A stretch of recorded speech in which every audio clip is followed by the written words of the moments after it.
Hey guys, how are y'all? I want to introduce y'all to somebody. Y'all see her? This is Snowy. She's not very photogenic, but she's looking at the camera right now. But as I start talking, she'll probably run away. But so this series that we're continuing is something I left off on whenever I started my Life of Christ class, Jewish Life of Christ class, and I needed to focus on that. And I got some time to come back and revisit it as promised. And then I'll also pick up on the Bible study and the research stuff. So let me just share my screen. It'll take me a while to get oriented again, but we'll keep at it. Let me know if the sound is too loud. So I want to be, how they move things around. Media assets. Okay. So it's kind of low, so it should be good, but we'll see. And I don't have Feet in the Ducks on. I got this other beat right here, so maybe that'll be better. But so just to get us oriented here, where's the info tab now? All right, right here. 70 weeks in the Great Tribulation, to study the last two visions of Daniel and of the Olivet Discord of the Lord Jesus Christ. All right. And so we're in chapter 8. I thought we got to the second part of the book, but I can't find any other episodes after episode 3. So I'm just picking up with episode 4. And this is whenever I open Logos, this is where it opened to. So I guess we're in the right place. So let me see here. Okay. Chapter 8, Daniel's last vision. We come now to a prophecy, Daniel 10, 11, and 12, which is closely related to that of the 70 weeks, and for much as the climax of Daniel's vision throws much light upon that which preceded it, for so much it is seldom studied as it should be, we propose to examine it with all possible care. It will be found to contain, particularly in the latter part, matters so much important because of the bearing upon the subject of prophecy in general. Before entering upon the interesting part of our study, it will be well noticed the relation to one to another, where the four visions will occupy the last 6 chapters of the book of Daniel. It has my sound, guys. Am I turned up? All right. The vision of the 4 beasts of chapter 7 is the most comprehensive of all. It fills the whole period of time between the rise of Babylon and power figured as commonly shown in Babylonian sculptures would exist until the present, as a lion having eagle's wings, though that of the Medo-Persia, then that of Greece, to that including the entire period of the Roman Empire down to the very end thereof, where human government as a whole is to be displaced by the kingdom of God and of the sovereignty of the Son of Man. In this vision there are references to the saints of the Most High, who are persecuted under the 4th beast, but the Jewish nation is not seen at all. All right. The vision of chapter 8, that of the ram and of the goat, is much more limited in scope, being confined to the period of the Medo-Persian and the Greek empires. This is definitely stated in the explanation given by Gabriel in Daniel 8:20. So that we must needs find the fulfillment of all the details of the prophecy during the Persian and Macedonian areas. It fits in and fills out the broad outline of the preceding vision. The vision of chapter 9 is yet more definite and specific. It too fits into the broad outline of chapter 7, but it has to do mainly with the affairs of Daniel's prophecy. Let's see, so Daniel's prophecy. So where is it? Daniel's people and sitting. Hey, Big Stack, thanks. And sitting down to the destruction of the latter and the scattering of the former. The connection between the vision and the last one of the entire series is very close. In fact, additional revelations contained in chapters 10, 11, and 12 were given to Daniel in response to his earnest prayer, in order to enlighten him as matters in which were to befall his people during the period of the 70 weeks, which had then just begun, for the supplemental vision was in the 3rd year of Cyrus, king of Persia. A new era of national life for Israel had now begun, and the second term of Jewish history started with the return from Babylon in the 1st year of Cyrus, BC 457. It's called the Latter Days. I think some of his dates are off, but we'll go into that later on. I can't remember everything we've studied so far. It's called the Latter Days to distinguish it from the first. See, this book was written When was it written? Well, it's not written in 2019. They're wrong for that. It's an older book. It's giving me the Logos publication date instead of when it came out. Anyway, I'll find it later. I guess I could do it now. If I go to the content title page. 1921. First published 1921. All right.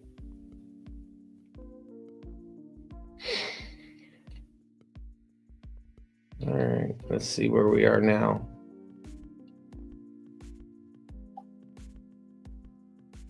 Okay.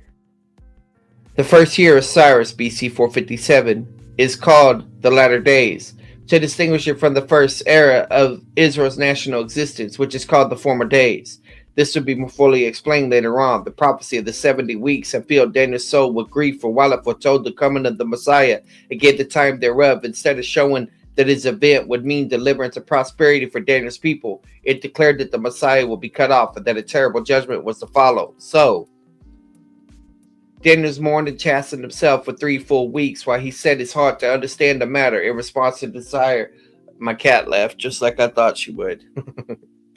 4 weeks while he set his heart to understand the matter. In response to this desire, an angelic being of wondrous beauty and glory was sent to him, who spoke to him, saying, O Daniel, O man greatly beloved, understand the words that I speak unto thee, and set upright, for unto thee now I'm now sent. But this clearly appears that this fresh communication from heaven was for the express purpose of enabling Daniel to understand matters concerning his people, which had not been disclosed by the prophecy of 70 weeks. Furthermore, upon carefully examining this new communication to Daniel, which occupies chapters 11 and 12, it's found to be a complete account in the form of a continuous historical narrative of the second period of Jewish national existence from the reign of Cyrus, when the vision was given to the destruction of Jerusalem by the Roman armies under Titus. And not only so, but, and this is the matter of the deepest interest, the fulfillment of every statement in this long prophetic narratives is found to be recorded in histories of indisputable authenticity, which can come down to our day. We therefore regard this part of our study, Daniel 10, 11, and 12, as an exceptional importance and interest. For that reason, we would add special attention with it, and particularly to the exposition of the latter part of chapter 11 and the first part of chapter 12. Daniel 11. The 11th chapter that Daniel makes difficult reading for those who are unacquainted with the history of the times for which the prophecy recorded therein remains. The latter part of the chapter has provided the photos for expositors of whom there is a wide difference of opinion as to verses in the first down to the end of verse 30, there's a practical agreement among expositors to the meaning of the prophecy and the events by which several predictions were fulfilled.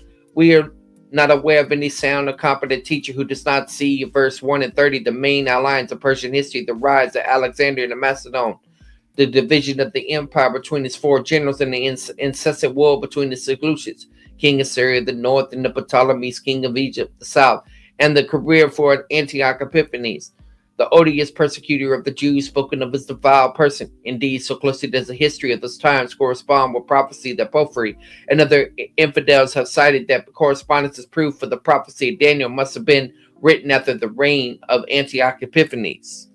Hey, Stefan. Sounds like Charles is rapping. Yes, I am. That's my rap reading thing. That's how I get through a lot of dense information very fast. Vanilla Charles. But there's been disagreement as to the applications of verse 31 and 35, as to who was meant by the people that do not know their God, who understand and instruct many. Some of the older commentators, as Bishop Newton, leaped over some centuries at this point and locate the fulfillment of the times of the gospel, making the people who do not know their God to be the apostles and preachers of the era. But this is quite admissible according to the plain terms of the prophecy itself, as we shall point out. And indeed, the great body of competent expositors finds the fulfillment of these verses 31 and 35 in the doing of that remarkable family of the Asmoneans, generally called the Maccabees, who arose for the deliverance of the Jews in the reign of Antiochus, who faithfully served the people as rulers and priests for 130 years. We shall presently show by authentic histories of those times that this part of this prophecy will fulfill with literal exactitude. Well, now that I mentioned the Maccabees, that means David Preston's going to pop up. And probably Sean Griffin. We'll see. Verse 35 brings us to within half a century of the nativity of Christ, upon which date the prophetic narratives refer a regular order to the main point of Jewish history, passing over nothing of importance. That creates a strong presumption that the prophecy in its remaining portion continues to follow the course of Jewish history without any break. For it's impossible to conceive any reason why the narrative should follow the course of events for the greater part of the period of the latter days, and then when the most important events of the period will reach, it should abruptly break off and fly away to the remote future, passing over a score of centuries as a single bound. Well, that almost sounds like a reference to Superman, but I think this came out before Superman. The strongest magnifying glass fails to reveal the slightest sign of such a remarkable break. On the contrary, the several clauses of the prophecy at this point, verse 35 and 36, are directly connected together by the particle and if therefore the reader was passing from verse 34 to verse 35, was to say from verse 35 to verse 36 is carried in the twinkling of an eye across a period of more than 2,000 years, there is not a thing in the text to apprise him thereof, or even to suggest such an extraordinary thing, where those who assertive to attain the information is a deep mystery to us. We recall again that the one clothed in linen who declared to Daniel that he had come to make him understand what is to befall Daniel's people in the latter days. The prophecy made it perfectly clear that the period was designated as the latter days in the second term of Jewish history, which began at the restoration from Babylon 2 years before the vision was given to Daniel in the third year of Cyrus, and ended in the destruction of Jerusalem and the scattering of the people by Titus in AD 70. There was little room for doubt as to the meaning of the term the latter days, for the angel, after having declared the purpose of the coming was to inform Daniel of the things which will happen to his people in the latter days, began for the very time to tell of the successes of Cyrus on the throne of Persia, of the rise of Alexander the Great, and of the events and the reigns of his successors for hundreds of years next ensuing. This proves conclusively that the latter days were the second term of Jewish history following the restoration from Babylon, and makes it impossible to assign any other meaning to it. All right, so he's saying latter days refers to restoration. All right, we understand his claim. Moreover, the scripture contrasts the period with the first part of the history, which is called the former days, just as it distinguishes the prophets of the first period as the former prophets. It would be strange indeed if an account of the latter days of the Jewish people, whether the account were historic or prophetic, were to give with detail the chief events thereof from the very beginning down to about 30 years before the birth of Christ, and then suddenly to break up and fly away to a far distant future, ignoring all those greatest events, and without giving the slightest indication of any interruption in the orderly and continuous flow of the narrative.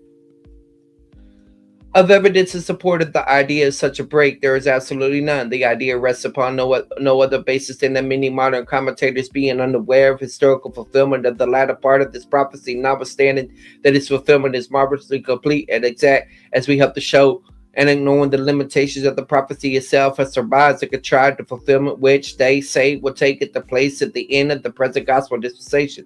We expect in the course of our study of this chapter to show plainly not only that there's no evidence whatsoever for the supposed break in verse 35 and 36, but the idea is altogether inadmissible. The thing revealed to Daniel.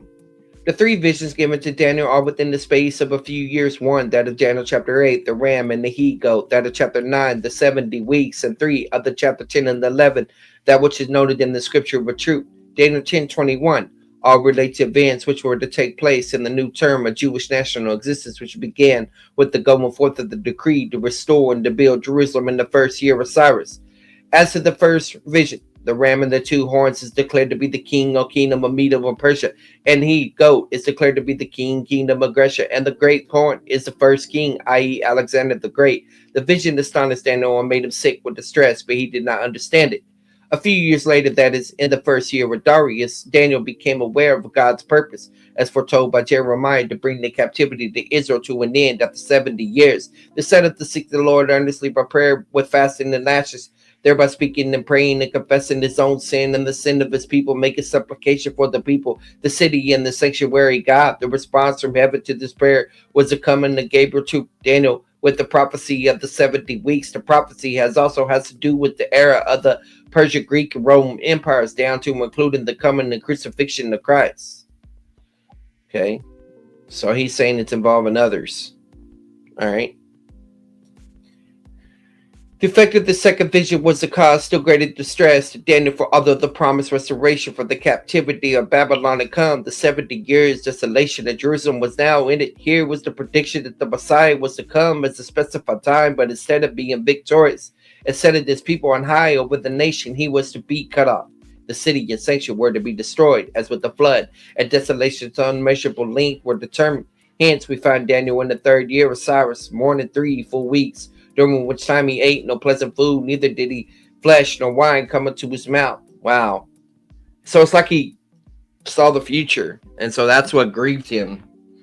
Again, there comes in this devoted man of God, a response from heaven in the person of the celestial being, from whose words we learned that the object of Daniel's fasting and praying was that he might be given understanding of the previous vision. For the angel said, "Thy words were heard, and I come forth because of thy words. Now I come to make that understand what shall befall the people in the latter days." So this long and detailed prophecy recorded in chapter 11 was given for the express purpose of making Daniel understand what he had not been able to understand concerning what was to befall his people during the additional term of 70 weeks of national life, which should be granted to them. My cat is scratching. 1 second, guys. I think she wants in the other room. Okay, I'll let you in. Sorry.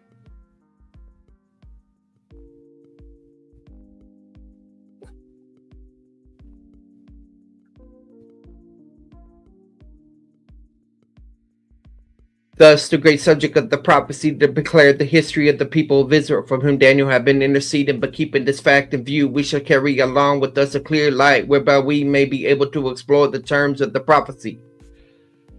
The importance of the thing which the angel came to make clear to Daniel is indicated by the pains taken by the former to encourage and strengthen the man greatly beloved, who now was in advanced years weakened by fasting and overcome with sorrow.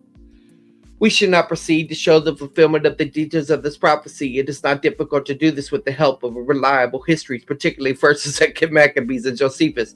They are not, of course, inspired writings, but they're authentic and trustworthy histories, which have, in the providence of God, come down to us from the ancient times, so that by the records of faith of its own people might be encouraged, and those who reject its word might be without excuse. Persia era. The first 4 verses of Daniel 11 foretell events which are familiar matters of history. This shows the prophecy was to have a very little fulfillment, and it shows also that the fulfillment was to begin from the very time. For verse 2 declares that the former Persian kings were to rise after Cyrus.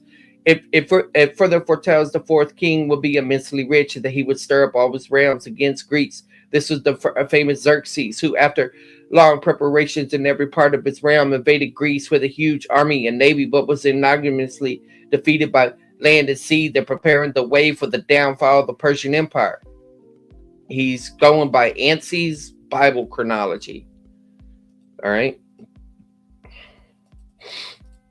Alexander the Great.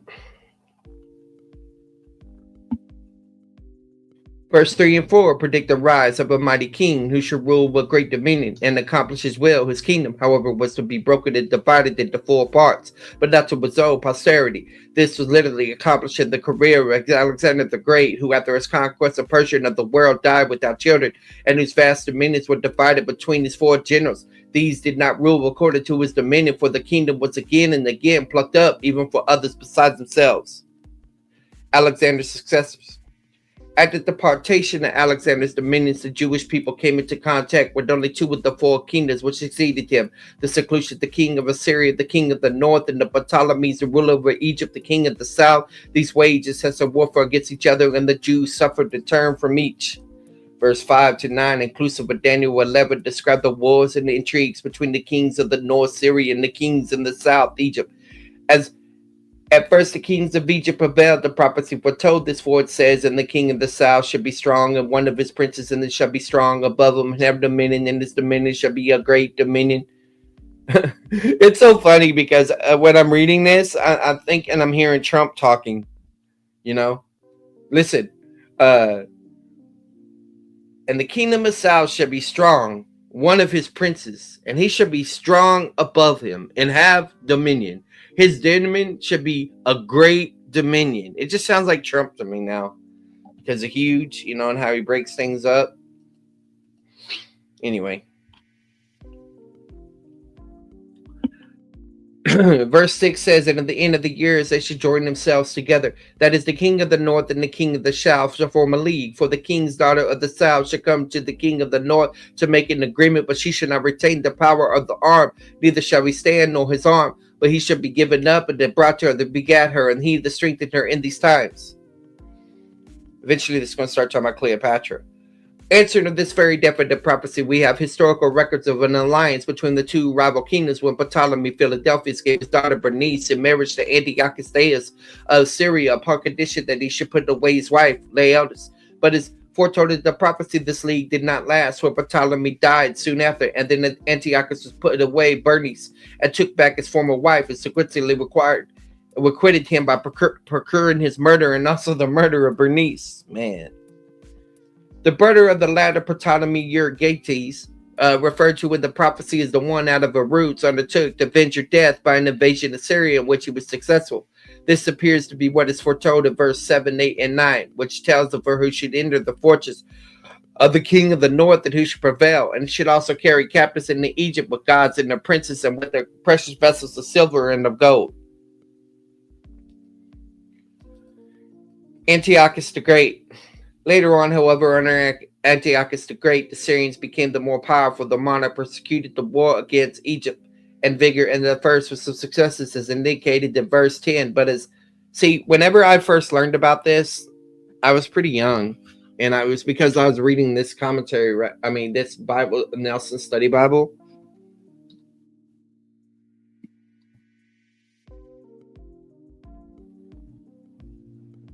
And at that time, I didn't even know what I had. It's that good, but I didn't know. Yeah, I think it's called the NKJV Study Bible. No. Where is it? Oh, here it is. So if we go to Daniel, we're in Daniel. We're in 9, right? Is that where we're at?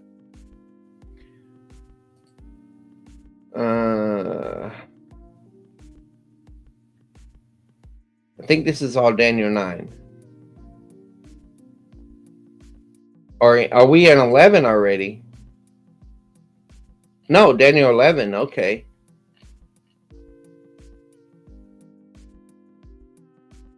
All right.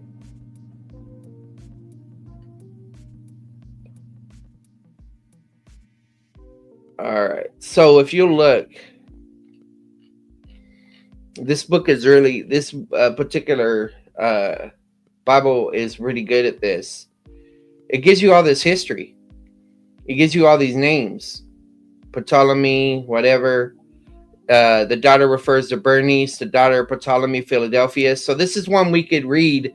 If we find out there's conflict or something, this would be a good conservative resource. That like, okay, I could compare this. Here's some of the people that he just mentioned here.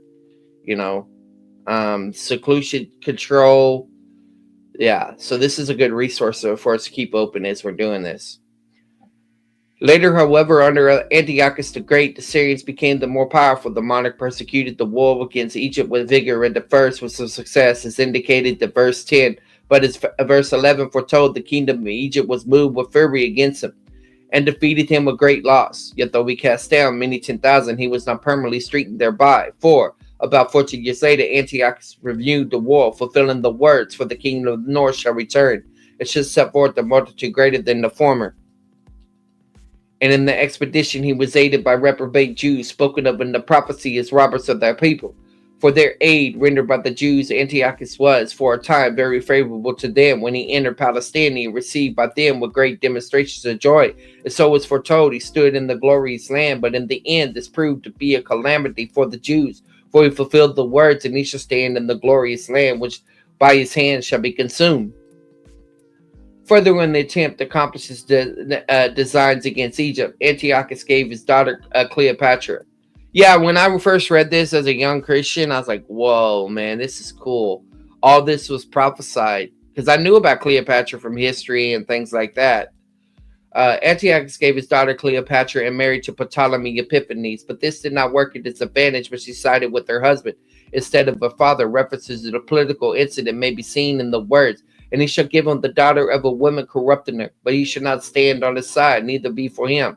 Then he turned to make war against the Romans, but was defeated by Scipio Africanus, after which he returned to his own land, and he was slain by his own people, who were aroused to fear by the burdensome tax extracted by him to defray the expenses of the unsuccessful war and the tribute laid upon it by the Romans. It is easily seen that these incidents, which brought the career of Antiochus the Great to a close, respond to the predictions of verse 19, the raiser of taxes.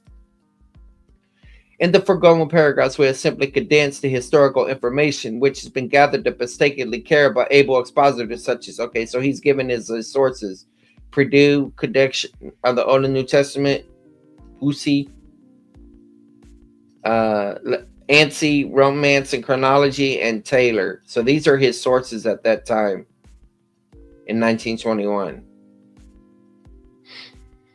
All right. There is some uncertainty as to who was meant by a raiser of taxes, or as the margin reads, one that causes an distract to pass sober. Mentioned in verse 20, Taylor replies this verse to the son of Antiochus, who succeeded him, who has to raise enormous sums in taxes in order to pay the annual tribute to the Romans. And we may accept this as the correct, since we seem to be following here the succession of events of Syria.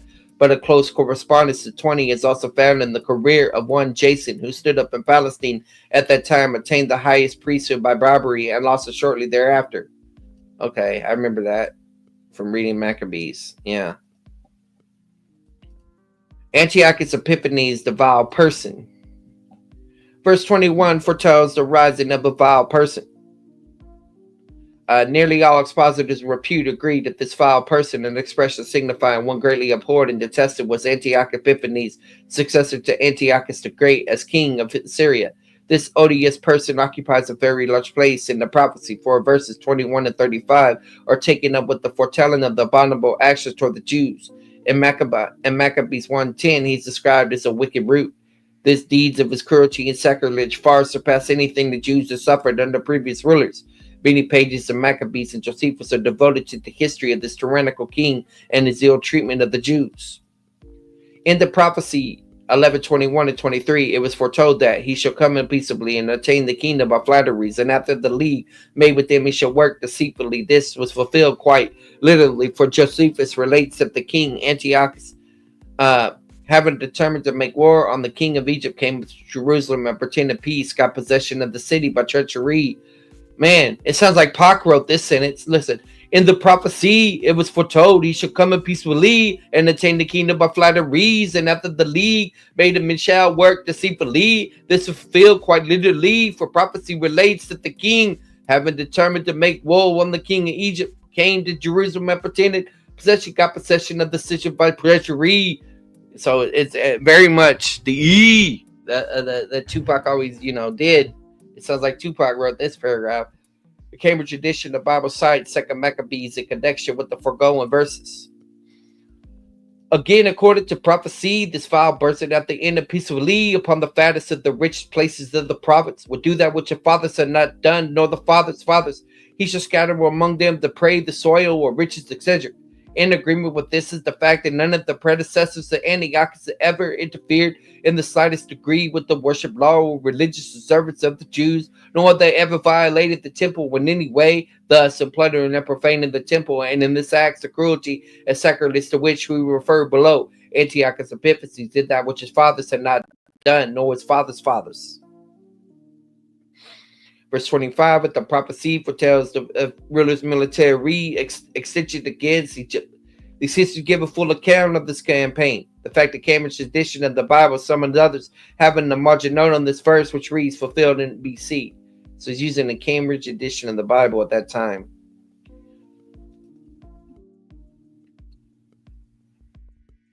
Verse 28 and 30 tell of his return in the second expedition against Egypt, and of his failure, for the ships of Chittim shall come against him. Therefore he shall be grieved, disappointed, and made despondent, and return and have indignation against the Holy Covenant. The record of the successful expedition against Egypt and of the fury of the Antiochus, which he proceeded to defend upon the Jews, is given to Maccabees and Josephus. Ansi thus condenses their account, BC 168.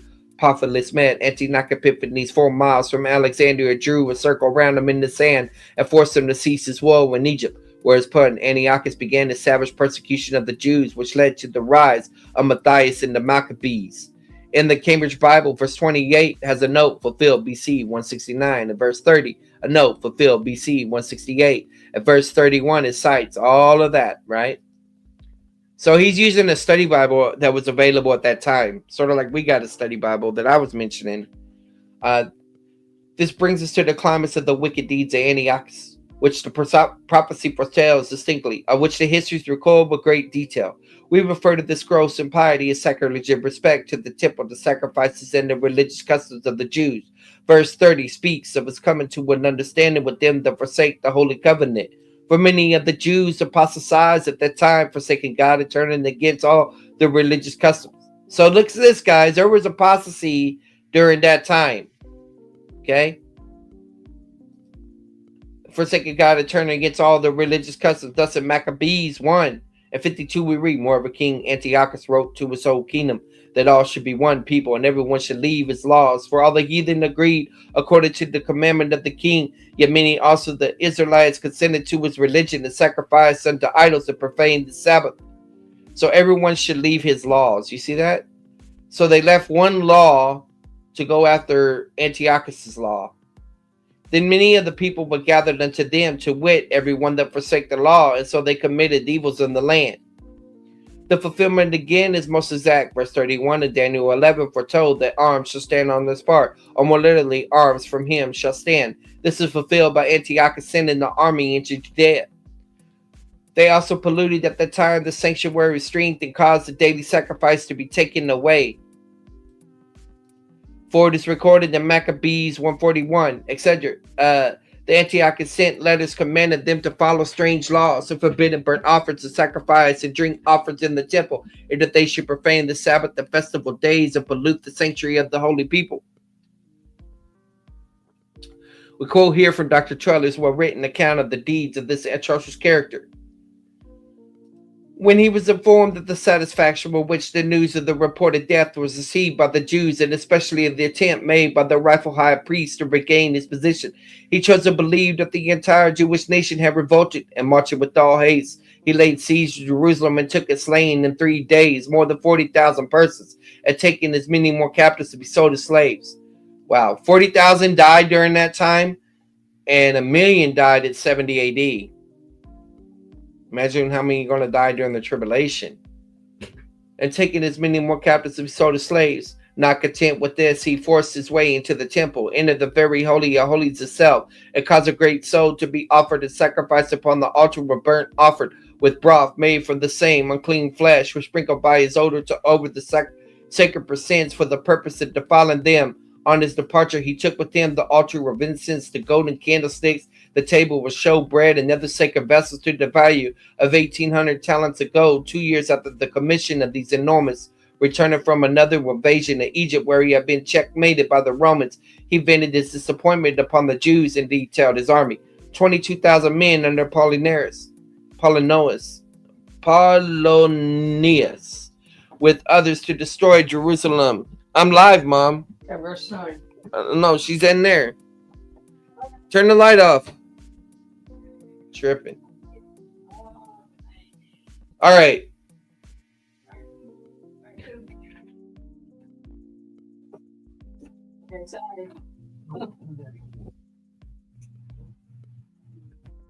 All right. Continue on. All right. At the commission of these enormities, returning from another invasion of Egypt, where he's been checkmated by the Romans, he vented his disappointment upon the Jews and detailed his army, 22,000 men under Apollinaris, who orders to destroy Jerusalem on arrival at the holy city. Apollinaris conducted himself peaceably, concealing his purpose till the Sabbath. But on the day when the people were assembled in the synagogues, he let loose his soldiers upon them, and commanded them to slay all the men, but to take captive all the women and children. But these orders were only too faithfully obeyed, so that the streets were filled with blood. Thus a sad description in the 79th Psalm was verified. O God, the heathen are coming to thine inheritance. The holy temple have they defiled. They have laid Jerusalem on heaps. The dead bodies of thy servants have they given to the meat, unto the fowls of heaven, the flesh of thy saints, unto the beasts of the earth. The blood have they shed like water round about Jerusalem, and there's none to bury them. We have become a reproach to our neighbors, to scorn and derision to them that are round about us. The words that shall place the abomination which make up desolate call for a special examination because of their recurrence in Daniel 12, 11, and of their use by the Lord Jesus Christ in Matthew 24 and Mark 13. We have already shown and expect to refer to the matter again that the expression abomination which makes desolate means an armed heathen force. That's what he's saying. So is he going to take the view that it's 70 AD? We'll see. Such a force was placed by Antiochus in the city of David.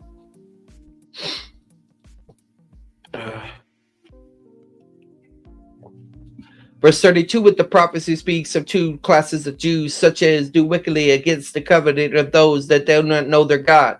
Of the former said that they should be corrupted by flatteries, and of the latter they should be strong and do exploits. Concerning the first class, it is recorded in Maccabees 1:11, et seek. What does that mean? Etc. What does et seek mean? I need to look that up.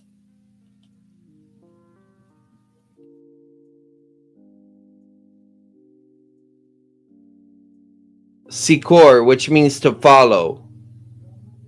So it means following, and what follows. Okay. That in those days they went of the Israel wicked men to persuaded many, saying, let us go and make a covenant with the heathen they are round about us. And certain of the people were so full with their hearing that they went to the king, who gave them license to do after the ordinances of the heathen. License. They got a license to sin. Many Jews, including even Jason, the brother of Onias, the high priest, who corrupted the one over to Antiochus by flattery and self-interest. The uprising of the Maccabees. The second class of persons spoken of verse 32 of Daniel 11, those who do not know their God, is easily and completely identified in Matthias, the godly and patriotic priest, and his 5 sons, who led a successful revolt against Antiochus and those of his family who ruled Israel as governors of priests for 130 years. They were indeed made strong through knowing their God. Interesting, because that makes knowing God experiential there in that passage from the Maccabees. So let's look at this. That's why is it going to the handbook? Why won't you just open the actual text? Maybe if I click on this. Are you serious? That doesn't make any sense to me.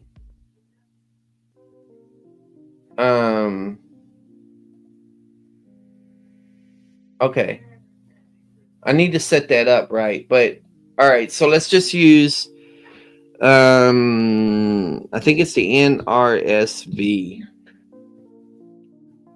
Yeah, we'll use the Catholic edition.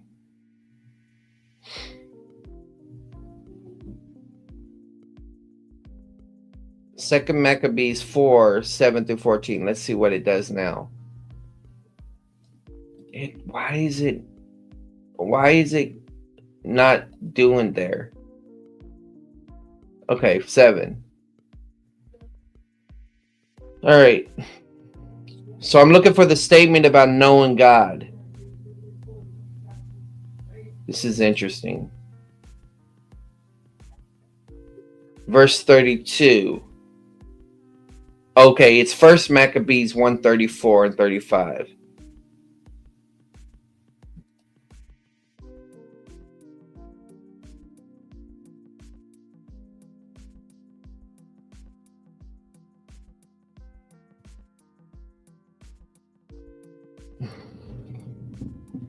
What did that say? First Maccabees 1:34. Okay. Taking them all, he went into his own land. He shed much blood and spoke with his arrogance. Israel mourned deeply in community. Rulers and elders groaned. Young men and women became faint. The beauty of the women faded. Where's it about the knowing part? Let me back up. Such a force is placed in the city. Verse 32. I didn't read far enough. 2 years later, the king sent to the cities of Judah a chief collector with tribute, and he came to Jerusalem with a large force. Deceitfully, he spoke peaceable words to them, and they believed him. But he suddenly fell upon the city, dealt it a severe blow, and destroyed many people of Israel. He plundered the city, burned it with fire, and tore down its house with its surrounding walls. They took captive the women, children, and seized the livestock. They also fortified the city of David with a great strong wall and strong towers, and became their citadel. They stationed there a sinful people, men who were renegades. Renegade never was a one that had been for any. Sorry. They strengthened their position. They stored up arms and food and collected spoils of Jerusalem. They stored them there and became a great menace. Thought it said 34. 32. 32. They took captive the women and children and seized the livestock. Where is this? First Maccabees. Is he jumping around? Is that what's going on here?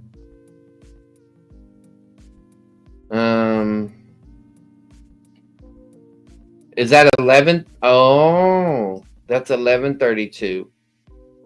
Okay. We'll get it right, guys.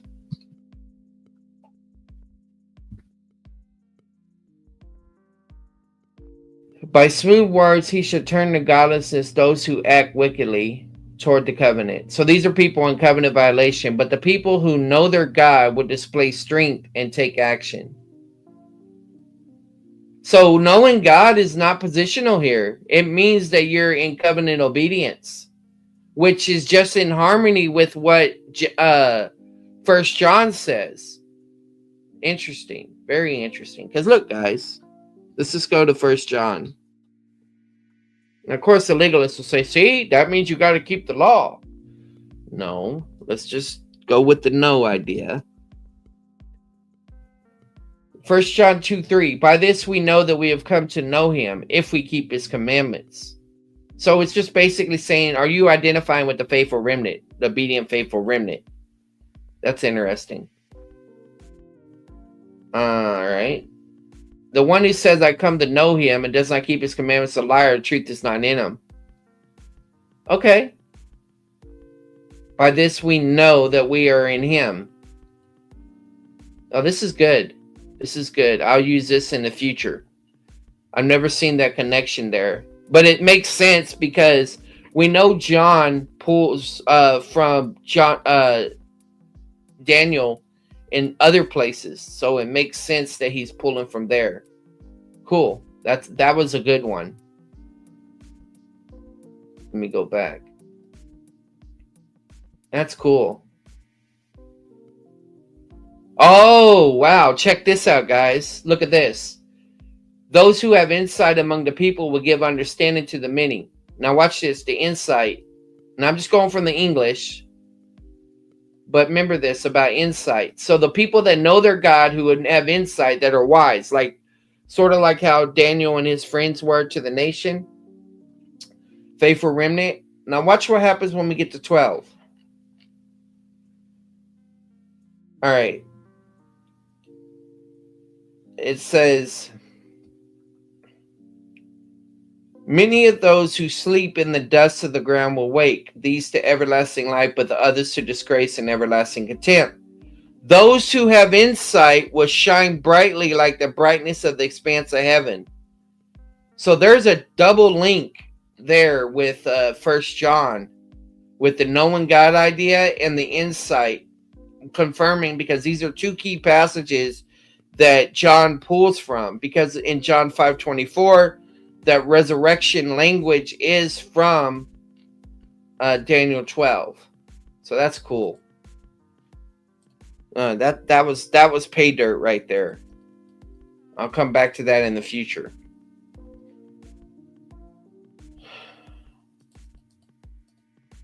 Concerning the first class is recorded in the first Maccabees 1:11 at Sec, that in those days they went out of Israel wicked men who persuaded many, saying, let us go and make a covenant with the heathen. They're round about us and certain. Okay, that's about the license thing I already said. The uprising of the Maccabees. These were indeed made strong through knowing their God and perform exploits of greatest valor, particularly Judas, who was surnamed Maccabeus, that is the hammer of God. The nickname of Judas has been applied to the whole family, but they're properly the Asmonean princes. Now, this is interesting because you got a Judas that's doing great exploits, but he's a good Judas, right? Then you got a bad Judas who's doing great exploits, but he betrays the Messiah. And of course, it was a common name in time because everybody wanted to be like the Maccabees. All right. There's no need to speak of the heroic exploits of Judas and his brothers Jonathan, Simon, who succeeded them, for they are well known. But the terms of verse 33 and 34 and 35 call for some explanation. Verse 33 reads, "And they that understand among the people shall instruct many." Upon good authority, we should say that the tense of the Hebrew verb used calls for the rendering that they that cause to understand. Okay, so it's probably a hiful if he's going to interpret it like that. He says, upon good authority. So this guy doesn't know Hebrew himself. So he's appealing to some unknown authority without mentioning who it is. But let's just go to the passage, 433. Those who have insight. Yeah, it's a hiful. I can already see because of the Hirik Yod. And that's my assumption. Let's check. I'm going to hover over it right now. Boom. Why is it just showing the Vav? Here, let me do it this way. Hiful participle. Okay. So yeah, a lot of times when you have a hiful, people want to translate it as causative, and so they bring out that for us. It's not always the case, but so this guy should have learned Hebrew. If he didn't know Hebrew, it's just weird how he says upon good authority. Cite your sources then. Anyway, likewise in chapter 12:3, the literal rendering would be they that cause to be wise. These terms aptly designate those who have the word of God and who teach others therein, and impart to others the knowledge of the ways of God, who cause it to be wise unto salvation. Ah, interesting. That's Timothy, right? And people think, because I've interacted with the Black Hebrew Israelites, and they want to say that you know the scriptures, the Old Testament scriptures that are able to make you wise unto salvation. But I don't think that's positional salvation. I think that's referring to ruling and reigning with Christ. This description therefore applies particularly to Matthias and his family, who not only were priests by their birthright and thus the divinely ordained teachers of Israel, but were true priests, faithfully performing the duty to God and to his people. Further, verse 33 says, "Yet they shall fall by the sword, and by the flame, and by captivity, and by spoil many days." This is most literally fulfilled in the history of the Asmoneans. Judas himself and a great part of his army were slain by the sword. Jonathan was also slain with those 1,000 men. The chief tax collector set him Jerusalem on fire. 40,000 captives were carried away by Antiochus. I thought they died. So did 40,000 die and 40,000 were carried away? I don't know. I have to look at that in the future. Verse 34 says, "Now when they fall, they shall be holden by a little help, or better by the help of a few, but many shall cleave to them by the flatteries." To be helped, the scripture means to be helped effectually, and what is here pointed out in the Maccabees should accomplish the great victories with the help of a small number. This was wonderfully fulfilled in the Judas time and again, defeated with very small forces, large armies of Syrians, Udameans, and others. But later on, many did cleave to them by flatteries, profess a friendship to them. Thus Alexander Bala, successor to Antiochus Epiphanes, made with Jonathan a league of mutual assistance and friendship. Verse 35 of Daniel 11 foretells that some of them are understanding the cause to be wise. That is to say, the teachers of God's people shall fall to try them and to purge them and to make them white until the time at the end. And say that the teachers of God's people shall fall to try them and to purge them and to make them white to the time of the end. So that's experiential sanctification, sounds like. The family of Matthias continued for several generations to serve the people of Israel in the capacity of priests and teachers. Of these, some fell by violent deaths or by captivity. And this continued to the very end of the Asmonean era. For the last of the family, Aristobulus, who held for a short time the high priesthood, was murdered at the command of Herod. The word unto the end will most naturally be taken to mean the end of the Asmonean era, which had a very definite beginning and an equally definite end, for this to be connection with the history of the family that the term is used. But if it be taken that the verse 35 describes the state of things which will continue to the time of the end, the final era of this period of Jewish national existence, it will be true in the sense also. For the final era, verse 35 brings us, see Wonders of Bible Chronology by Philip Mauro. So, okay, he wrote a book about chronology, okay? Daniel stood trembling, and the angels further said, Fear not, Daniel, for from the first day that thou didst set thy heart to understand and to test thyself before thy God, that words were heard, that will come to make thee understand what shall befall thy people in the latter days. Chapter 9, The King. We come now to the remarkable personality, one who fills a large and prominent place in the prophecy, who is introduced in these words. And the king shall do according to his will, when he shall exalt himself and magnify himself above every god, and shall speak marvelous things against the God of gods, and shall prosper until the indignation be accomplished.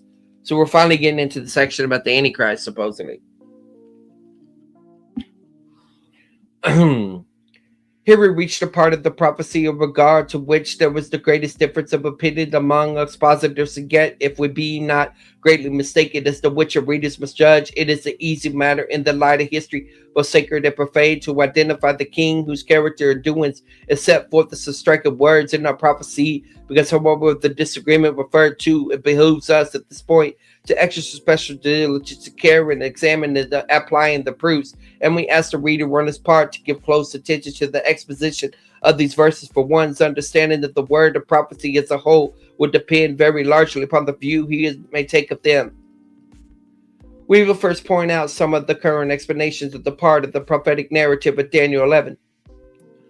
According to one view that presented by Smith's Bible Dictionary and other reputable authorities such as Taylor, the portion of the prophecy is still to do with the Antioch Epiphanes of that tyrant is the king of verse 36. That view of the passage is necessitated by the general scheme of interpretation adopted in the work referred to, which makes the first coming of Christ in the kingdom then established to be the stone which strikes the great image of the Gentile dominion at its feet. Now, insomuch as it's a matter of Bible facts as well as familiar history, the Christ did not come into destruction collision with the Roman Empire, but rather strengthened it. This scheme of interpretation is compelled to ignore the Roman Empire and to make up the full world powers by counting Media as the one and Persia as another. This makes Greece the fourth instead of the third, and compels the idea that the entire 11th chapter has to do with the Greek era. Yeah, I don't agree with that approach.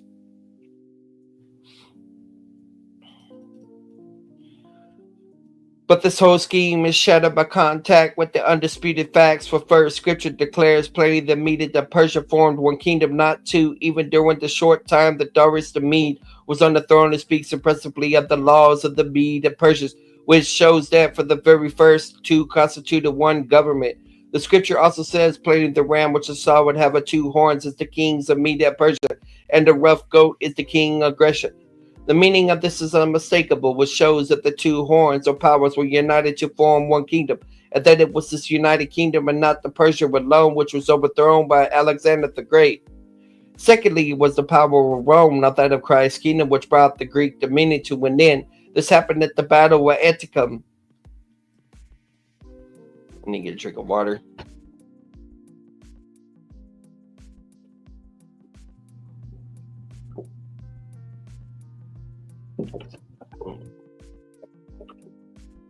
According to the century before Christ was born. Therefore, the view stated above must be dismissed as directly contrary to the plainest facts. It may be added, moreover, that there are certain definite statements being concerned concerning this kingdom which cannot possibly be made to apply to Antiochus. As for instance, that he should prosper until the indignation should be accomplished. We therefore concur with the large number of expositors who hold that this part of the prophecy cannot be taken as applying to Antioch Epiphanes. Okay, so it goes further beyond them, according to him. The break theory. According to these are the breaks. According to another view, one that is widely held to the present day, there's a complete break in the prophecy at the end of verse 34, as some say at the end of verse 35, all the rest of the chapter being assigned to the days of the Antichrist, which were then in the far distant future. The supposition, however, that an abrupt break occurs at this point in an unmentioned interval of many years where the text has the form of a continuous historical narrative is a very radical one. Okay. We're not evaluating what he's saying so much as understanding. We got more recent stuff that we can interact with. So, and it certainly cannot be accepted without convincing proof. The strongest magnifying glass will fail to reveal the slightest indication of any such break, but on the contrary, every item of the subject matter of verse 34, 35, or 36 is connected with the one which precedes it by the conjunction and. On the other hand, we find strong reasons for the view that the prophecy is just what it appears to be, namely, an outline, a continuous historical form of the main events of the latter days. Okay. That is to say, the second term of Jewish national existence. Second term of national Jewish existence. The view we hold requires that the last three of the four prophecy world powers should come into view within the period of this chapter. At the time it begins, the Babylonian Empire was already a thing of the past. Hence, the continuance of the prophecy should bring us successively to the era of Persia, Greece, and Rome. That it conducts to us the area of Persia and then to the Greece is agreed to all to by all. With this, why then imagine that when we come to the Roman era, which is far from the most important of all, the prophecy, without giving the faintest intimation of such a thing, takes a intimation of such thing, takes a sudden leap of many centuries into the future. The only reason why the strange idea is being entertained by any is that they have not known of any historical personage who answers to what is stated in these verses. Yet there is such a personage, and he stands forth very conspicuously in both Bible history and secular history, as we should not proceed to show. But first, we ask our readers to bear in mind that the perception is strongly against there being any break in the prophecy as assumed by those who hold the theory we're now considering. The presumption stands upon the following grounds. Okay. First, the form in which a prophecy is given, that a straightforward narrative, a continuous historical order, omitting no happening of any importance, precluded the idea of there being any break, such as supposed. Second, the prophecy is expressly for its subject events of the latter days of Jewish history, and of the text itself shows this to be the designation of the second term of national life for Israel, which began under Cyrus. This forbids us to cut it off at the last and most important part of the prophecy in the application of it to a remote age. Third, at the verse 36 to 37, 38, and 39, which speak of the character doing of the king, we find the words, and at the time of the end shall the king of the south push with him, and the king of the north shall come. This, the succeeding verses were mentioned in Meda, Edom, Moab, and the children of the Ammon people, which had now long ago ceased to exist, afford clear proof that the prophecy occupied with the era of the wars between Syria and Egypt would continue to the battle of Antioch, BC 30. Fourth, these are the prophecies people think are being fulfilled right now or fixing to be fulfilled right now. So this is interesting, and we're engaging with this different view at this time. Fourth, finally concludes the reason for the views we now presented is found in the words of the angel recorded in Daniel 12:7. It will be observed that the prophecy continues without an interruption in verse 4, chapter 12, where it reaches its end. But then Daniel asks a question concerning the end of these wonders, which the angel had been foretelling. To this question, the angel gives a reply which makes it perfectly certain that the prophecy extends to the dispersion of the Jews at the time of the destruction of Jerusalem by Titus, and no further, for he says, and when he, God, shall have some accomplished and scattered the power of the holy people, all these things shall be finished. We do not see how it could be contended in the face of these clear words that the prophecy had to do with events sequential to the scattering of the national power of Jewish people, and it's not open to dispute that took place in AD 70. We should refer to this at greater length later on. We have seen that verse 32 and 35 had to do is generally agree with the Asmoneans or Maccabees. Verse 35 telling what was to befall them to the time at the end, what therefore we will be led to expect next is a reference to the order of things in Israel which followed immediately after the area of the Asmonean princes, and that is exactly what we do find. But there is no need and no ground either for the attempt to make the next succeeding verses applied to Antiochus Epiphanes, or to make a sudden and gigantic leap into a far distant future in order to find a person whose career might conceivably answer to this part of the prophecy. For history, both sacred and profane, sets before us a both notable character, one who appears upon the scene and occupies the center of the stage in Israel just at the end of the Asmonean area, and one who answers to every item of the prophetic description. We have reference to the strange, despotic, ungovernable, and unspeakable cruel personage whom the evangelist designate effectively as Herod the king. So he thinks it's Herod. Okay. The remarkable character who was the usurper upon the throne of David when Christ, the true king, was born. The proof which enables us to identify the king in Daniel 11, 36 and 39 with Herod the Great and his dynasty is so convincing that we feel warranted in saying that the prophecy cannot possibly mean anyone else. Well, let's just check a view closer to mine, 36 and 39. Let's see who they say it is. The king. Many ancient and modern interpreters concluded at this point a new person, the Antichrist, is introduced. The king is distinguished from the king of the north, therefore he cannot be Antioch Epiphanes. Okay. The king of verse 36 will cast aside the God of his fathers, the worship of the ancestors. Desire woman is usually taken to be either a female goddess or desire a Jewish woman to be the mother of the Messiah. God of fortress. Well, all right, so I'm just looking through and seeing if I see any identifiers. All right, so let me pop Constable's notes because you know that's free. Y'all got access to that. The coming ruler.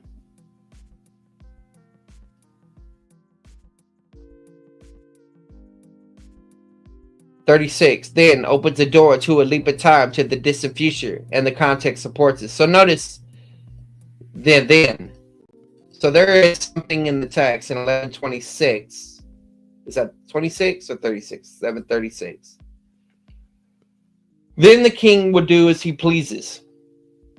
Okay. So some of those who have insight will fall in order to refine, purge, and make them pure to the end of the time, because that's more like a summary of those that are going to walk in sanctification and all that, right? And you have it then. So that's taking the king would do as he pleases. So that's taking oh gosh, what's it called? A consecutive. Let's see if I can find it. 36. Ava'asa, the king will do. Okay, so when you have a vav attached to a perfect, it becomes some people would call this a what would they call it? Vav conversive or whatever. But some people don't like that term. So let's just click on this will do. Yeah, it's a wetikal. Well, wetikal is so let me see how to explain this.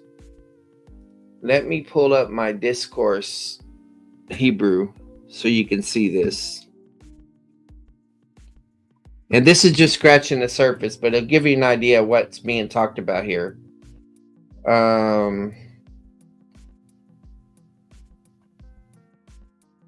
Biblical Hebrew, reference grammar.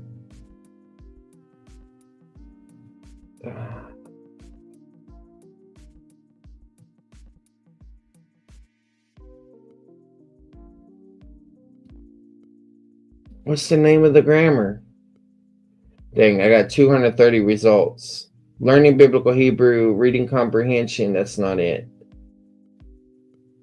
It's something discourse.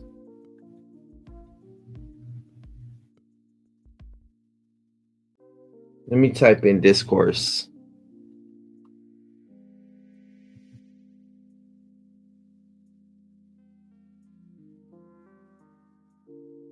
Yeah, here it is. All right. I was actually using this to teach with. So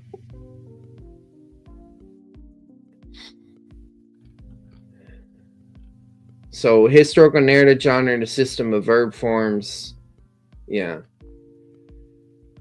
Okay. Genres and the tasks that they perform. Lesson 1. Okay, identify and read the cow vayikto, third person masculine singular verb. Learn. All right, so it's going through all this. The vayikto, vayumor, the rule. Okay, so it's teaching grammar as you're going. And in a minute, it will go into the narrative. Word order, assignments, PL Vayikto. Yeah, I need to get back to this grammar. This is a cool one. direct speech, verbless clause.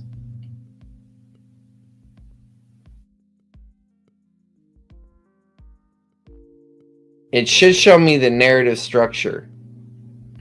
That's what I'm looking for.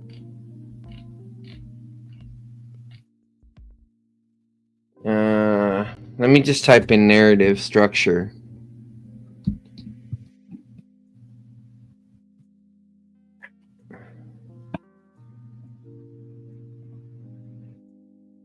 Let's see. Background and relative past, the rules, the katal. That's what we're talking about right here. Katal just means perfect. You have been taught that the Vayikto verb form functions as a main line of historical narrative. So let me just open up my Hebrew so you can see all these lit up, because I have mine all set up. I haven't done Hebrew in a while, but yeah, let's just go with this one. All right, see, everything's all lit up. So you see the gray ones? These are the Wekatals. Your green ones right here, these, I think, if I remember right, yeah, Wayikto. Yeah, these are your Vayiktos. They're the main line of the text. In other words, it carries the narrative. And so that's what they're explaining right here. You have been taught that the Vayikto verb form functions as a main line of historical narrative genre in Biblical Hebrew. Before we proceed to the specifics of another verb form, the katal, it is important for you to understand a principle that holds true in any genre of biblical discourse. Rule: every genre discourse has a mainline clause type constructed with a particular verb form. All other clause types constructed from other verb forms within that genre are off the line. Off the line clauses are subordinate to or serve the main line. So if you watch Star Trek, right? Captain's log, star date, da da da da da. And then while you're watching that, you'll come to where, and the captain's log is supposed to frame the episode or set the scene, and it's supposed to be where the captain is evaluating things. But then you'll hear other logs, supplemental. And that's what these other things do that are not mainline. They're supplemental. They do flashbacks, they give background, they qualify certain things like that. So that's why it says off the line clauses are subordinate to or serve the main line. Each of the line verbs form as function that are particular to it. The katal verb form has two functions in historical narrative, one of which we'll learn in this lesson and one of which we will learn in the next lesson. To reiterate, the katal verb form, which it follows, aser, that's the relative clause, ki or im, those are the if or because, is a dependent clause. That is a clause that cannot stand on its own as a complete thought. Rule: a katal form, when independent clause, functions in Biblical Hebrew by giving background into the relative past. Relative means that past is compared to, well, we're not dealing with a relative clause, so that's not the issue here.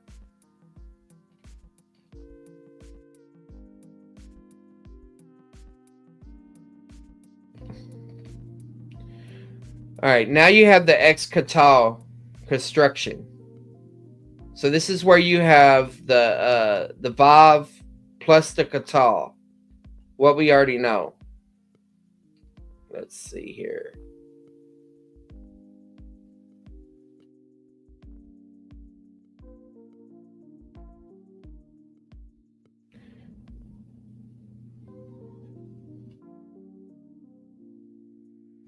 In historical narrative, a katal verb form will almost never occur in the first person of a clause called the clause initial position. Okay? So in other words, it's not normal for the perfect, that's what a katal is, for the perfect to occur at the beginning of a word. So whenever that occurs, there's a break at some type. All right? And we'll talk about this in a minute. There's more than we can say about this. And I got charts that I developed a long time ago to explain all this. I have to go back and look at them, though. I might try to pull one up. Let's see right here. The fronted X element of the Hebrew clause might be the clause's subject, direct object, indirect object, or prepositional phrase. So this says, Vale Adam sorry, U le Adam Amar, and to Adam he said, and that's how you would read it like that. But and it was to Adam that he was a sayer, is how they're taking it. All right, let's see. But it's used to clarify switching time of participants of the story, one for all function as topicalization. In historical narrative, the ex-catal has focusing shifting function called topicalization. See, this is all discourse analysis. So independent clause, that's what we're looking at right here. And it was, this is how they want you to translate it. And it was X who did that. So if we go back to the passage, and the king would do as he pleases. So this would be, and it was the king who would do that he pleases. I think that's what we're talking about here. And to Adam, he said, most English Bibles, let's see here.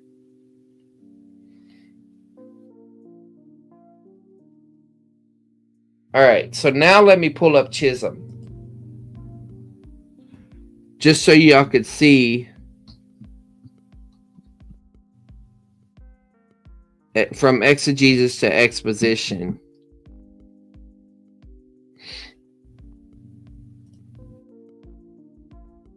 I have more stuff, but this is a book that I first read probably 2009. I was already learning first year Hebrew. And I think finishing up first year at that time. All right, so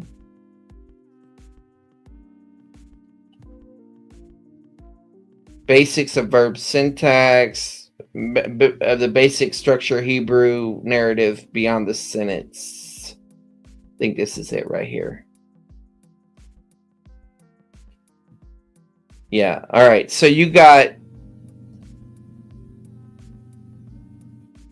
view. Let me blow this up.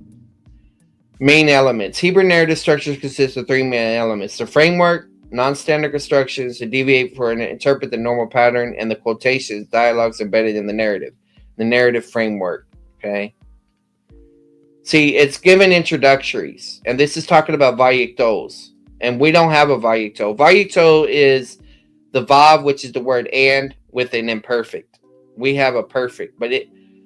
So I'm going to jump down to the wekatal, so you can see the options of how it could be functioning. And the reason this has significance is the wekatal occurs in I think it occurs in Genesis 15:6. Non-standard constructions, vav plus non-verb constructions. That's a disjunctive. That would be like Genesis. That's given background parenthetical information. Supplemental, this is what I was telling you earlier, but this is whenever it goes, instead of verb first subject, it goes noun first. So that's not what we're looking for. Contrastive.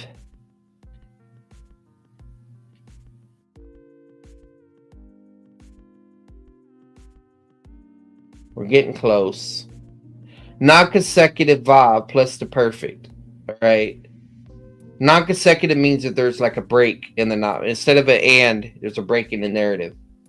A less common non-standard construction is the use of the perfect with vav in context where might unexpect the vayikto.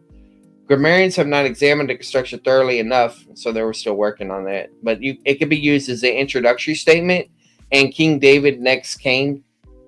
That's one option.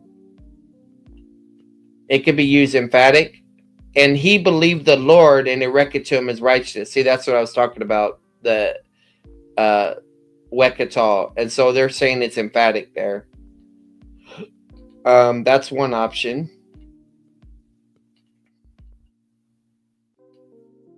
It could specify things to make things more specific. So, like, I haven't read Hebrew without vowel points in a while, but let me see if I do it. Vayisrael ahav eth Yosef mekah benai u asa lo kathnoth pasim. Okay, and Israel loved Joseph. all right, from all the sons, and he did to him katon.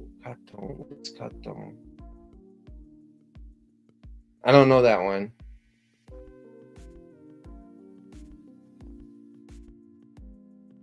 It says, now Israel loved Joseph more, there's the meaning comparison, than any of his other sons. He made for him a fine robe. Oh, is that cut for him a fine robe? Maybe so. Anyway. So this is specifying. So like right here, it says initial perfect loved. One would expect the narrative to continue with a valuable form. All right. However, sequence is not the point here. The second verb gives a prime example of how Israel showed his favoritism toward Joseph by giving the robe. He even made for him a fine robe. It can be used complementary. Okay. Let me do it again. Vahalak medi shana be shana u saviv bait al ha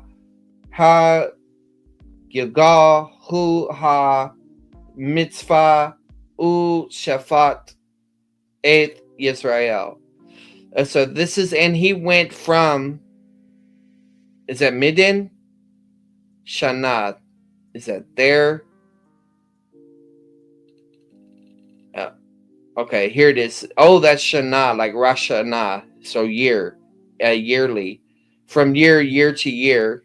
Saviv is travel or turned, if I remember right. I think I did that word whenever to the house of El and Gilgal and the Mizpah camp and Mizpah and Shofet, yeah, and judged the people of Israel. So you got all of these words being translated here, but it's complementary because you have a shift. It says perfectly gives the procedural details of his trips. Like one thing happens first and another, but it's complementary because it's building on it. It says when he went, he traveled through specific areas and made legal decisions for the Israelite community. Okay. Let me get some more options. Consequence. Sometimes the verb perfect construction introduces consequence of what precedes. Okay.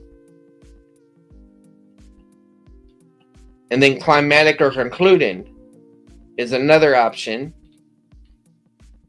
And then clauses introduce. All right, so those are different ones. Now, let me stop sharing my screen and I want to see if I can find my Hebrew chart that I made a long time ago when I was studying all this. All right.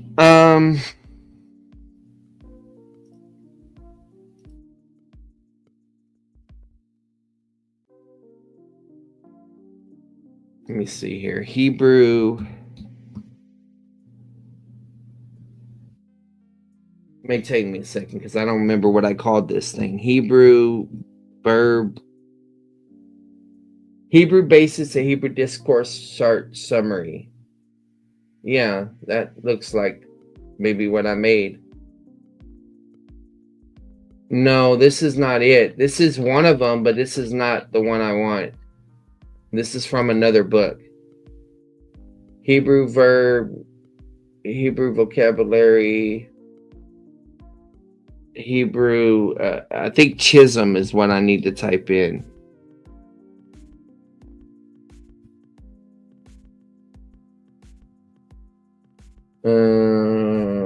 Hebrew exegetical method, Hebrew clause chart, maybe that's it. Yeah, this is it. Oh, cool. And it's been a while since I looked at this, but let me show you what I built based on what we were reading a while ago so we could visualize it a lot better. All right.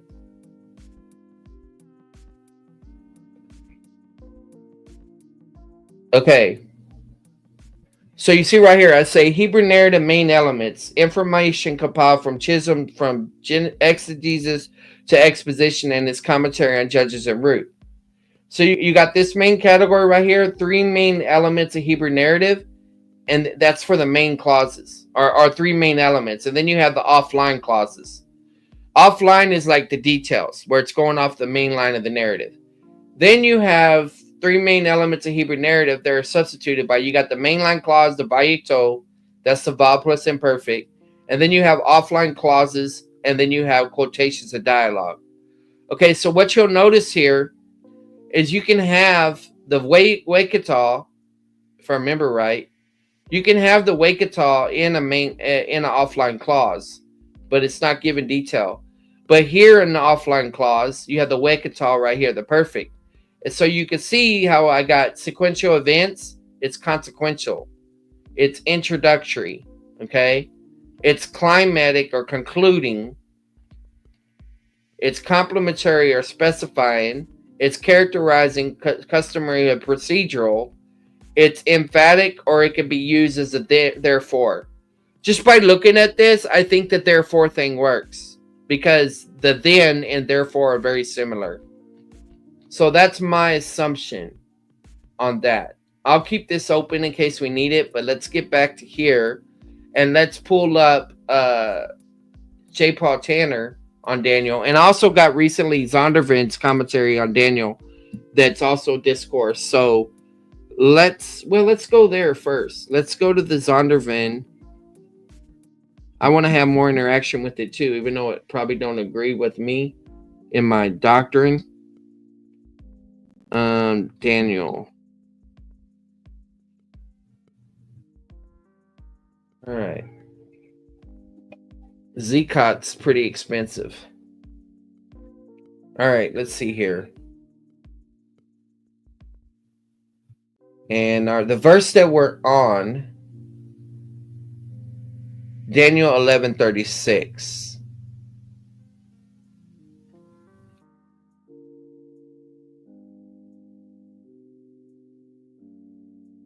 Yeah, so the thing is that what I'm expecting is, because this is a discourse grammar, it should go into some of the things that we see. There's another discourse grammar that I have that we could go in more detail about. But let's just see what's going on here.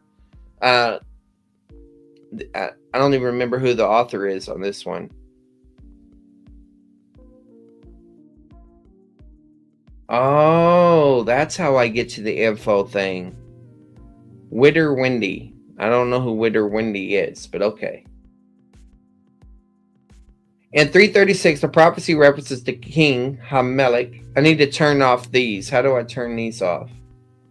View, tools, read aloud. Cool. Notes, highlighting, notes, features, search, home.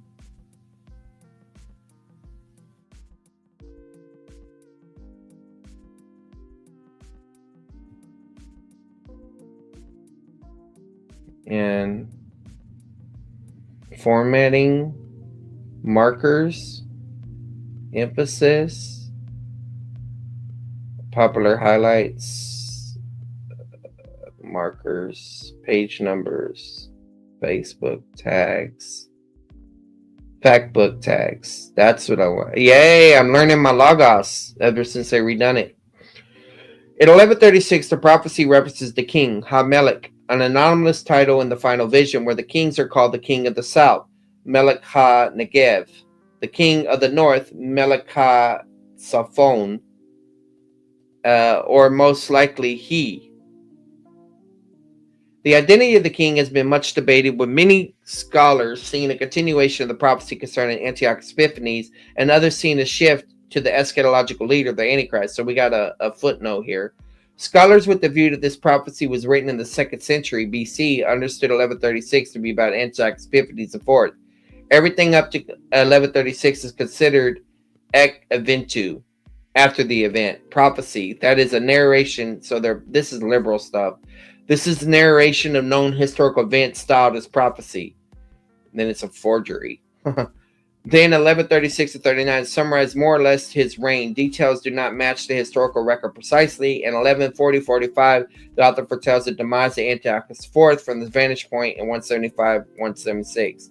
However, the events predicted do not align with what is known of Antiochus' downfall, so the prophecy proves to be erroneous. The author's purpose for using the literary device of Ek eventu prophecy was to encourage his suffering 2nd century BC audience by reminding them of God's control over history. I hope this commentary is not that liberal. I think maybe it's just speaking in the voice of those people that talk like that, but let's just see.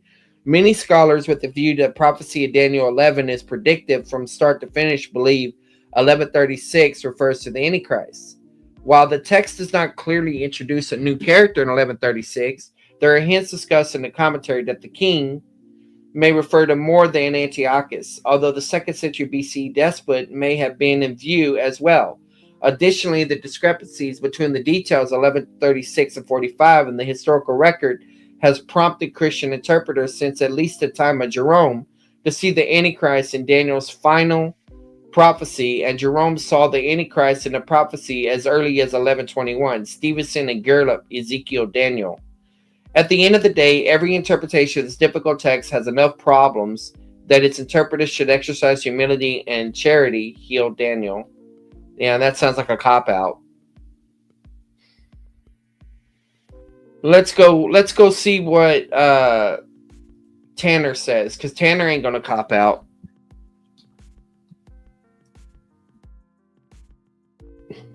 I don't always agree with Tanner, but I definitely respect them.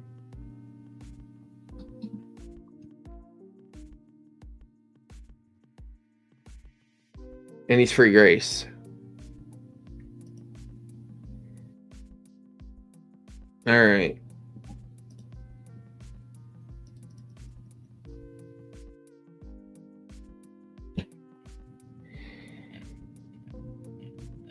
So we need 1136.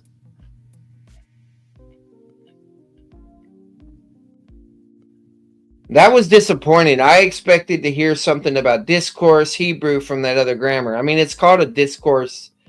Zondervan exegetical commentary in Old Testament. Oh, it's not the discourse commentary. Okay, I'll let it make. I'll forgive it for now.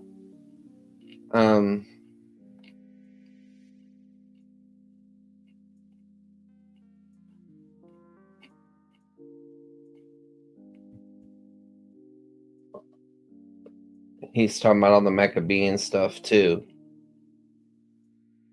1136, predictions of the distant future reserved to the end times. All right, so we're shifting into this more into the realm of what I'm closer to agreeing with. So we see here, up to this point in Daniel 11, the message revealed that Daniel has surveyed the historical struggles between the Ptolemies, ruler of Egypt, and the secluded rulers of Syria, culminated in the atrocities of Antiochus IV, where critical scholars assume that Antiochus continues to be described in the remainder of the chapter.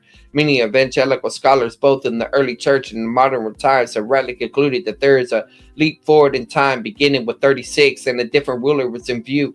The message that the angel began to reveal in 11:2 was seen and extended through 12:4.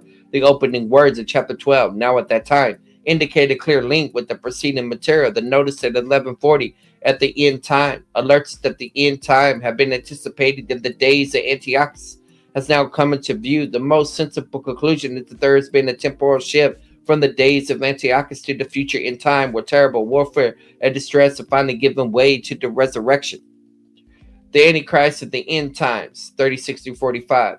Daniel 11, 36 and 45 had long been a hot-headed debate. Critical scholars following the lead of Neoplatonic philosopher and skeptic Porphyry of the 3rd century. Yeah, that was what's his name mentioned too. I didn't know it went that far back, but it makes sense. Continue that this passage is about Antiochus IV, Epiphanes, continuing the account of him begun in verse 21. Conservative evangelicals, however, argued that the account of Antiochus IV concluded at verse 35, and now the author has moved on to discuss the Antichrist at the end times, the one for whom Antiochus IV was but a type. Critical scholars admit that the details given in verse 36 and 45 do not correspond accurately with the life of Antiochus IV. For instance, Antiochus did not even die in the land of Judah, but they used this observation to conclude that the portion of Daniel was written shortly before Antiochus IV died. Come on. That's dumb. As though the author thought that Antiochus' life might end this way, even though it did not. I pointed out before, it is the denial of the validity of predicted prophecy, that drives them to such unwarranted conclusions. Miller, however, is certainly far more correct when he writes, interpreting this passage of Voltaire Antichrist has been a widely accepted view since ancient times. Chrysostom, Jerome, and Theodoret, and Young rightly calls this the traditional interpretation in the Christian Church. Almost 1600 years ago, Jerome declared those of our persuasion believe all these things are spoken prophetically of the Antichrist who is to arise in the end time. Today, the majority of both amillennial, e.g. Young, and premillennial, Archer, Gleason Archer probably, scholars interpret the king to be the Antichrist. Well, my numbers will probably start going up now that we're talking about the Antichrist. This is how it goes, right? While most critical scholars interpret the passage of Antiochus IV, the most evangelicals interpret this as the future Antichrist. There are others who take a mediated position. Baldwin, for instance, is hesitant to fully assign this passage to Antichrist since he is not formally introduced to Scripture, i.e. by use of the term itself, until the epistles of John. Okay? So John introduced the Antichrist. That's cool. Interesting. Yet she realized the passage is not a vision in the time of history, but that of the historical person of the Antiochus, even though bringing the readers rightly up until the end. Hence she concludes, nevertheless, the reasons for thinking that, although the chapter finds its first fulfillment in the character and reign of Antiochus, the matter should not stop there. And let me say the word right. It's and some say Antiochus, but I think it's Antiochus. I think I need to say the O like an Omicron. Antiochus, you could say, maybe. Depends if you think there's a difference between the Omicron and the Omega. In a similar vein, Hill builds upon their approach. Yet the tendency of biblical prophecy to telescope future events, or the idea that the more distant events appears to merge with the nearer so as to become distinguishable from it, has already been noted in Daniel. Thus, Longman concludes that in verse 36 and 45, we see references to Antiochus Epiphanes taking on larger and live characteristics which we, living in the light of the New Testament, might describe as anticipatory of a figure called the Antichrist. Finally, mention should be made of alternative or minority evangelical view, Chisholm. That's the Hebrew scholar guy we were just looking at earlier. For instance, attempts to interpret the whole passage in light of Antiochus IV, but then asserts that though the passage describes Antiochus as typologically a portrayal of the Antichrist. What book is that in? Handbook of the Prophets? Oh, which I got. Okay, cool. Perry, on the other hand, is attempted to argue in a far more radical view than the material Daniel 11 and 12:3 concerns the fall of Jerusalem in the years 80, 66, and 70. So he's going more preterist type. Such that the king in Daniel 11, 36, and 39 is John of Grishela. Never heard of this guy before. John of Grishela, a zealot later during the Jewish revolt, and the king of the north, as well as the little horn in Daniel 7, is the Roman Emperor Vespasian. The following chart shows four of the primary approaches the commentators have taken in regards to this passage. So you got Antiochus the fourth but typological, both Antiochus and the Antichrist, and then the Antichrist. So let's shrink this down so we can see what everybody holds to. Man, I like Tanner because he makes these cool charts. All right, so let me see if Golden Gay. That's who when I was talking to the guy I debated last night, Dr. George Antonios, who just wrote a commentary on Daniel. He mentions Golden Gay, and of course, it's being quoted here. So he would say it's Antiochus IV. CO, I know from Hebrew stuff. Okay, Chisholm, I know, at least from here. Fawcett, Kell, Baldwin, we saw a while ago. Longman, okay. And then the Antichrist, Leopold Young, Walford, of course I know, second president DTS. Leon Wood, R. Wallace, Dwight Pentecost, Gleason Archer, and Eugene Merrill. I love Eugene Merrill. Why's it got a mark here? Theology, Ezekiel, and Daniel. Okay, that's biblical theology in the Old Testament, which I got. All right, so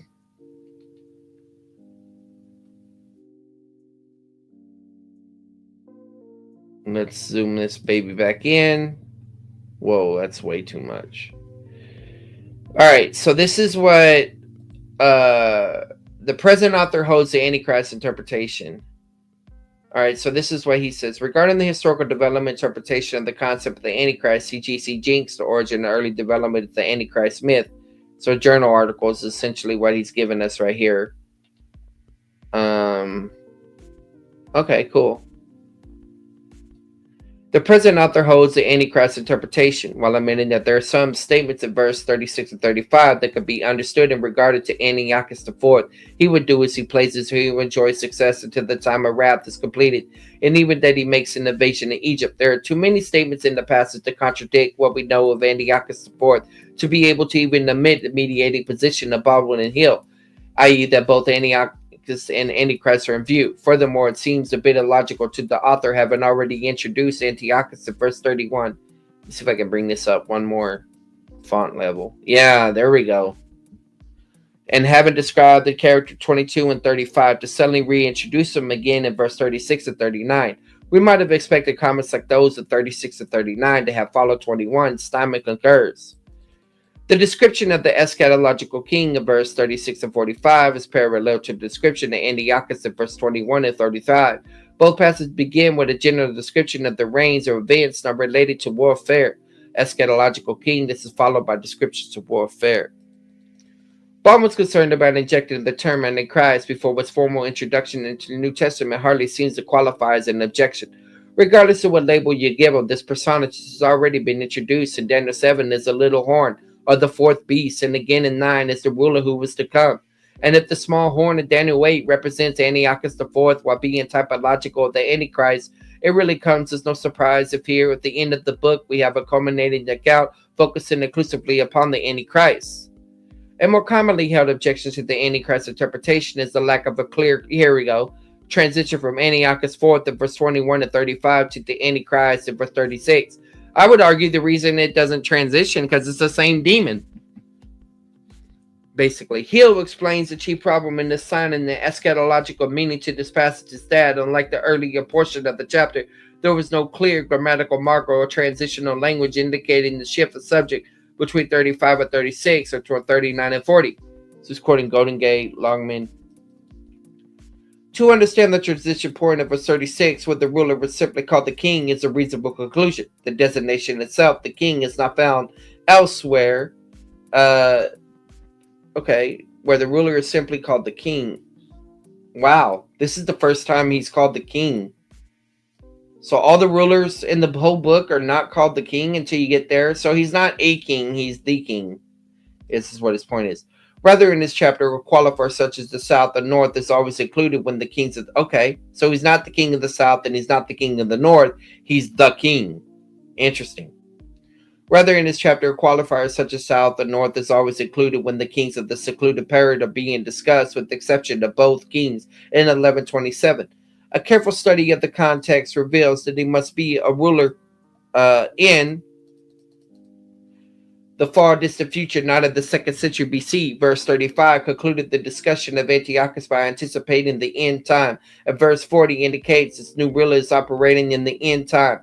Furthermore, 12, 1 and 4, which begins with the words, now at the time, linking the opening of chapter 12 with the end of chapter 11, goes on to describe a terrible time of distress using words similar to those uttered by Jesus in Matthew 24:21, describing the great tribulation, and then stipulates that the time of the resurrection for Old Testament saints will shortly follow.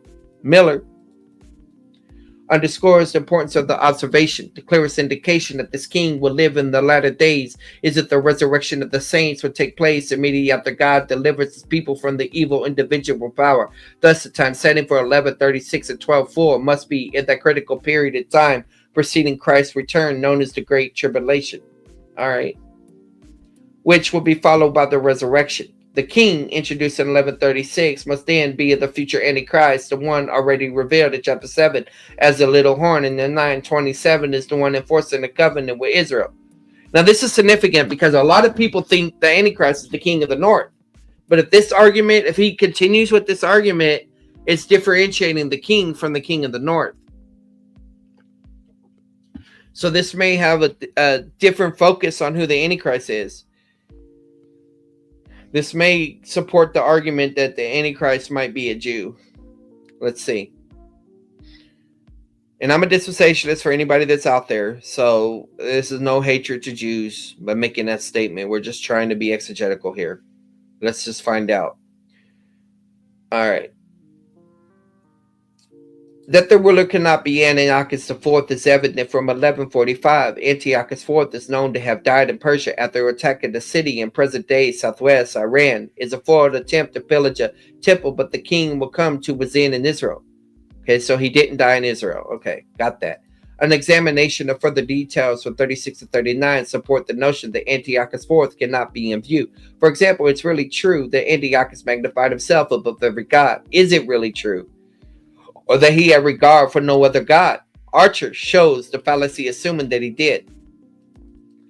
Some writers have argued that since Antiochus entitled himself God manifests on his coins, that this was tantamount to magnify himself above every god. But in point of fact, he placed a statue not of himself, but of Zeus Olympus, or possibly Jupiter Capitolonus, as the quote image in the temple, Jerusalem temple, just as he represented Zeus enthroned on the reverse side of his coins, or done with the title of Nikephoros, victory winner. Oh, that's interesting. Because the language in Revelation about overcome. Okay. It does. I don't think Forest is being used there, but that's interesting as far as the motif. Antiochus was evidently loyal to the Greek religious tradition, which revered the entire Olympian pantheon, and it is hardly justifiable to accuse him of such impiety as exalted in himself above the gods to whom he offered sacrifice on the altar. Okay. That makes sense. Furthermore, it's well known that Antiochus IV did what he could to compel his Jewish subjects to sacrifice and bow down to his heathen gods. Also, Mercer has pointed out several benefactions Antiochus made to Zeus and other deities, showing the respect he had for them. Okay. The statement of verse 37 that he will show no regard for that desired by women likewise hardly fits Antiochus. A number of critical scholars assume that a pagan deity known as Thomas is in view. Montgomery, for instance, wrote, but Hughes, Edwards' identification with Thomas Adonis was now, since Bevan, come to the generally adopted for description of the passion and code of women. Okay. In response, Archer states, man, Archer is really going in on these dudes. What book is this? Daniel and the Minor Prophets Expository. I'm going to have to get that book eventually. I have it probably in another format. But all right. Some commentators have taken these words to be an allusion to Thomas and Adonis, the object of a special cult practiced by women from the 2nd millennium BC and continued to the time of Antiochus. Yet there's no slightest evidence in the historical records that Antiochus ever opposed or forbade the ancient practice. Okay. Finally, the descriptions of the king, verse 36 to 39, are strikingly similar to the themes set elsewhere of the Antichrist, especially 2 Thessalonians 2, 1 and 4, Revelation 13, 1 and 10, which warrants the consideration of the king, Daniel 11, 36 and 45, being the Antichrist, a description of the Antichrist, 11, 36 and 39, textual notes. The phrase, Va'aka El-O-I, so that would be, and above all the gods. But this is singular. Let me see this. Is lacking in second manuscripts and unattested in the Septuagint. How it's reflected in Septuagint, I think that's Theodosus. Yeah, Theodosian. In addition to the Masoretic text. So you have a textual variant there. So let me go look at... Man, we got lots of stuff open now. 1136. He speak modest things against the God of gods, the proper and finish for that which is decreed. Magnify himself above every god. Alright, so let's look at this. Here it is. Ka el va el. And see, that's different. That's even different than what we were just looking at.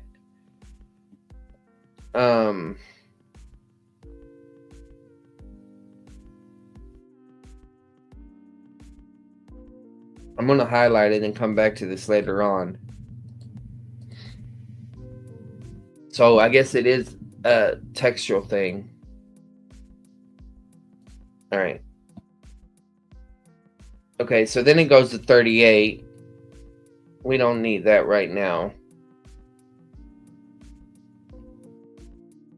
So, all right. So look what he does. Just like the NASB, it translated as then.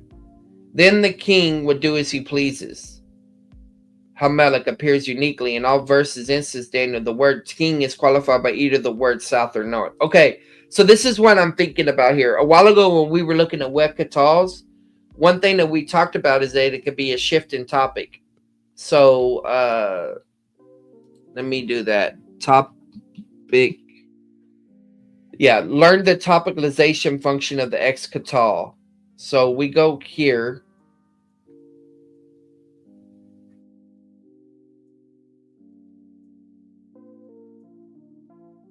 All right. So right here, Elohim nasa et Avraham va'isar elav. All right. So God lifted up. Oh, tested nasa. Okay. Tested Abraham and said to him. Okay. So this is what you need. Some examples. We're going to clarify what the Vayikto and Excatal relate to each other in the context of discourse. The first example comes from the beginning narrative. All right, so right here, it's going subject first and verb. So this is an example of an Excatal because it's a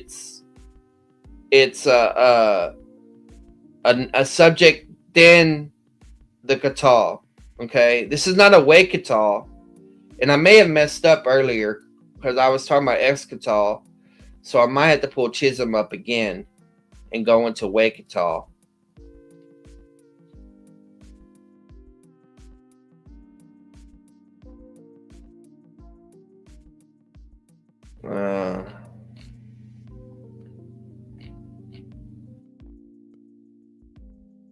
Well, let me go back to my chart. Well, I was reading the Waykatal here, so I guess I didn't mess up too bad. So my point is that it's highlighting the topic, and it makes sense. If this is the first time the word the king ever occurs in Daniel, that you have an introduction of a new character. And so that would support the idea of translated as a then. So 36.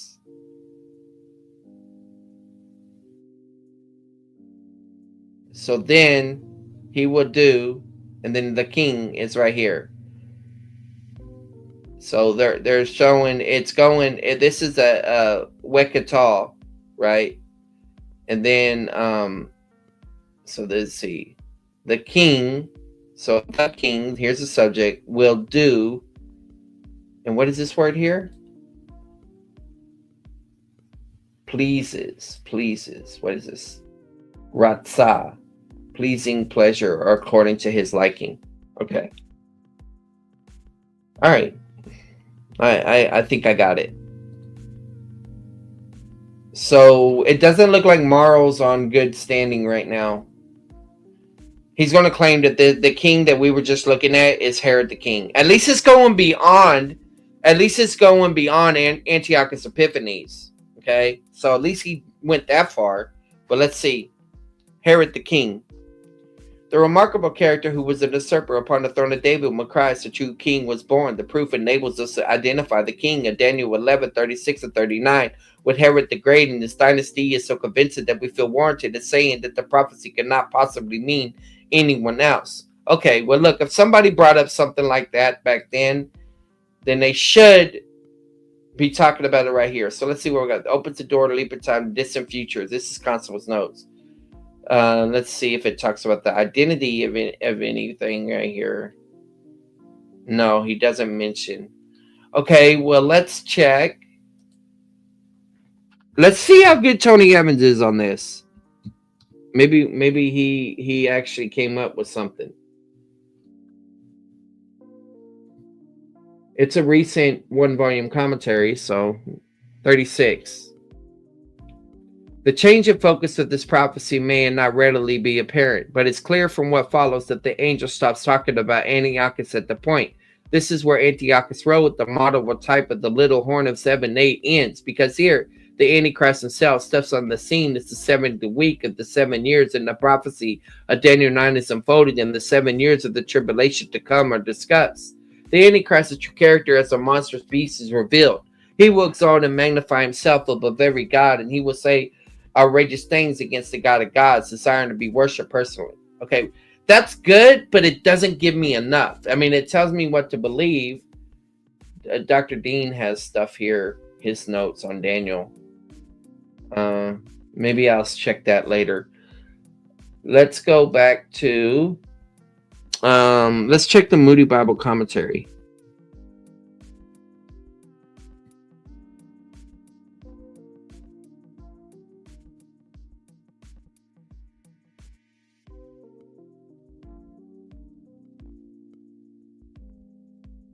All right. At the point the prediction shifted away from Antiochus IV, let me see who's the contributors in this particular one.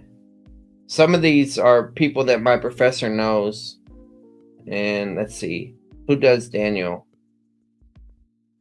Michael Radelnik. Okay. Cool. At this point, the predictions shift away from Antiochus IV to begin to focus on the end of days. The king now in view is the future Antichrist, already identified as the little horn and the prince who is to come. Since there's no clear-cut change in 1136, some have seen this as a continuation of the description of the Antiochus. There are several reasons to see a different end-time king in view here. First, the actions predicted of this king cannot be attributed historically to Antiochus IV.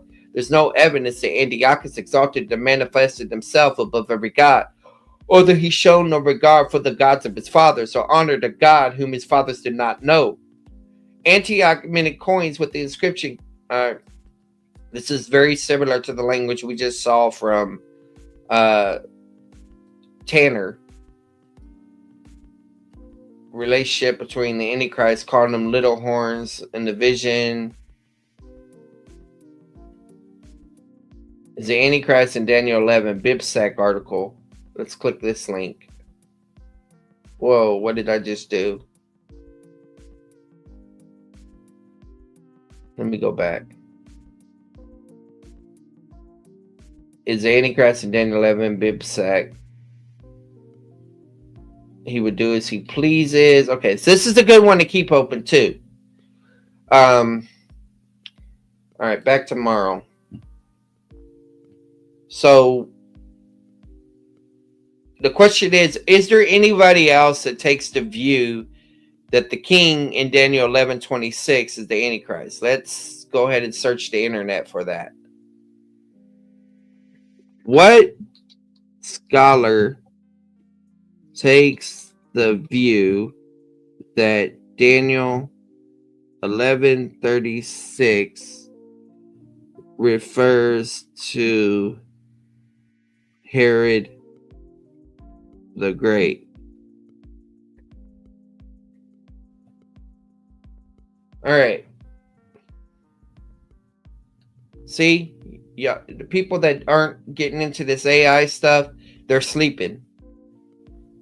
George M. Harton is a scholar who interprets Daniel 11 as revealing the path to power of the Antichrist. Harton states it is a significant passage predicts events at end time in the beautiful land and the beautiful holy mountain. Yeah, but where does it say anything about Herod the Great?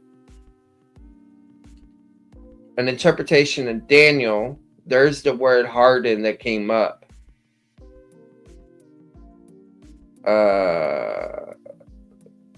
The coming of the willful king. Herod was declared to be king of the Jews by Mark Antony. Approaching Meditations of Matthew 2. Herod is the end time king. Okay. But look what's happening here, guys.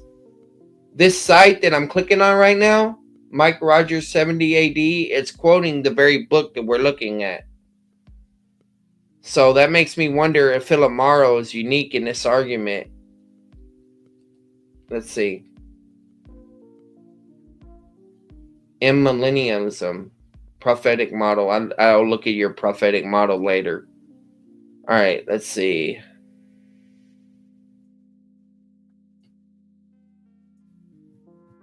All right.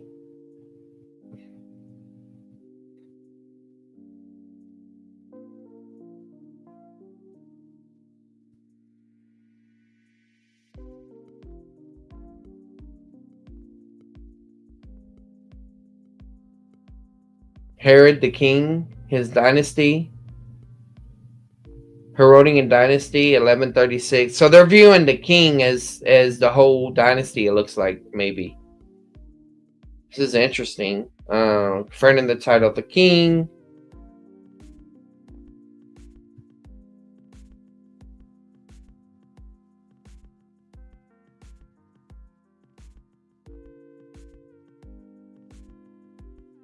So we need to type in Mauro's name.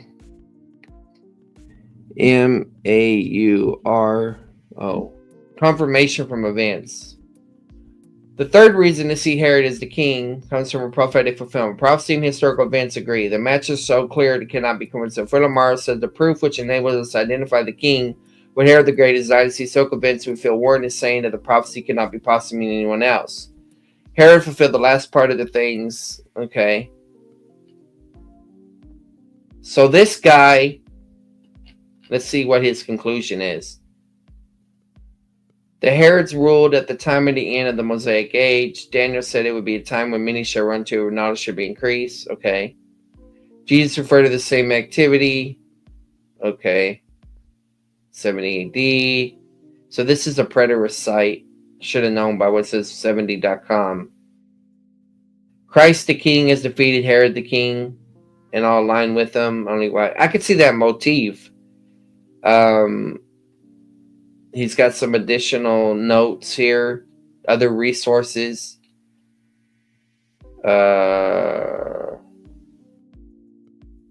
This is interesting. I'll file this one and come back to this one in the future.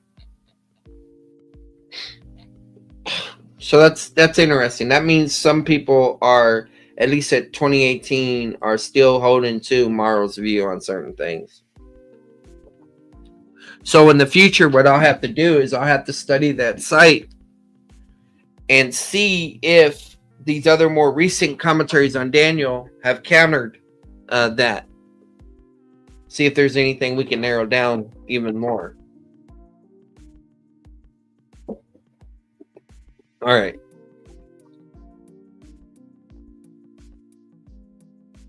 It would be strange indeed if, in the outline which gave prominence to Xerxes, Alexander, the Seleucids, the Ptolemies, the Antiochus, Epiphanes, and Maccabees, there was no mention of the remarkable personage who exerted upon Jewish affairs and destinies an influence greater than that all who sat upon the throne of Israel when Christ was born. The word the king should suffice in light of the context without further description to identify Herod to those who thoughtfully read the Bibles. For Herod alone, see, we're back to the Christmas story, guys. Where Herod alone is called by that title when the Gospels, and he alone had the rank and authority of the king in Israel in the days after the captivity, the latter days. The text does not speak of the king, but of the king, the emphatic Hebrew article being used. This is a marked contrast with the term in verse 40, where the original speaks of a king of the north and the king of the south. Okay, so that confirms what Tanner was saying, that the king, whoever it is distinct from the king of the north and south. So you got two people with two different views agreeing on the same observation. So that's good. A glance at the context is enough to show that the king of verse 36 cannot mean either of the kings of verse 27.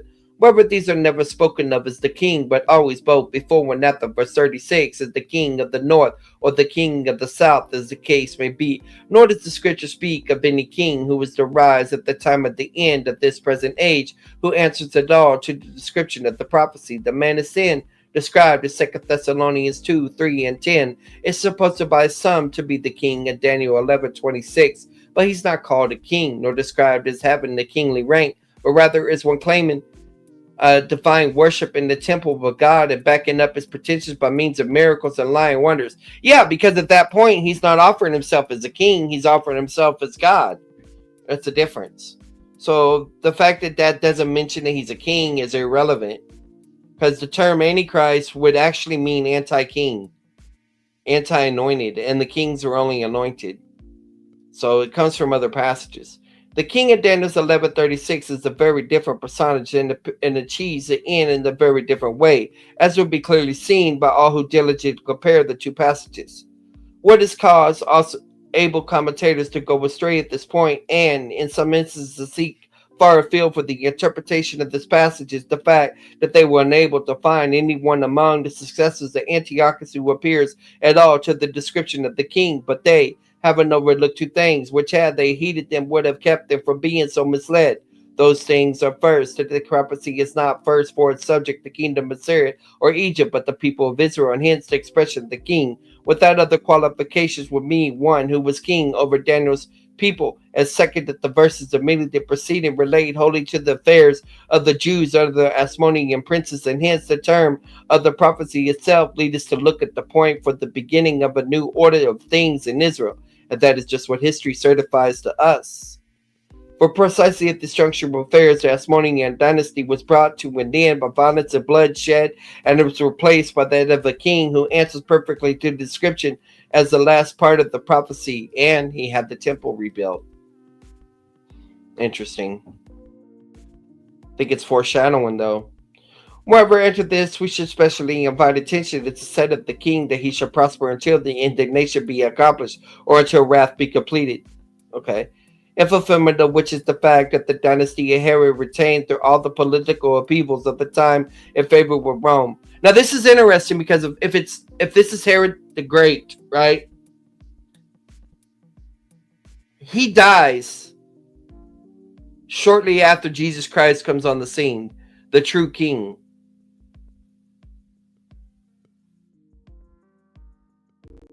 Right? Because we're talking about the Herod the Great that went after, tried to kill Jesus at his birth. Okay. Though the political... one time I did an observation on Matthew, and I called it the Battle of the Three Kings. If I remember right. Different kings. I was talking about the kings of the east, then Herod, and then the king coming. So I was catching this in a motif level back then. Anyway, in fulfillment of which is the fact that the dynasty of Herod retained through all the political upheavals of the time its favorable Rome will flourish in authority in Palestine until the destruction of Jerusalem, which is the wrath of indignation, the tribulation, to what the prophecies of Daniel so frequently refer to the end of Jewish nationality. Okay, so what they're essentially saying is that the wrath period ended in 70 AD. And so they're trying to say that the Herodian dynasty ended in 70 AD. That seems to be the claim. To which the prophecies of Daniel so frequently refer to the end of Jewish nationality, for it was Herod the king who sought to compass the death of Christ soon after his birth, and whose successors of his own family put to death John the Baptist. This was done by Herod Antipas and James, the brother with John, by Herod Agrippa I, who also imprisoned Peter, the attendant to deliver them to the Jews, and finally sent Paul in chains to Rome, which was done by Herod Agrippa II, the last of the dynasty, the man who's best known to the world as he who was almost persuaded. Interesting. According to his will. The first thing said of the king is that he should do according to his will. This is usually taken to mean that he will be of an exceptionally self-willed disposition, one of the sort who act without restraint, and without regard to the rights and the feelings of others. This may indeed be a part of the meaning of words, but much more than this is implied. Self-willed people are so very numerous that if they were all that were meant, the words could not serve for purposes of identification. Yeah, that's true. But not many are so placed and have such power in their hands that they are able to do, that is, achieve or accomplish what they will or plan to do, and this is what is meant. For the expression is used in the same prophecy of two other notable personages. The first of these is Alexander the Great, to whom it said that he should rule with great dominion and do according to his will. The other has been identified as Antiochus the Great. Of him is also said he should do according to his own will. And history shows that this monarch too has been successful during the first part of the reign in carrying out his various designs.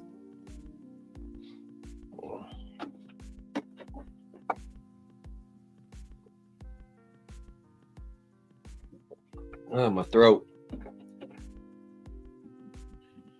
This is what distinguished Herod the Great in a remarkable degree, for history records nothing of the nation more notable than Herod's success in rising up only a lonely origin to the rank and authority of king, and securing for himself desperate power and retaining it throughout all the political changes of the time, and the way he used the power for the accomplishment of all of his designs, however stupendous in magnitude, as the rebuilding of the temple, of atrocious character, as condemning to death his own wife and children. For Herod contrived to secure the favorable confidence first of Julius Caesar, then of Mark Antony, and then of Octavius Caesar, though he had assisted Antony and Cleopatra against him. All things considered, there's nothing more wonderful in the career of Herod than his extraordinary success in doing according to his will. But taking the expression in the other sense, we may say that it would be difficult to find in history one who was so ruthlessly executed the designs of his own tyrannical and cruel heart, even upon those of his own flesh and blood, as Herod the king. His murder of the best-loved wife, the beautiful Marilyn, who was a princess of the Asmonean family, is in a special circumstance without parallel in the history. He put to death also 3 of his own sons, 2 of them by his favorite wife, because he suspected them of aspiring to the throne, and similar deeds of wilfulness characterized the entire reign. Josephus gives many instances of this. For example, Antiquities, the 12th 9-4. Yeah, some people think that Herod had a venereal disease, and that's why he was insane, supposedly, like syphilis or something. Exalting and magnifying himself, but that could have been just a way that they discredited him. I'm not sure. Further, it was said of the king that he shall exalt himself and magnify himself above every god, and shall speak marvelous things against the God of gods. These words are descriptive of Herod. The words above every god may be taken to mean every ruler and authority of Israel. Okay, so it's not necessarily a reference to, in his view, it's not necessarily a reference to paganism. It's a reference to representatives. Just as God of gods means the supreme authority over all authorities. Herod successively aspired to the lordship of every authority in the land, whether priests or rulers assumed to appoint whom he would to the office of high priest. He put his own brother-in-law, Aristobulus, Merriman's brother, in the office, and shortly after had him murdered. Dang. Herod also uttered great things against the God of gods. This, we believe, refers specifically, though not exclusively, to the decree for the slaughter of the babes of Bethlehem, to express purpose for which was to get rid of Emmanuel, God come in the flesh, to be ruler of his people, and to be the prince of the kings of the earth. Herod's way of making himself secure upon the throne was to put to death every suspected rival. Yeah, you kill your own son, you might as well go after the one that's claiming to the throne, the Messiah. For Herod, in common with the Jewish teachers in his day, and with some teachers in his own day who ought to know better, mistakenly supposed the Christ of God was coming at that time to occupy the earthly throne upon which Herod was then seated. We shall have occasion to refer again to this prominent act in the career of Herod, the desire of women. And verse 37 reads, neither shall we regard the God of his fathers, nor the desire of women, nor regarding the God, for shall magnify himself above all. The words call for special comment. The first clause manifestly could not apply to any heathen king like Antiochus, for whether or not a heathen king should change his national gods is a matter of no importance whatsoever. But with the king of Israel, it's a matter of supreme importance. Now Herod, though supposedly of an Edomite origin, origin was virtually a Jew. For all the remaining new domains who would come into the Jews several centuries previous have been amalgamated with the Jews in addressing the people. Herod habitually used the expression, our fathers. So fully was Herod regarded as a Jew that the Herodians even held him to be the Messiah. Therefore, in introducing the worship of Sia, Herod conspicuously failed to regard the God of the fathers. Moreover, in this connection, it should not be forgotten that Esau was Jacob's twin brother, and hence that the God of the fathers of the Edomites was the same as the God of the fathers of the Jews. The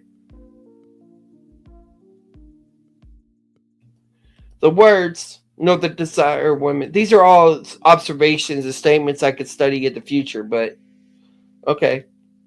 The words nor the desire of women are very significant. There could scarcely be any doubt that they refer to Christ, and that Daniel would so understand it. For of course the women must be understood to be the women of Israel, and the ardent desire every one of them was she might be the mother of Christ. The same word is found in Haggai 2:7, and the desire of all nations to come.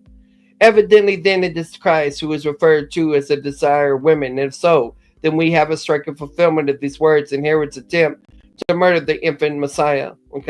For the record given in Matthew 2 makes it quite clear that Herod's deliberate purpose was to put to death the promised Messiah to Israel.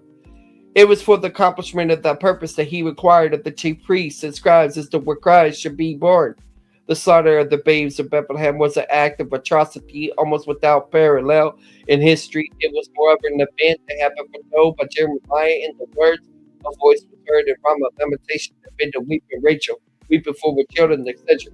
Each one of those were the difference was the desire of his own mother, and thus Herod fulfilled 337 in another sense, the God of forces. Verse 38 reads, and in his estate or his establishment shall be honored the God of forces, or God of forces, or even no God whom his fathers do not, but shall be honored with gold and silver and precious and costly stones and with pleasant or valuable things. Herod's career affords the most striking fulfillment of this verse. The expression God of forces of fortresses is so unusual that it furnishes a most satisfactory means of identification, for it applies to the Caesars to none other in history, seeing that the Roman emperors claimed for themselves divine honors and that it was by forces of fortification that they extended to maintain their power and enforce the worship they demanded. This honor Herod paid to them and after the most extravagant fashion, and he did it, of course, in order to make himself secure, that is to say, for his own establishment. As if the text of verse 38 may be rendered. This honor paid by Herod first to Julius Caesar, then to Anthony, then to Anthony's conqueror. Augustus was one of the most conspicuous figures of Herod's policy. Josephus records how he sent delegations to Rome and also to Anthony and Cleopatra in Egypt, bearing the most costly presents. And also he converted the ancient Strata Tower to a magnificent seaport and named it Caesarea in honor of Caesar. And how later he rebuilt Samaria and renamed it Sebastos, meaning the equivalent of Augustus. He built many other fortified cities and named them in honor of Caesar. Okay. Same subject is continued to verse 39, which reads, that shall he do with the most strongholds with a strange God, whom he shall acknowledge and increase with glory. He shall cause them to rule over many and shall divide the land for gain, or parcel out the land for hire. Here we have a reference to one of the most prominent acts of Herod's long reign, namely his rebuilding of the temple, and his making the temple heir a stronghold for Caesar.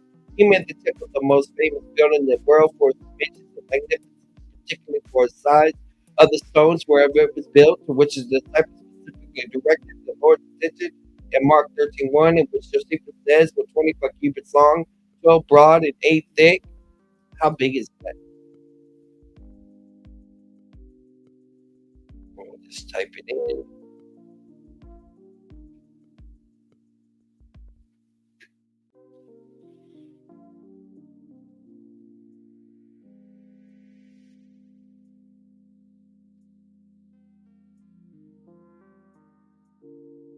I'm gonna put convert. Let's see if we can do this. Convert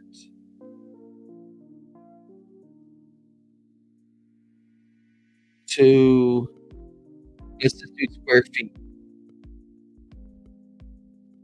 Because we got length, width, and height there. Oh, come on.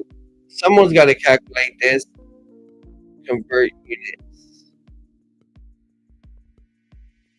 It should do it for me.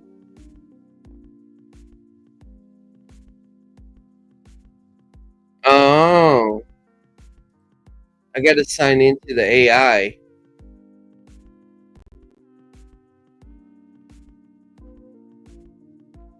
Give me a second, guys.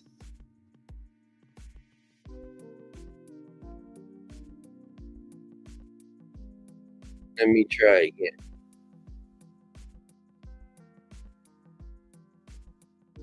All right.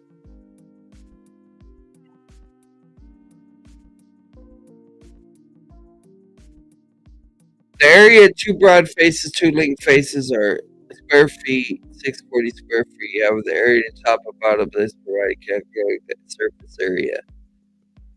Oh, well, crap. I had to figure that out another time. All right. But in rebuilding the inheritance, Herod converted it into the fortress for his own purposes, that being the most stronghold of the land. As part of the plan, he constructed on the north side of the temple, noble looking and strong citadel, which is named the Tower of Antonia, after Mark Antony, Josephus says. But for the tower itself, and Herod the king of the Jews had fortified it more firmly than before in order to secure the guard of the temple. He gratified Antonius, who was his friend, and the Roman ruler by calling the tower Antonia. Yeah, it's definitely using that language of fortified and tower. Okay. Further, this historian says that the fortified places were two, the one belonging to the city itself, the other belonging to the temple, and those that could get them into their hands of the whole nation under the power, for without the command of them it's not possible to offer sacrifices. It was from the stairs leading to the famous tower, upon which the Apostle Paul had been taken by the soldiers to save him from the violence of the people, that he skilled them by a gesture of his hand and gained their attention by addressing them in the Hebrew tongue. Acts 21. Again, Josephus says to Herod that when Caesar had further bestowed upon him another additional country, he built there also a temple with white marble hard by the foundations of Jordan, and also to say all at once there was not any place in the kingdom fit with the purpose that was permitted to be without someone that was Caesar's honor. And when he had filled his own country with temples, he poured out like plentiful marks of esteem unto the provinces built many as cities which he called Caesareans. Okay. In connection with the prediction of what the king would do when the chief strongholds with the strange god, mention should be made of the many images statues of Caesar which Herod set up to be worshipped in various fortified places. He even went so far as to sacrifice to place a huge golden eagle to adore the emperor and imperial Rome at the very gate of the temple. I had heard about that, but I didn't. I mean, I've seen it in movies actually. I think it's in the movie AD. Thus giving rise to atonement and insurrection among the people. In this way did he in this state office honor the God of the forces. Caesar, whose statue everywhere introduced the object of worship, fulfilled the literal exactness of the words, thus you to do in the most strong words the expression which applied to the citadel of the temple where he erected the tower of Tony with the strange God, whom he shall acknowledge and increase for glory. The last clause finds a striking fulfillment in Herod's extravagant pains to glorify Caesar, which is shown went beyond all bounds. The word divided the land for gain or parceling it out for hire were fulfilled in the practice adopted by Herod, parceling out among persons favorable to himself the land additions to places which was important to him to control in case of emergency. Josephus speaks of this. We thus find that every item foretold of the king was completely fulfilled in the career of Herod, and the record of its fulfillment has come down to us in authentic contemporary history, which is all hands acknowledged as trustworthy in an unusually high degree. Other predictions concerning the king are given in verse 44 and 45 is fulfilled with literal exactness and will be shown when we come to the exposition of this verse. Okay, so now that we got that going on, let's go ahead and go modern. Let's pull up Cressman's notes and let's see how he views this. Okay. To predict the king in the verse about the power to do as he pleases, clearly he will not be subject to a higher human authority. He will exalt himself higher than any other god, which implies that he will demand worship. He will also repudiate the true God. He will succeed for a time unto God's indignation against the people that choose to run his course. All of this has happened under the sovereign authority of God, however. So he's not interacting with that other view, but I don't expect him to really. Let's see. The verse given more information about the ruler's religious convictions. The phrase, the God of the fathers, is similar to one that occurs elsewhere in Scripture describing the God of the Jews. This has led some interpreters to conclude that the king will be a Jew. Yeah. So Darby, Gabeline, Ironside, Over, Daniel, and I think maybe even Tanner may hold that view. However, the phrase does not require this interpretation. The name God is Elohim, the general word for God, rather than the covenant name Yahweh, that God often uses to express his relationship to his chosen people.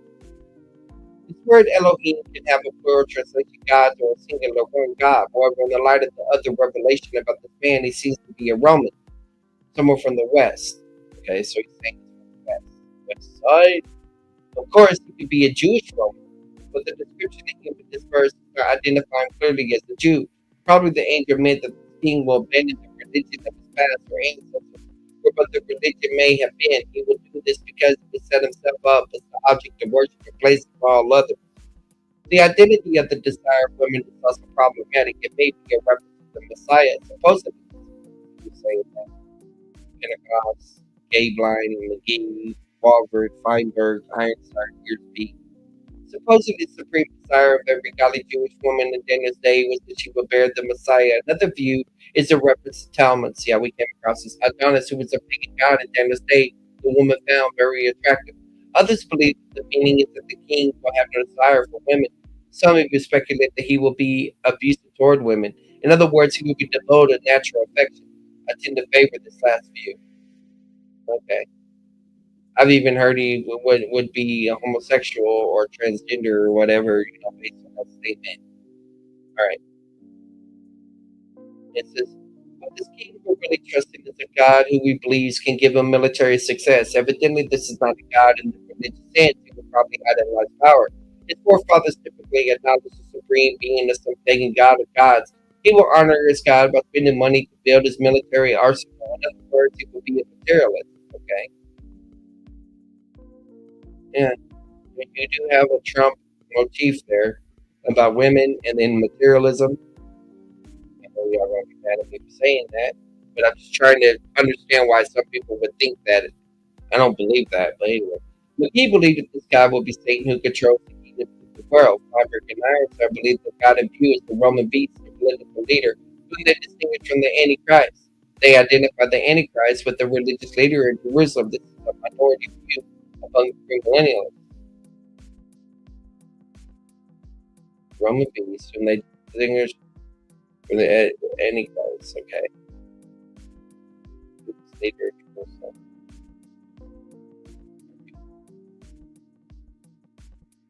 The foreign god referred to this verse may be the god of military might mentioned in verse 38. Ultimately, may be some other foreign god who uses his own ends, or it may even be himself. In Antioch, as before him, the ruler will reward those who are loyal to him, and he was supported by bestowing honor to position of authority on them. Perhaps he will also take bribes as Antiochus did and give land to those who pay him off. Another possibility is that he will reward with lands those who are faithful to him. Okay, so he was definitely forward future focused there. So all right, we'll close Constable for now. Let's go to Tanner. Then the king will do as he pleases and will exalt and magnify himself above every god. He will even utter shocking things against the God of gods. He will enjoy success until the time of the wrath is completed, for which degree will be done. He will show no regard for the God of the fathers or for the desire by women. He will have no regard for any other God, for he will magnify himself above all. Rather, in this place, he will honor a God of strongholds, a God whom his fathers had not acknowledged. He will honor with those silver, precious stones, and desirable treasures. He will deal with the mightiest strongholds with the help of a foreign God. Whoever acknowledges them, he will multiply honor upon and cause them to rule over many others. He will portion land as a payoff. All right, here's the commentary. The first thing we're told about this future king, the king, is that he will do as he pleases, i.e., be in a position of incredible authority, face a little effective opposition. The same was said of Cyrus in 8:4 and Alexander the Great in 11:3. Before coming to have absolute authority, he would share power with the 10 kings, who have banded together to form a confederate kingdom. But following this subduing the 3 of the 10 kings, the virtually gains world dominion. And so the thing is, that I'm noticing about Mauro, Mauro doesn't seem to be connected the king to the 10 kings and to the little horn thing. Maybe he does later. Rather than promoting the deities of the Greek pantheon as Antiochus did, this future king will exalt and magnify himself above every god. It is doubtful that he does this too early in his career. At the beginning, at Daniel's 70th week, he will enforce a covenant for many for 1 week. At the point he apparently presents himself as Messiah and does what the Jewish people would expect Messiah to do. He acts as the advocate and enforcer of the Mosaic Law. Yeah, so Tanner believes the Mosaic Law is going to be the covenant that is going to be brought back in the Tribulation. The law is going to be brought back. Compare the commentary Daniel 9:27 for a reason, expectation for the interpretation. That means all those Black Hebrew Israelites may get caught up in this. All these Jewish cults may get caught up in this because the Antichrist is going to offer them the Mosaic Law.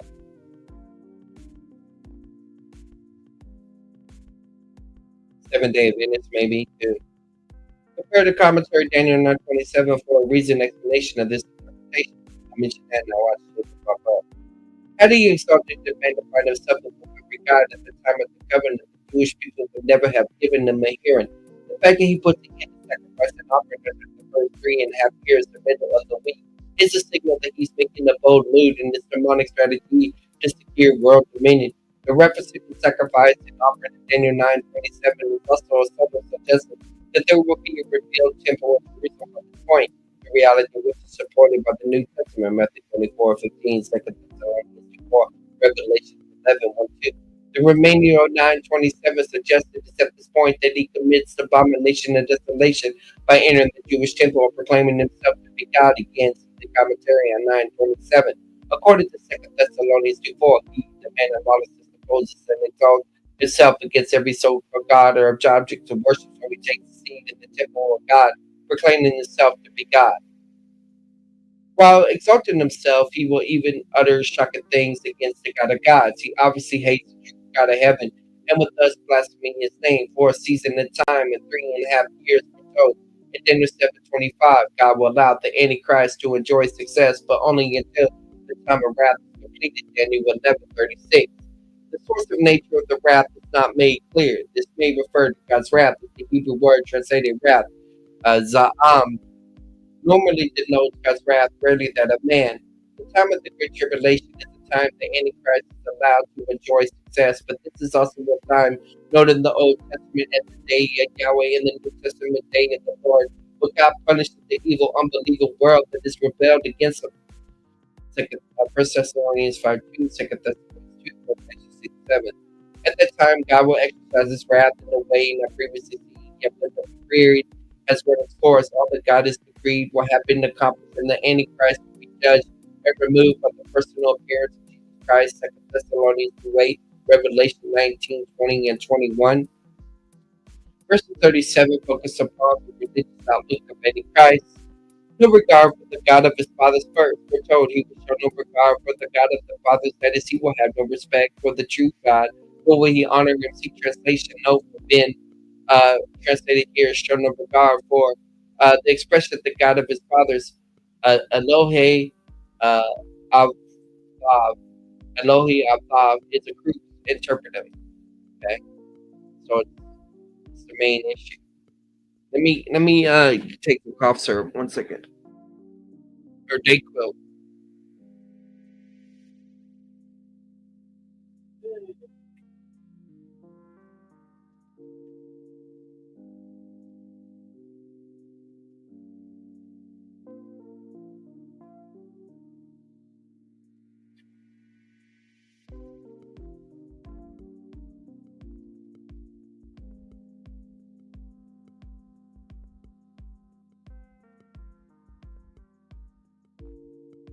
Hey, the thing's in my hat. Let me fix this. Grammatically, the plural form Elohim can be translated as God, the true God of the Bible, or as pagan deities are in view. Gods. Context determines the correct translation. If the phrase in Daniel 11:37 is translated the God of his fathers, this would imply that the Antichrist would be ethnically Jewish. See, this is what he's saying right here. A view that some have taken. Who are they? Although most English verses translate the phrase the God of his fathers, we find it translated the God of his fathers. In the KJV, NIV, Young's Literal among modern commentators taking the Jewish view are Darby, Gabeline, Ironside, Strauss, Young, Culver, Feinberg, and Wickham. Of those taking the Jewish view,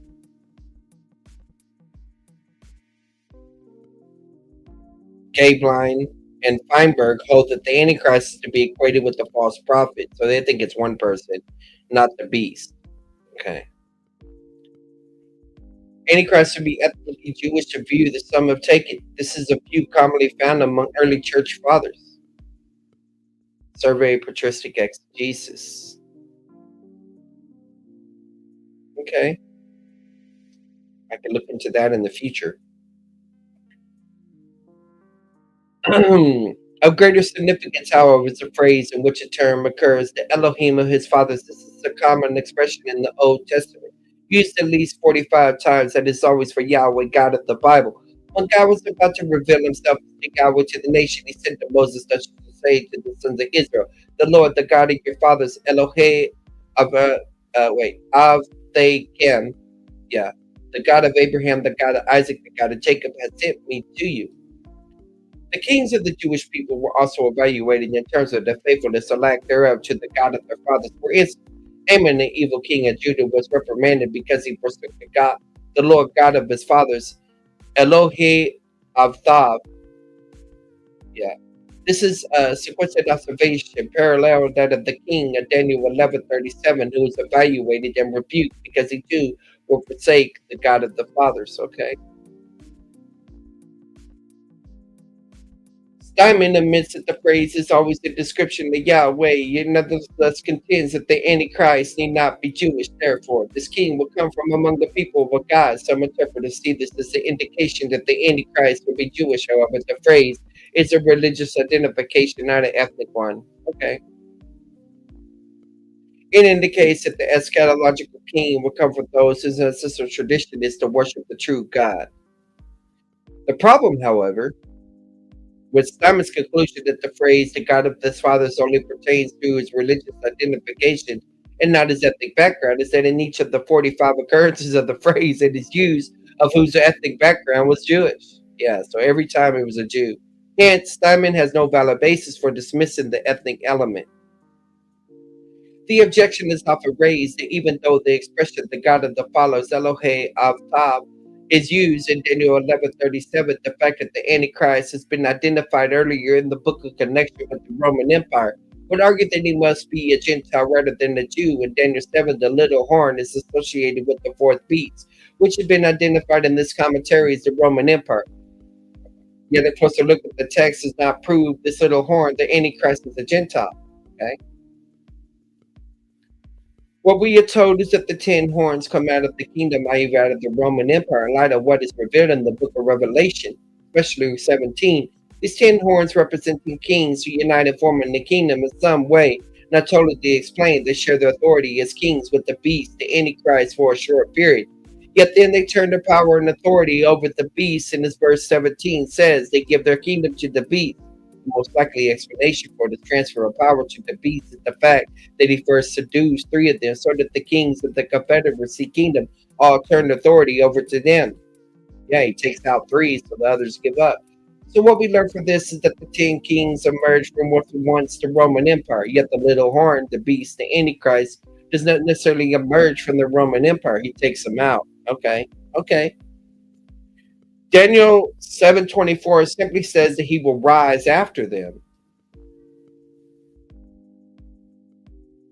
And he comes to possess the kingdom. Yet the kingdom of the little horn gained in one of the territory that was once the Roman Empire, but that does not make him a Roman or even a Gentile. The ruler to come in 926 can be understood in much the same way.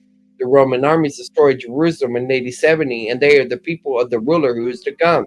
He is connected to the Roman armies of AD 70, and that he will one day come to rule over a 10-nation confederate kingdom comprising territory once part of the ancient Roman Empire. Furthermore, the territory was extensive, including most of the countries of the Mediterranean and other countries now making up in Europe, France, and Germany, and even at times countries now regarded as part of the Middle East, including Syria, Turkey, Iraq, and even Judah. Yet even if someone insists that the Antichrist must be in some way Roman because of Daniel 7:24, that still does not prove he's a Gentile.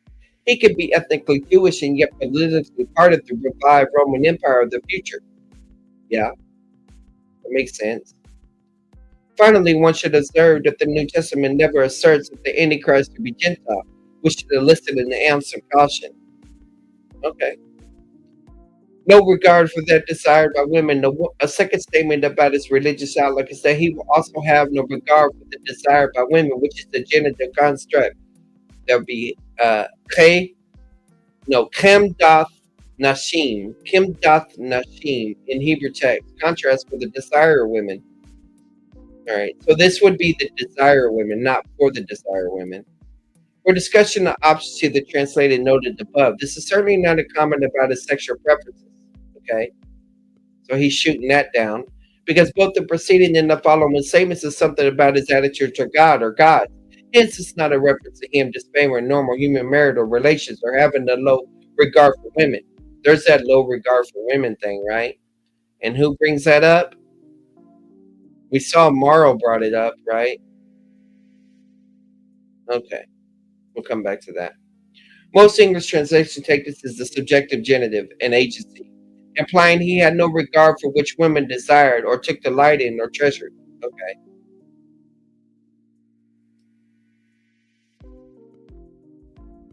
As for what it might be, most are not known committal, assuming that it must be some deity that women worship or highly esteem.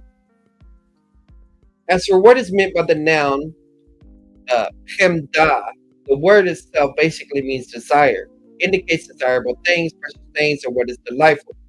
Uh, DCH, I think that's Klein's.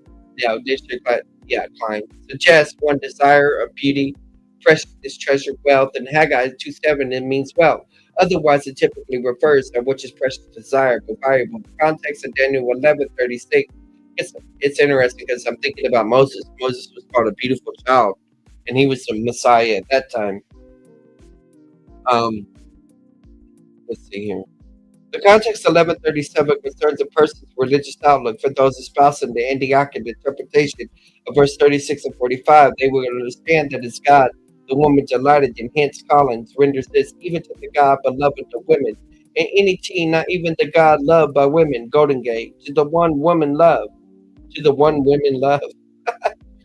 Interesting. Well, he's going to be a player. All the women going to love him. Oh, I think they like me. Montgomery translates a darling of women, by which he means specifically Thomas Adonis. A Thomas worship and cult of women. Some have suggested that what is in view is their desire that Jewish women have had to be the mother of Messiah. Yeah, that was. There's Mauro. Among those talking, Mason, Mauro, Walford, yeah. Feinberg elaborates. And Feinberg's a Jew, by the way. He would have no room for the one who is preeminently among the desire of women, Messiah himself. It was the fond hope belonging to Jewish women that they might be the channel through whom the Messiah will be born. The reason the Antichrist has no respect for the desire of women is that he was seeking to take the place himself. The desire should be for your husband. I'm thinking of that language. And that means to overtake. I don't know. Miller adds his support in the Messianic interpretation of either side of the phrase or statements concerning Antichrist's contempt for God and religion. It would not be surprising to find a reference to rejection of the Messiah in this setting. The most sensible understanding that Himdat Nasim is Nashim is a symbol of the Messianic hope in general. However, this particular statement is understood, and the point of 37 is that the Antichrist will so exalt himself that he will tolerate no other rival of earth being worshipped. This is consistent with Revelation 13:4 that says the people of the earth of the days will worship both the dragon, Satan, and the beast, the Antichrist. Also, the latter will oppose every single god or object of worship, 2 Thessalonians 2:4. Not surprisingly, he will hate true believers and Jewish people who seek to worship Yahweh God. No rival, okay. 1138. In the place of Yahweh God, the Antichrist will honor a God of strongholds. That is, he will put his stock in military might. The word stronghold, ma'utzim, is commonly used in the Old Testament, all right, of a fortified military defense. Some attempted to vain identify the specific God as Hill summarizes. Several suggestions have been made identifying the god with one of the numerous fortresses established by Antiochus the Fourth Epiphanes, the god Jupiter the Capitolinus, to whom Antiochus erected a great statue to Antioch, the god Zeus, based on the scripture found in Scythopolis and the Jerusalem citadel of Acre, where Antiochus profaned the temple for seeing by erecting the image of Zeus. Hill concludes that the expression simply symbolizes his own tyrannical rule over his kingdom, as Kell puts it, in personification of war. The same word, ma'ot, is used metaphorically of Yahweh. David proclaimed, God is my strong fortress. For the Jewish kings of old, their trust was to be first and foremost in Yahweh God, not military might. Yeah, the king wasn't supposed to multiply horses and all that. The Antichrist, however, will rely heavily on military might. This is the God whom his fathers have not acknowledged, nor that they did not have utilized the military armies and hardware, but that their trust was not in this alone. Precious resources like gold, silver, precious stones, and desirable treasures will mean nothing to this tyrant. He will readily pour them into procuring whatever military goods he can obtain, for he assumes that having a superior military machine will enable him to take over the world and rule it. From the human standpoint, he will be successful in his quest until the Lord Jesus Christ put a stop to his madness. Revelation 13:4 state, who is like the beast and who is able to wage war with him. Many will suffer at the hands of this godless man when such massive military resources are placed in his hands.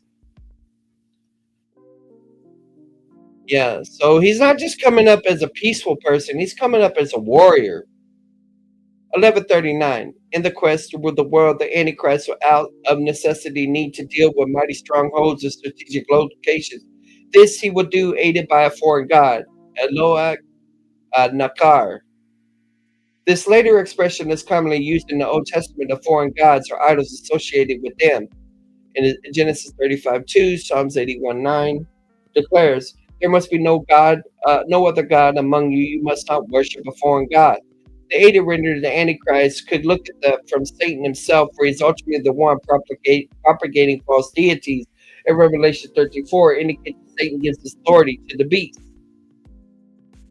In addition to military force, the Antichrist will use other tactics to create a loyal following.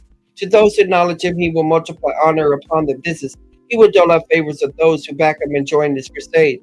Those favors will take the form of granted political position to rule over many others, and the allocation of key territories and portion land is a payoff.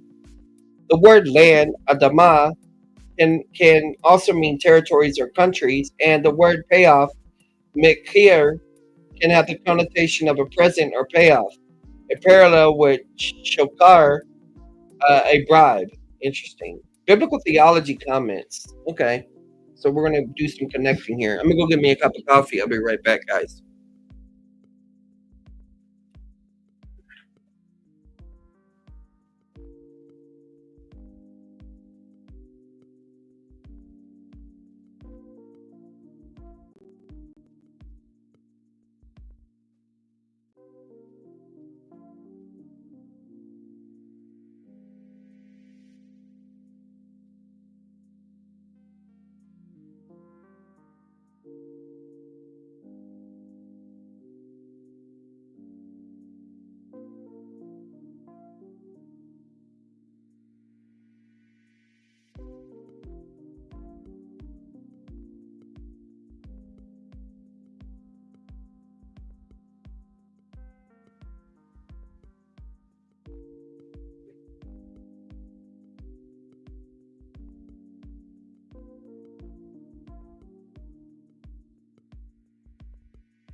All right.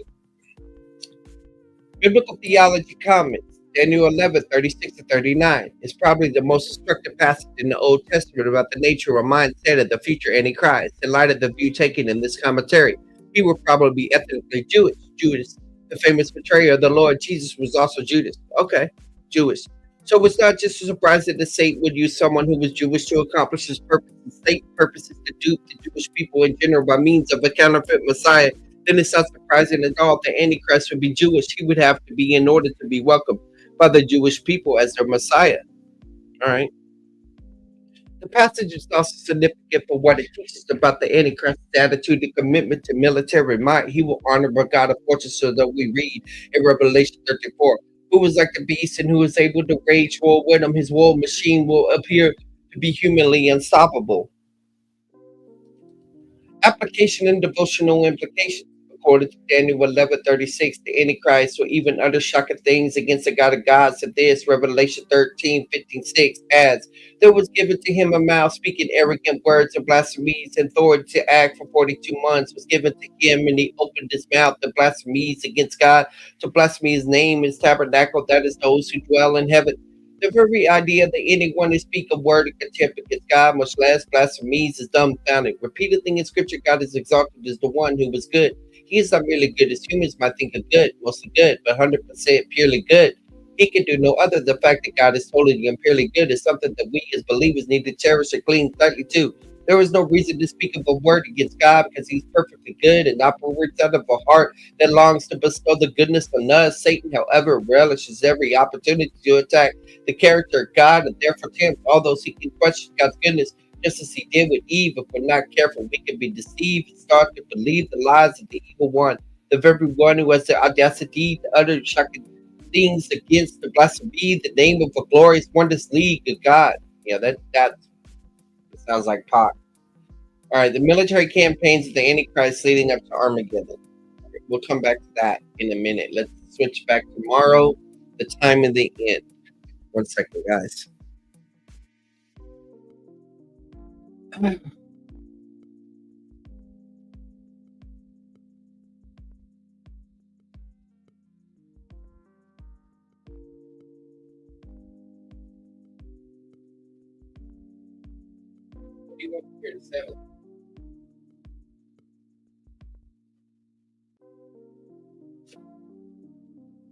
Alrighty.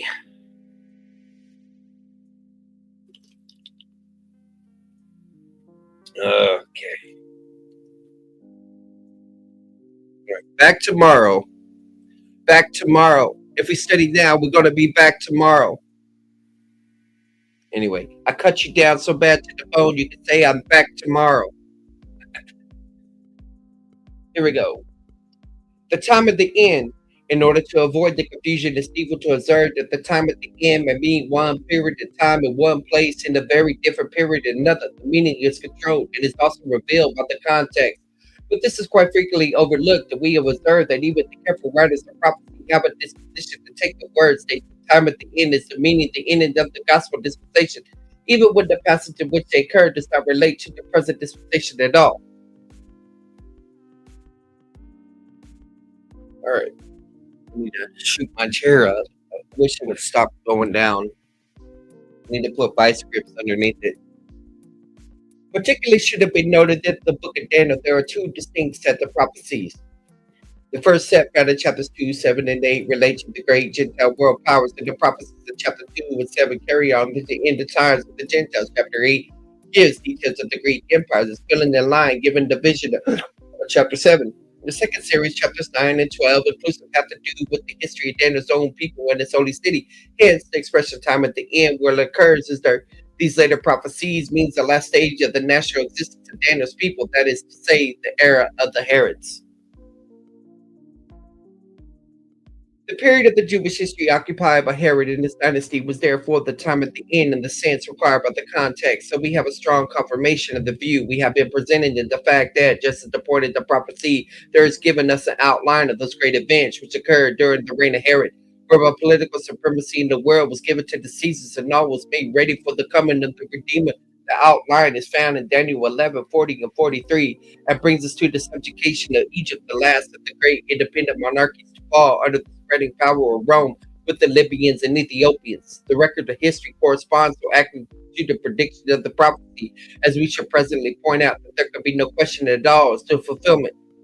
In reading this chapter, it should be remembered that the prophecy is not primarily concerned with Syria, Egypt, Rome, or any other alien power, but that it refers to them only insofar as they come in contact with and affect the destiny of the Jews. I do agree with that part. Caesar Augustus. Hence, these verses 11, 40, and 43 have parenthetical character. They read as follows. And at the time of the end shall the king of the south push him, and with him a king of the north shall come against him like a whirlwind with chariots and with horsemen and with many ships, and shall enter the country, shall overflow and pass over. He should enter also with you with the glorious land. Many countries shall be overthrown, but these shall escape out of the sand, Edom and Moab, and the teeth of the children of the Ammonites shall stretch forth his hand upon the countries in the land that Egypt shall not escape, but she has the power over the treasures of gold and silver and over all the precious things in Egypt, and the Libyans and the Ethiopians shall be in his steps. Okay. The events foretold in this part of the prophecy took place at the time at the end, that is to say, they were consistent with the last area of Jewish history, the Herods at the time, the king of the south, Cleopatra the last, to occupy the throne of Egypt, aided by Mark Antony, made a push with Herod, who was in league with them against Syria, which had meanwhile become a Roman province. This was the beginning of the Great Actian War. As to the manner in which the war began, we have a very clear account in Plutarch's Life of Mark Antony, by which it appears that the fulfillment of the prophecy was marvelously exact, not only as regards the manner in which the war began, but also in respect to the sides in which the different parties were at first engaged in it, in regard also to the outcome, to the particular arms, chariots, and horsemen, and many ships, by means of which the victories of Augustus were achieved, and finally the regard also to the rapidity of his conquest, which was effected within the space of a single year. Daniel's last vision. On paper of the 11th chapter, Daniel, in which we identified Herod as the king of verse 36, and showed that verse 40 and 43 were fulfilled in the events whereby Egypt fell under all the conquered arms of Augustus Caesar were completed ready for the printer in the early part of 1922. So he's saying I wrote all of that in 1922. Okay. So this book's copyrighted in 1921. Prior to August of that year, we were not aware that anyone had previously pointed out the prediction concerning the king was fulfilled by Herod, or that the fulfillment of the last verses of the chapter were to be found in the stirring and world-changing events of his reign. But in August of 1922, there came into our hands in a strange way, which seemed providential, an old book now long out of print, in which, to our greatest surprise and gratification, we found our conclusions as to above matter set forth and supported by proofs more ample than we ourselves collect. The book was written by James Farquhar and was printed in Aberdeen, Scotland in 1838. Okay. It bears the following quaint and lengthy title, Daniel's Last Vision and Prophecy, respecting what commentators are greatly different from each other, showing its fulfillment of events recorded in authentic history. Yeah, that's a long title. In our comments, which we hear follow with verses to 44 43, we are indebted to this volume for the quotation from Plutarch's life by Mark Antony, which set up the fulfillment of the verses in such a clear light. Plutarch's description of the Attican War. The first move in the Attican War was made by Antony at the urgency of Cleopatra, in which he was assisted by Herod, says Plutarch. Antony being informed of these things, that is, a certain disputes between Augustus and others in the Synod of Rome, immediately sent Candice. Cannabis, to the seacoast with 16 legions. In the meantime, he went to Ephesus, ascended by Cleopatra. Then he assembled his fleet, which consisted of 800 ships of burden, whereby Cleopatra furnished 200 besides 20,000 talents and provisions for the army. What they say about Cleopatra? Face tickets, sell 1,000 ships or whatever. Can't remember the name phrase.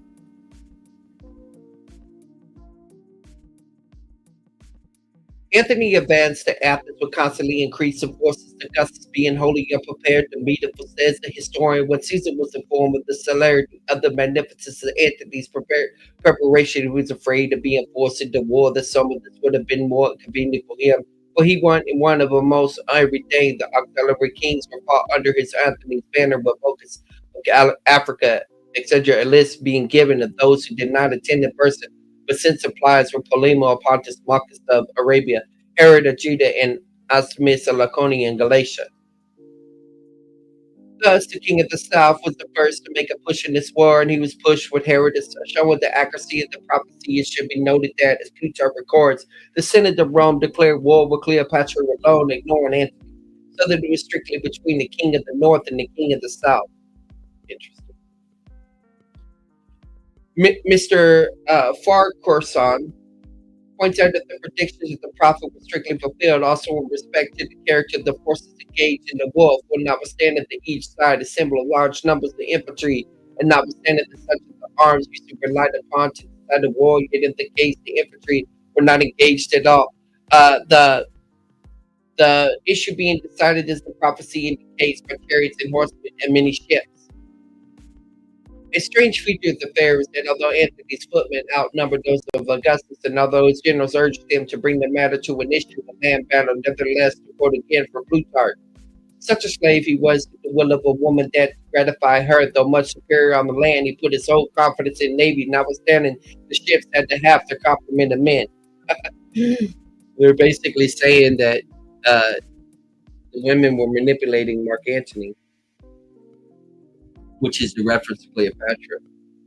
This brought on the great naval fight of Antium, which ended in a complete victory of Augustus, and thus did the king of the north come upon a king of the south with the effect of a whirlwind with many ships. The more literal and exact fulfillment of prophecy cannot be found. But that is not all, for Plutarch reports that after the disaster at Antium, Antony's infantry deserted him, so that the infantry were not engaged during the entire war. But, says Farquhar, When Anthony arrived in Egypt, endeavored to defend it to fulfill the prediction of the prophet, the king of the north would come with chariots and horsemen as well as with many ships. There were actually the cavalry. For Plutarch says, when Caesar arrived, he encamped near the hippodrome of Alexandria. Upon Anthony made a brisk, salty run to the cavalry, drove them back into the trenches, and returned to the city with the complacency of a conqueror. It was the conduct of fleets, the cavalry that sealed the fate of Antony and Cleopatra and left them without recourse in the last retreat. The countries in the glorious land. The course pursued by Augustus after the triumph over Antony and Cleopatra follows most literally the prediction of the prophecy, for he entered into the countries and overflowed and passed over them, possessing himself the regions of Africa, Upper Cilicia, Pamphylia, Thrace, Pontus, Galatia, and other provinces from Arelia to Armenia. Wherever he entered, and also into the glorious land, that is to say, the land of Judea, which was already being designated the glorious land. For Augustus chose to invade Egypt by way of Palestine, at which time Herod, who was already with a great prudence and foresight, made his submission to Augustus with such skillful diplomacy that it was accepted, rendered him much assistance. Josephus says, Caesar went for Egypt through Assyria when Herod received him with royal rich entertainment, and then did for his person go right along with Caesar, and he was revealed with his army along with Ptolemy to feast them with his friends, and then distributed among the rest of his army what is necessary to feast them with dogs. Edom, Moab, and Ammon. The reference in verse 31 to the countries of Edom, Moab, and names should be enough without anything further to show that we must seek the fulfillment of the part of the prophecy in Bible times. Those names had a geographical significance to Daniel and to others of his day who would understand about by them the mingled peoples of the lands adjacent to Judea on the east and the south. Now it's recorded in history that those countries did escape in a remarkable manner out of the hand of Augustus, in strong contrast to what the next verse says concerning Egypt, and the land of Egypt shall not escape. Augustus sent an expedition to the countries referred to under Aulus Gellius, in which he was joined by 500 of Herod's guards. From Josephus. Dean Perdue, the well-known commentator, refers to the expedition and its failure, citing Pliny's Strabo, Dio Cassius, Perdue's connection. The Universal History noted that added to their account of the expedition, saying the vast success that attended Aulus is the expedition deterred both him and others from any further attempts at the country. Treasures of Egypt. The prophecy made special reference to the vast treasures of Egypt, saying that he shall have power over the treasures of gold, of silver, and over the precious things of Egypt. Here again are words which make it perfectly clear that the fulfillment of the prophecy must be sought in the days of Egypt's greatness and wealth, and is not to be found in the squalid and poverty-stricken Egypt at latter times, which, according to the sure word of prophecy, was to become the basis of the kingdoms and not to exalt itself anymore. But in the days of Herod and Mark Antony, the churches of Egypt were fabulous value, and here again history furnishes us with such a marvelous fulfillment of this item of prophecy that we can but think the records. But we think that the records have been providentially cared for. Speaking of Cleopatra's vast and famous treasures of gold, silver, and precious stones, and other rare and costly objects, Caracosson says that the history of the fate of her treasures is very singular and worthy a more detailed reference to it. So he shows how this great treasure had been accumulated during the centuries of the Macedonian rulers of Egypt, by Ptolemies, being drawn from the great grain trade of the country, from the very lucrative commerce of Alexandria, through which passed the gems, pearls, spices, and other rich produce and merchandise to India, from which earliest ages have been in high request in the western part of the world. Continuing his account, Farquharson says, Augustus Caesar was very desirous of securing the treasures of the sovereign of this wealthy city, but there was on 2 occasions the utmost hazard that should elude his grasp. For after Cleopatra fled the battle of Antica, Plutarch says, she formed the design to draw on her galleys over the isthmus into the Red Sea, and proposed with all her wealth and forces to seek some remote country. That design was abandoned, but when Caesar afterward approached from Judea, took Pelisum and entered Egypt. Man, it makes me want to go watch the Cleopatra movie all over again.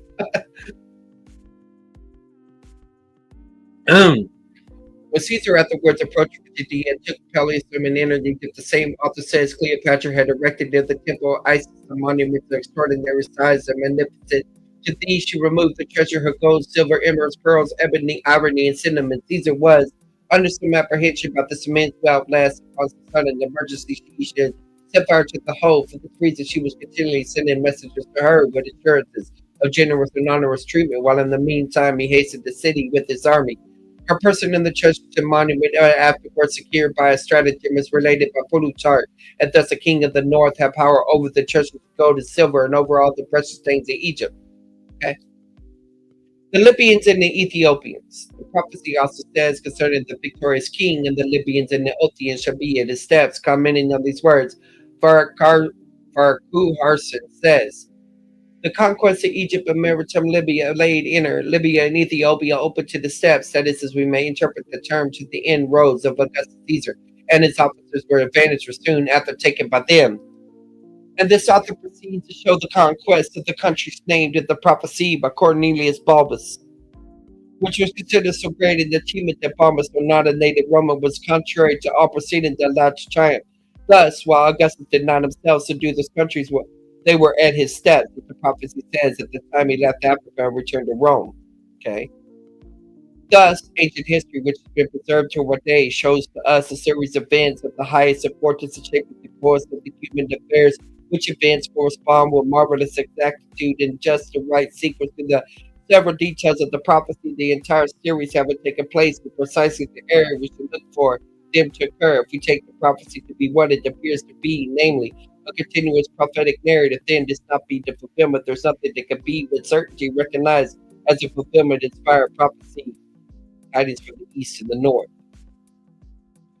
Tidings from the east and the north. We now come to the last two verses of chapter 11, which read thus: but tidings out of the east and north shall trouble him, therefore he shall go forth for great fury to destroy it, and not of thee make away many, and it shall plant the tabernacles of his palace between the seas and the glorious holy mountain, yet he shall come to an end, and none shall help him.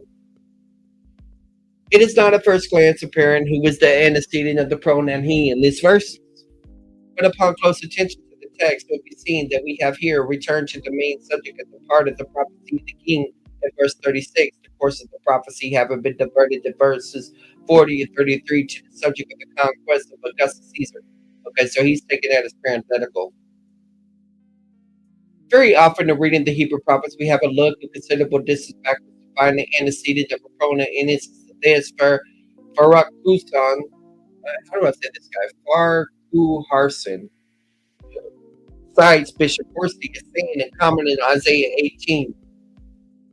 To those to whom the prophetic style in the original is not familiar, but to those only, I think it will appear strange that a pronoun should revert to an antecedent in so great a distance. Okay, Isaiah 18 is an example of that. Hey, raising the dead. Okay, Georgia 1. I'm happy that you're happy. All right. Prophetic style in the original not familiar, but to those only, I think it will appear strange where the pronoun should refer to an antecedent so great a distance. And Arson adds, and the correctness of this view, a whole passage is confirmed by the literal manner in which it predicts in the 44th verse and in the remaining verse of the chapter were fulfilled by Herod. Indeed, we do not see how any fulfillment could be more complete and literal than that which is given to us in Matthew's Gospel with the words, but tidings out of the east shall trouble them. For it is written that when the Jews who were born in Bethlehem of Judea in the days of Herod the king beheld the king wise men. Wow. This is kind of convincing.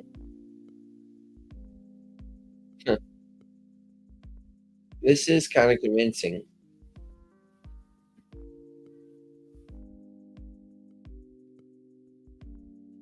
But it's just maybe superficial similarity.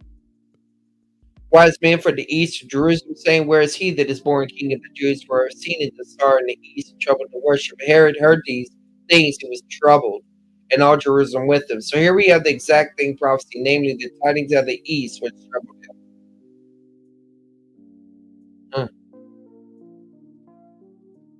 Nothing was so calculated to trouble Herod as reports that someone was aspiring to his throne, in the case among the most familiar of all fasts, the Herod being said is not, but the wise men from whom he sought to learn the identity of the newborn babe was exceedingly wroth and sent forth, as through all the children that were born in Bethlehem and all the posts thereof were 2 years old and under. Matthew 2:16. Thus we have almost verbal agreement with the words of the prophet, he should go forth with great fury to destroy and utterly to make away many. And about the same time that is in the last year Herod's life, tidings out of the north also came to trouble the self-tormented monarch for Antipater, his oldest son, a despicable character then at Rome, which has now become the center of which is typically called In this prophecy, the north conspired. Okay, so they're recognizing law of conquest. They're saying Rome now becomes the north. Its example. Um, I believe they were Zoroastrian. Yeah, that's possible. Uh, conspired to have letters written to his father, giving information to two other sons whom he preserved, purpose to make his successor to culminated their father to Caesar. This caused Herod again to break forth its intense fury against his own sons and supposed betters, and related by Josephus the Great length. In regard to these extraordinary events, Barker Harsing quotes a passage of which we give below for the universal ancient history, saying he does so the most readily because the authors of the passage had no thought at all recording the fulfillment of prophecy. They say the reader may remember that he left Herod in the most distracted state that could well be imagined, his conscience strong with the most lively grief for the murder of his beloved and virtuous Marimony, and of those two other worthy sons, his life a crown in imminent danger from the rebellious Antipater and ungrateful Pheroras.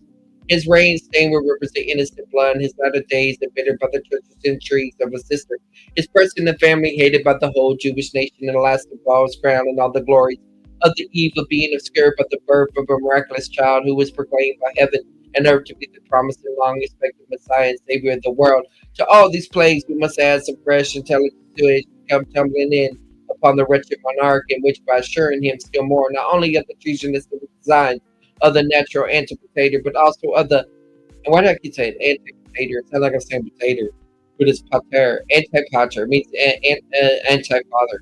But also of the bitter complaints with the two sons and that the Roman court vented against them both, rendered him more than ever completely miserable. Okay. What is this about? What we're talking about right now is the 70-week prophecy of Daniel, and this book has a different view than me. Right now, it's arguing that the passage that most people, including me, take to refer to the Antichrist was actually referring to Herod.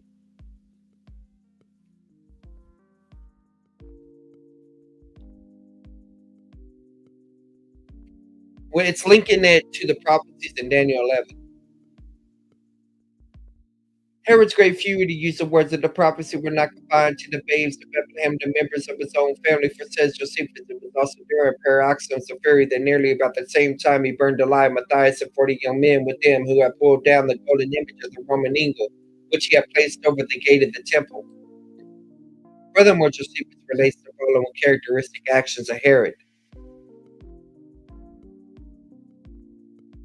He came again to Jericho, where he became so choleric that he brought it to do all things like a madman, and though he was near death, yet he contrived to follow him with wicked designs. He commanded that all the principal men of the entire Jewish nation be called to him. Accordingly, there were a great number that came, because death was the penalty as such that despised the epistles that were sent to call him. And now the king was in a wild rage against all. And when they were come, he ordered all to be shut up in the hippodrome, and sent for his sister Salome and her husband Alexis, and spake unto them, I shall die in a little time, so great are my pains. But what principally troubles me is this, that I should die without being lamented, and without such a mourning as men usually expect at a king's death.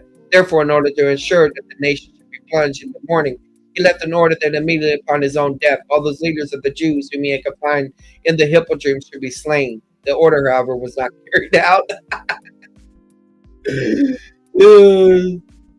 That's ironic.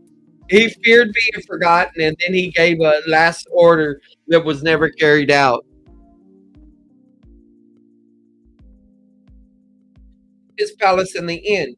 We have already pointed out that Herod placed his royal dwelling places in the glorious holy mountain. He had two palaces in Jerusalem, one in the temple area, the other in the upper city. So they have between the seas, that is the Mediterranean and the Dead Seas. The last word of the prophecy concerning him is, yet we shall come to an end, and none shall help him. As to this, we cannot do better than to quote Farhuston's comment. This part of the prediction obviously implies that in his last hours the king would aptly for deliver a remedy from some affliction or disease, but will receive none. And how literally was this fulfilled in the end of Herod the Great? So this supports the idea I was talking about earlier about the syphilis. History has preserved to us few such circumstantial accounts of the last days of remarkable men, as which Josephus have transmitted to us of this, but we deem it too long for a search here. It exhibits the most fearful picture to be found anywhere at the anywhere at the end of the impenitent sinner who, having cast out of his heart a fear of God and a feeling of responsibility to Him, had equally lost a sense of duty to men after committed the miserable innumerable crimes or cruelties of which he spared not those connected with him, but the dearest and tenderest ties any more than others was the last seized in his old age with the painful and loathsome disease and suffering alike from that and from the pains and guilty fear, yet continued in the course of extreme wickedness to his last hour, seeking no remedy for his evil passion, but exalted all the resources of the physician's skills to mitigate his bodily distemper and lengthen out his wretched life. We refer to Josephus for an account of the remedies and expedients to which he was forced by the advice of physicians, all of which failed to conceive or arrest the disease, would cut him off while he was mediating new crimes of massive cruelty. Thus he came to the end, and none helped him. He died a prey to horrible disease and to horrible remorse 5 days after he ordered the execution of his oldest son. We had deemed the matter of sufficient importance to give to the explanation of this part of the chapter a minute and detailed examination, for we are convinced that the theory of a break at the verse 34 and 35 involving the transference quality of all the rest of the prophecy included the part contained in chapter 12 to a future day deranges all that part of the prophetic word which is important for us to understand at the present time. That was a long sentence. Conversely, our belief is that the important passage correctly settled of the things which have been involved in the general obscurity occasioned by the break theory will be cleared up. Indeed, we shall not have to go very far to find practical proof of this. And now that we have reviewed the evidence which point to Herod the Great as the king foretold in this passage, one wonders that any careful student of prophecy could have missed so plain a mark. For the passage to foretell that at a definite point in Jewish history, namely just as the close of the Asmonean era that should arise, would have not been in Israel for nearly 500 years a king. Okay, but he wasn't the real king. And the character doings of the king, which are the most, he wasn't of the Davidic line, are predicted in strong and clear words. In perfect agreement with this, fully recorded in the Bible, profane history, in the fact that precisely at the point indicated that to rise one to become king over Daniel's people, which king are precisely the character that did precisely the kings with the prophecy of foretold. Let it be noted that in verse 35 we reach the end of the Asmonean era, as nearly all commentators have clearly perceived, but the history of the renewed Jewish nation did not end there, and neither does the prophecy end there. What was next in the history of the Jewish people? The next and last stage was occupied by a king whose character was one of the most detestable and whose doings were among the most atrocious of any that have been recorded in the annals of the human race, but being moreover the only king over the Jewish nation in all of its long period of more than 500 years. In perfect agreement with this, we find that the next section of the prophecy, which also is the last, is occupied with the description of the character doing of the one who is simply designated as the king.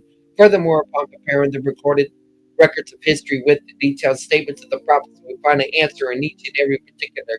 We would not know where to look for more complete and literal fulfillment of prophecy. Again, we will point out that considering the nature and purpose of this prophecy is divinely announced in chapter 10, 14, and manifestly in verses 1 and 35 of chapter 11, it is simply impossible that Herod the king should not have a place and a prominent place in it. And even so, in fact, we find him there just as the right place to describe with such detail and accuracy as to make it an easier matter to identify when we have the facts and history before us than to identify any of the other notable characters to whom the prophecy refers. It would seem that in regard to the seemingly plain matters, some sound and able teachers have been misled through having accepted the idea of a break in the preceding chapter of the 70 weeks, to which we pointed out at the chapter 11 and 12 is a supplement. That made it easy to surmise a similar break in chapter 11. So that's like a parenthetical statement. That's what he's saying. That made it easy to surmise a similar break in chapter 11 when it came to a person whom, though not having in their mind the records of sacred and profane history they failed to identify. We are confident, however, that no unbiased person, after considering what we have presented above, would doubt the king whose portrait is given in this passage is Herod the Great. Yeah, just because it's similar does not mean it's the same. And now we're going to go look at Constable's notes on this. And we're going to bring it up to the recent time. the attack against the ruler. Um,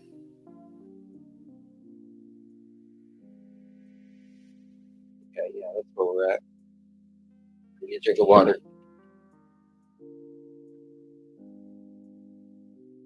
All right.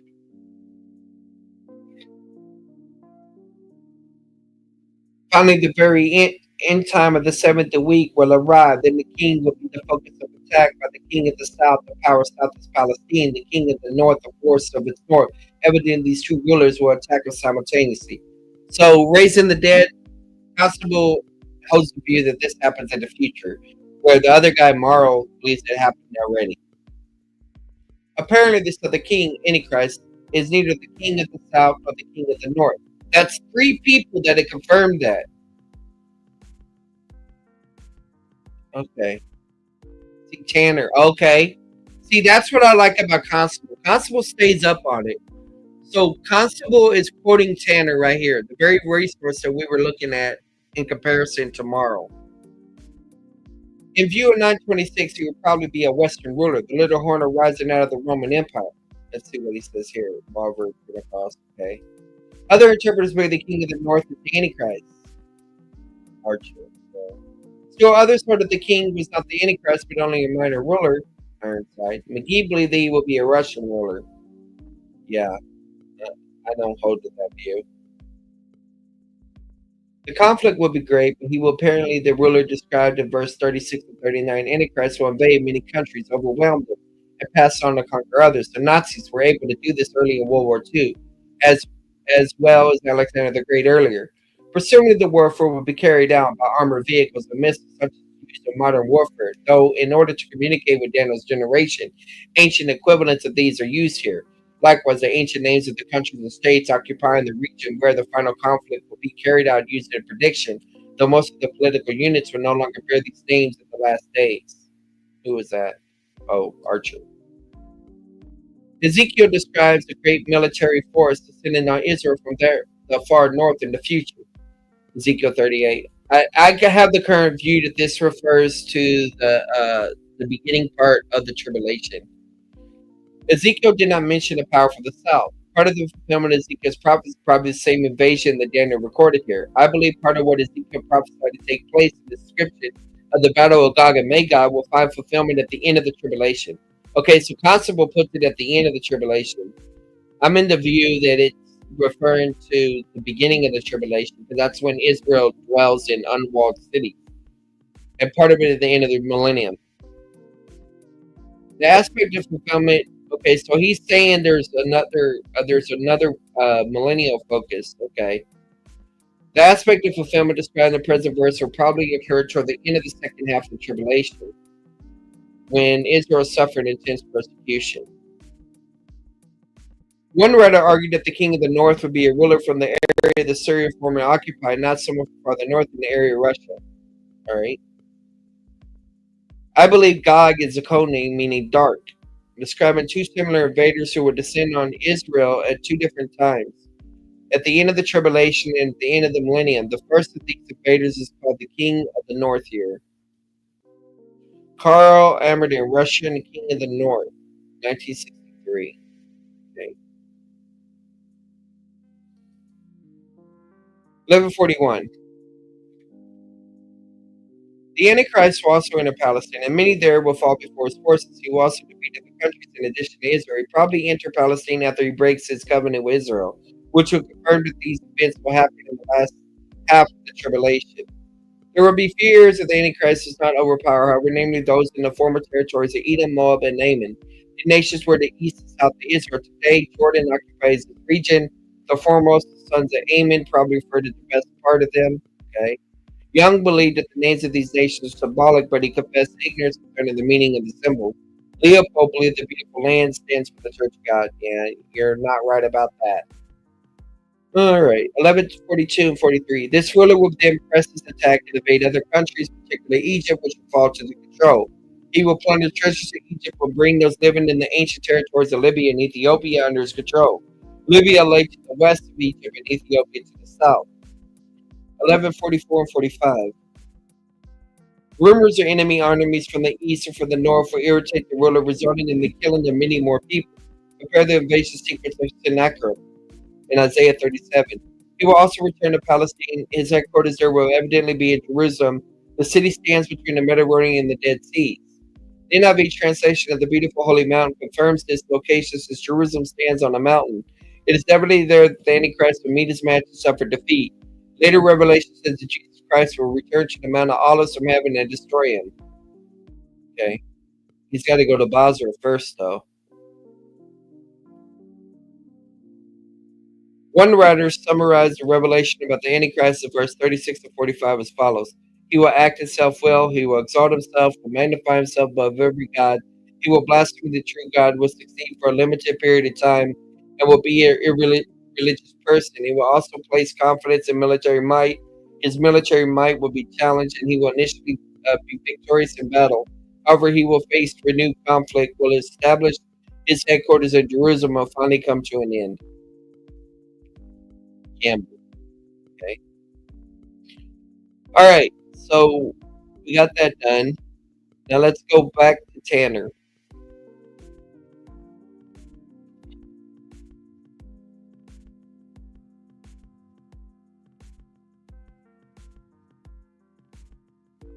All right. The military campaigns of the Antichrist leading up to Armageddon, 1140 and 45. Scholars have tended to follow one of the three approaches to this passage. One, they first describe the historical facts pertaining to the reign of Antioch. Okay. Mauro goes beyond that.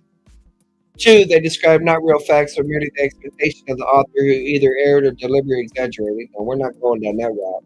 Or three, these verses portray the end of the Antichrist. As an example of the first approach, Porphyry, the 3rd century AD Neoplatonic philosopher, tried to explain all details in light of Antiochus. He even argued that the two seas of 45 represent the Tigris and Euphrates and regarded the word appendendo, so apadno, in verse 45 as a place name rather than the word meaning palace. Porphyry also claimed that Antiochus launched another campaign against Philometor in the 11th year of his reign, which history does not confirm, which supposedly corresponds to the invasion mentioned in 42 and 43. So this Porphyry guy, man, he's like full of Porphyry, like popery. Modern day critical scholars like Collins and Goldingay, which is what's his name was referencing, are typical of those taking the second approach. Collins writes, modern scholarship marks the transition from event to prophecy to real, after the event prophecy to real, an erroneous prediction at this point. Goldingay elaborates, marks the transition from quasi-prediction based on historical facts to actual prediction based on scripture, and on the pattern of earlier events that continues in 12:1 and 3. He goes on to say in verse 40 and 43, then the seer imagines Antiochus' deeds reaching even beyond anything we have already read. Goldingay rather flippantly dismisses the tension that what is portrayed here does not correspond to actual events. It is not the nature of biblical prophecy to give a literal account of events before they take place. Yeah, that was a weak argument. Needless to say, conservatives who respect the inspiration and trustworthiness of Scripture strongly disagree with the critical perspective and point out the problems facing those taking the historicist approach with Antiochus' support. 1. There are no historical records reporting any further battles between the Seleucids and Ptolemies by Antiochus IV that will correspond to details of verses. Yeah, that's why Mauro has to shift to Herod and Cleopatra and all that stuff. 2, the death record at the end simply does not match that of Antiochus IV. Yeah, because he died outside the land. Critical scholars, while acknowledging these problems, are not too troubled by them. Hill explains, the embarrassing inaccuracy of the dating preview of the future is excused on 2 counts. First, the biblical writers assumed to engage in polemical exaggeration, so they're exaggerating. And second, biblical prophecy is defined in such a way as to exclude the fulfillment of predictions down to precise details. Goldingay. Oh, that's sweet. In light of the shift from Antiochus IV to Antichrist in verse 36, as previously argued and defended, the more plausible approach is to understand 40 and 45 in regard to the Antichrist. Having described then the general character, religious outlook, military commitment of the Antichrist in 36 38-39, the author now turns to highlight a few important developments of its military campaigns that will take place in and around the land of Israel. The end time anticipated earlier in verse 35 is now clearly in view and marks the passage as eschatological, especially in light of the further temporal notice in 12:1 and the sequential reference to the Great Tribulation and resurrection. However, it's very difficult to know whether these military campaigns will occur in the first half, the middle, or sometime in the latter half of Daniel's 70 week. Okay. The reference to the Antichrist coming to an end in 11:45 might suggest a time late in the Great Tribulation, but this is not conclusive. The opening verses in chapter 12 announce a time of distress unlike any other. Until the Great Tribulation, the final 3.5 years of Daniel's 7th week had just arrived. It is possible, therefore, that 11:45 does not mean to convey the events mentioned in 40:44 occur in close proximity to the Antichrist's death, or even that he himself actually dies at this point, but only that the setting up of his royal tent at or near Jerusalem will not result in his ultimate victory. The main point is that he will come to his end here without necessarily stipulating the timing of his end. So it is wise to exercise caution about the exact chronology concerning the details recorded in 11:36-2:4. We do well to keep in mind that these verses only provide a brief summary. Okay. Finally, since the passage pertains to the Antichrist and the end time, it's only logical attempt to correlate Daniel 11-12:4 with other known eschatological passages, especially those pertaining to the Antichrist, the return of the Lord, and the establishment of the kingdom, like Jeremiah 30, Ezekiel 36, Jonah 2, Zechariah 12, and Matthew 24, 2 Thessalonians, Revelation 12, Daniel 11. In light of the reference to the north in Daniel 11, a number of scholars have speculated on the relationship of this passage to the great battle depicted in Ezekiel 38-39. Let's see what view he takes. Both in terms of the identity of the foe from the north and the timing of the end time events. Wood, for example, assumes that Ezekiel 38-39 is the same event as in Daniel 11:40. I don't think that's Andy Woods. That's a different Wood, or at least closely related. Walvard, on the other hand, puts the event in the first half of Daniel 70. Okay, I didn't know that Walvard was the one that held that view. That's the view that I currently hold to right now. Let's see. And then later in the second half, there's breaking up of world government. And later. So he thinks there's two phases. Okay. Yet a correlation Daniel 11 with Ezekiel is very doubtful. Okay.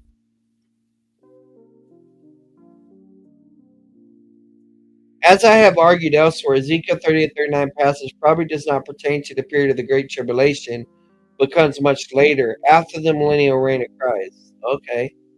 So he puts it at the end. He wrote that way back in 1996. Passages. Miller. Who is Miller? Let's see who Miller is. Oh, and the NAC commentary. Okay.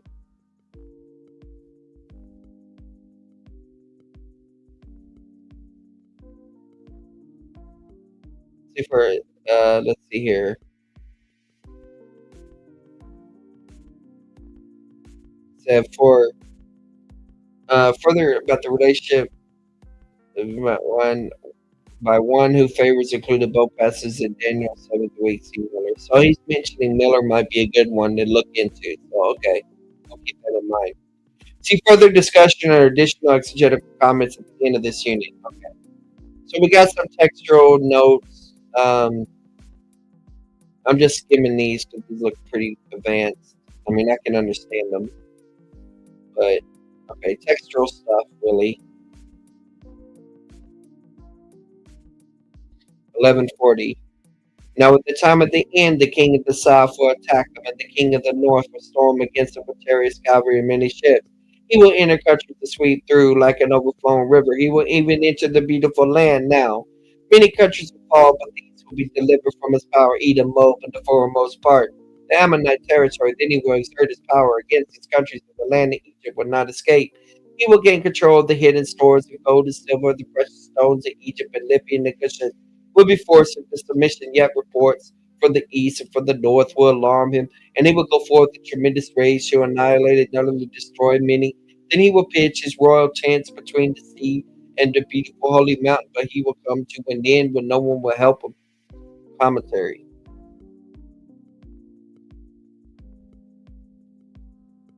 Alright. This verse clarifies that the following events take place at the end time for Collins. The time at the end here has the same meaning in 1135, the period when the crisis comes to its resolution, which for him means later in the career of Antiochus IV, similarly Newsom. The problem, however, is Daniel 12:1 at that time continues describing the same period, though including the time of distress such as never occurred in reference to the Great Tribulation and the sequential time of resurrection. Hence, this was referred to an eschatological time period far beyond the days of Antiochus IV. By the end time, the author means the events leading up to Messiah's kingdom at the end of the age, but not the end of human history. This has been a particular focus of the author throughout the book of Daniel, recall especially 2 and 7. Sometime during Daniel's 70th week, the Antichrist will be drawn into military conflict with other countries in the Middle East. Daniel was obviously not shown on the details of the period in history, but he's provided a brief sketch of certain important developments. We learn, first of all, that the king of the south will attack him. Throughout the chapter, the king of the south is consistently referred to Egypt, but that is the meaning its endowment here has. Hence, Egypt and possibly certain North African countries allied with her will initiate the hostilities by launching an attack against the Antichrist. Okay.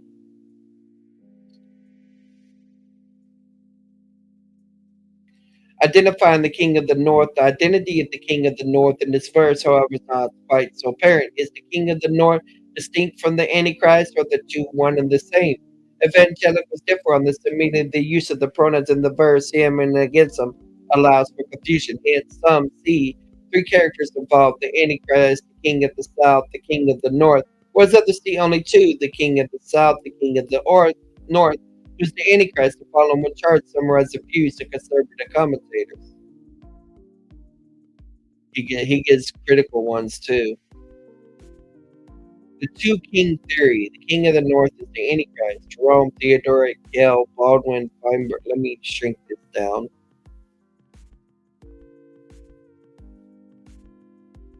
Young, Baldwin, Feinberg, Archer, Miller. So the king of the north is the Antichrist. The three king theory. The king of the north is distinct from the Antichrist. Walford, I didn't know that. Leon Wood, Whitcomb, Pentecost, Donald Campbell. Okay. Other take a different view. Calvin, the king is not the Antichrist, but a reference to the Romans distinct from Syria. Some are non-committal. Hill, Carpenter. Okay.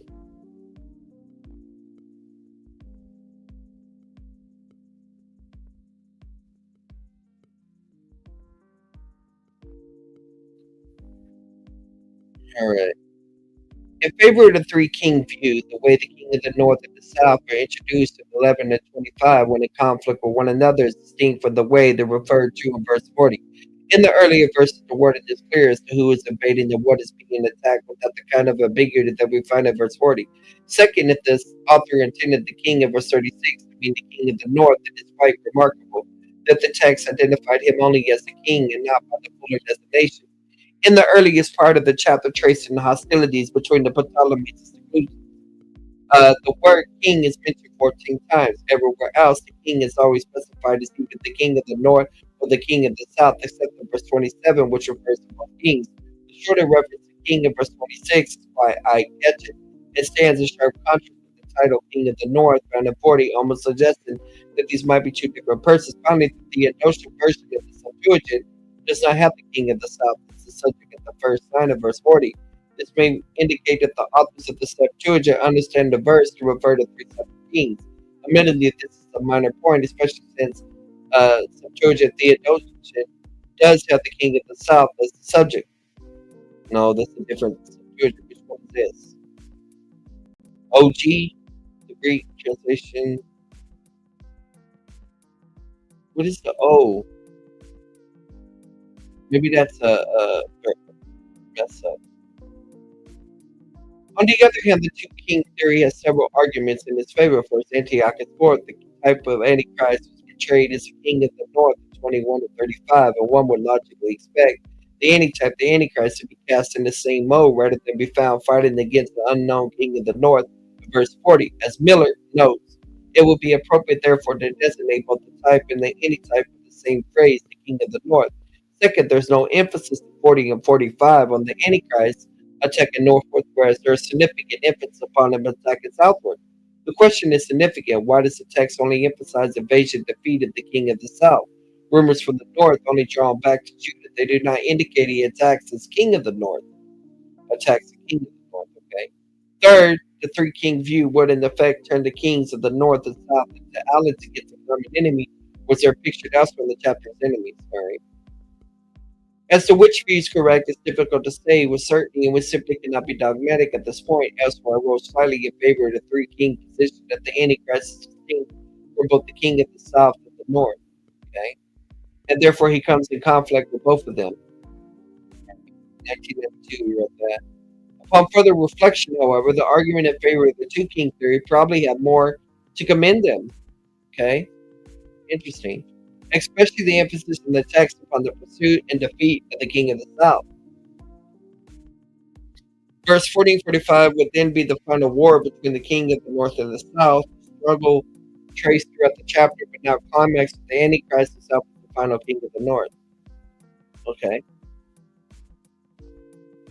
Certain non-millennial commentators, but not all, follow a spiritualized and hermeneutic and thus come to a slightly different interpretation.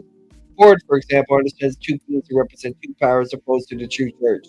Young interprets the king of the north as the Antichrist in verse 36, spiritualizes the king of the south to be representative of the powers that will resist the Antichrist. Leopold, on the other hand, interprets both kings as forces coming against the Antichrist, and the invasion of the beautiful land symbolizes invasion against the Church of God. Oh my goodness. The king of the north's political background. A second question has to do with the political background of the king of the north. The number of evangelicals argue that the king of the north represents Russia to the far north of Israel. Yeah, Harvard. I think Andy Woods might be leaning that way. I'm not sure. I've argued elsewhere that this is certainly not the case. Do we owe Russia an apology? Okay, I'll look into those.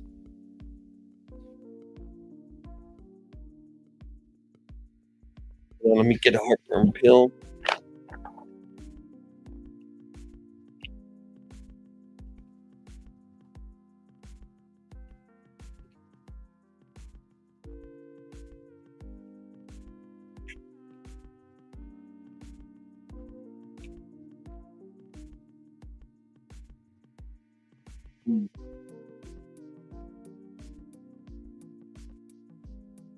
One second, guys.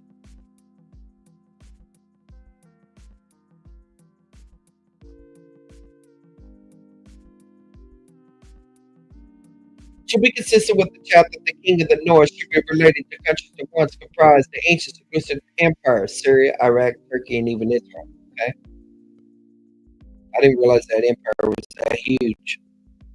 So it's not just Syria. If this is true and the Antichrist is the king of the north, then this would need to be reconciled with 723 and 24 that somehow connects them with the Roman Empire. As pointed out in the commentary 1137, however, the Antichrist need not necessarily be a Roman himself. Okay, the text only says that he takes over the Confederacy kingdom of the 10 kings that arose out of the Roman Empire. Yet even if himself arises from what was once the Roman Empire, we must remember that most of all the countries that comprised the ancient Seleucid Empire were also a part of the Roman Empire.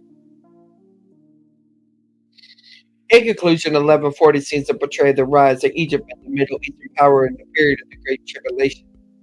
So Egypt's coming up. That makes sense, especially since Iran and Iraq has gone down, and Syria.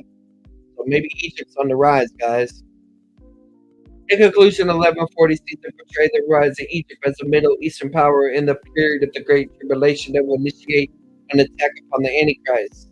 Just as Antioch IV before the designation king of the north, so in the end time, the Antichrist will be the final king of the north. This presumes that the two king theory is correct. Okay. In response, the Antichrist set out on an expedition to retaliate against the king of the south. This attack will resemble a raging storm, bringing catastrophic destruction to everything in its path. People pass through various countries, with its forces swelling up like a river, overflowing its banks. So the implements of the warfare are expressed in ancient terms, chariots and cavalry. The fulfillment will undoubtedly realize in more modern reforms. Archer, elaborate. Considering the warfare will be carried on by armored vehicles and missiles such as used in modern warfare, though, in order to communicate with down generation. Ancient equivalents of these are used here. Yeah, we saw that constable quote in that too. It's a good thing I'm coming towards the end of the book because the end of this chapter because my voice is going.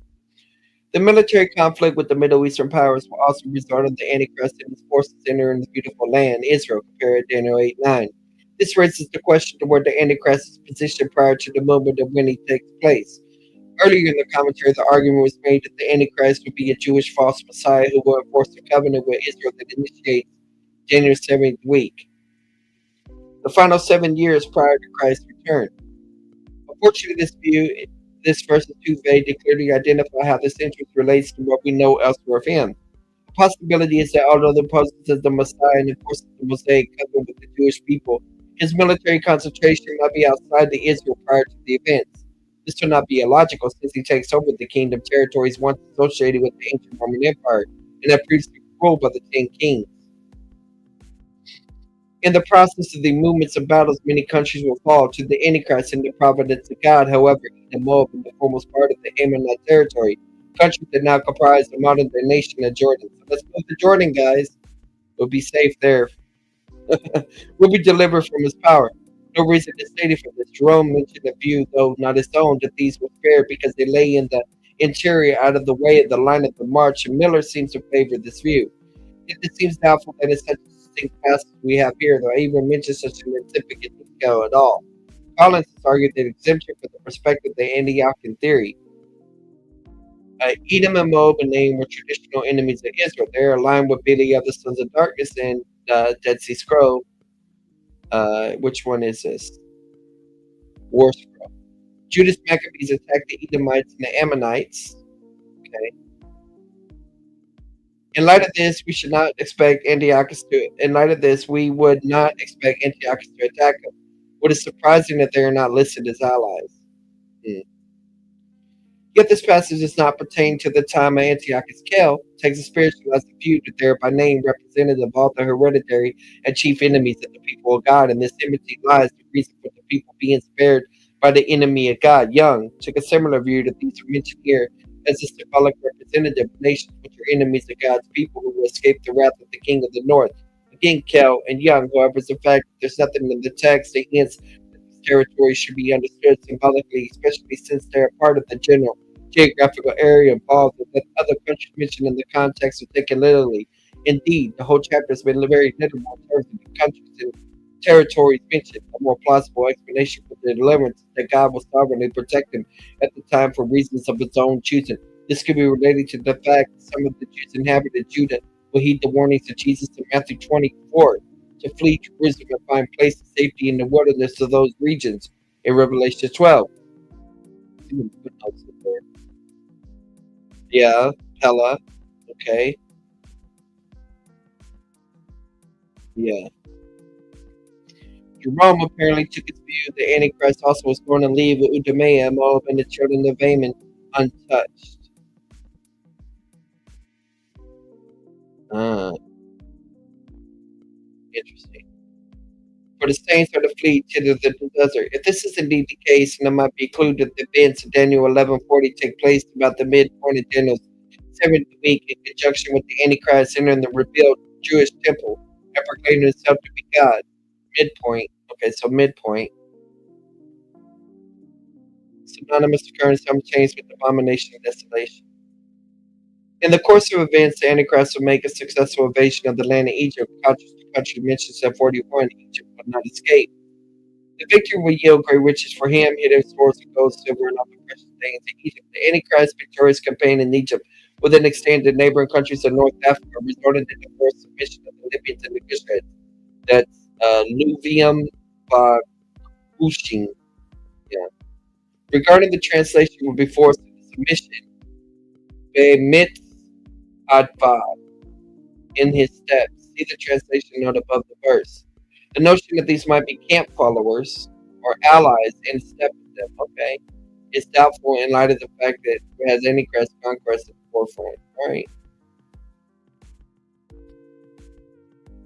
Pentecost, who dismisses the idea that Libyans and Cushites are North African nations, suggests that it's more likely that Put refers to Arab nations in the Sinai area and Cush to nations in the Persian Gulf region. Yet this is very doubtful. The term Cushites is a translation of the Hebrew word Cushim, a people more accurately linked with ancient Nubia, okay, which encompasses what we think today is southern Egypt and northern Sudan. Right. Also, in the three other places where the word lube is used, it refers to the region of North Africa west of Egypt. Okay. What 42 and 43 do indicate is that these three people groups, the Egyptians, Libyan, and the Cushites, are either conquered or forced into submission to the Antichrist. Some among the early church fathers held that these three were the same as those mentioned in 724, the three kings subdued by the little horn. That's interesting. Though theoretically possible, there's no confirmation of this. That's interesting, though.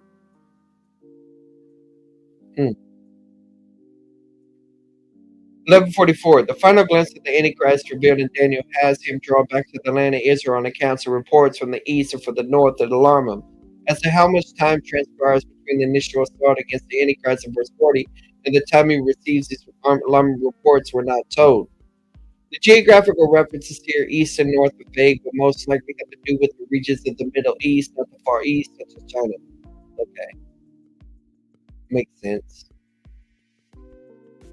Compared to six bowl judgment in Revelation 16:12, in which the Euphrates dried up, so as to prepare the way for the kings of the east. While Pentecost seems to go from the east, also includes 200 men army mentioned in Revelation. Notice the reference to Euphrates question, yet this is highly questionable. The horses mentioned are not literal horses. The riders are probably not human riders. It's a very deadly demonic release. Oh, that's deep.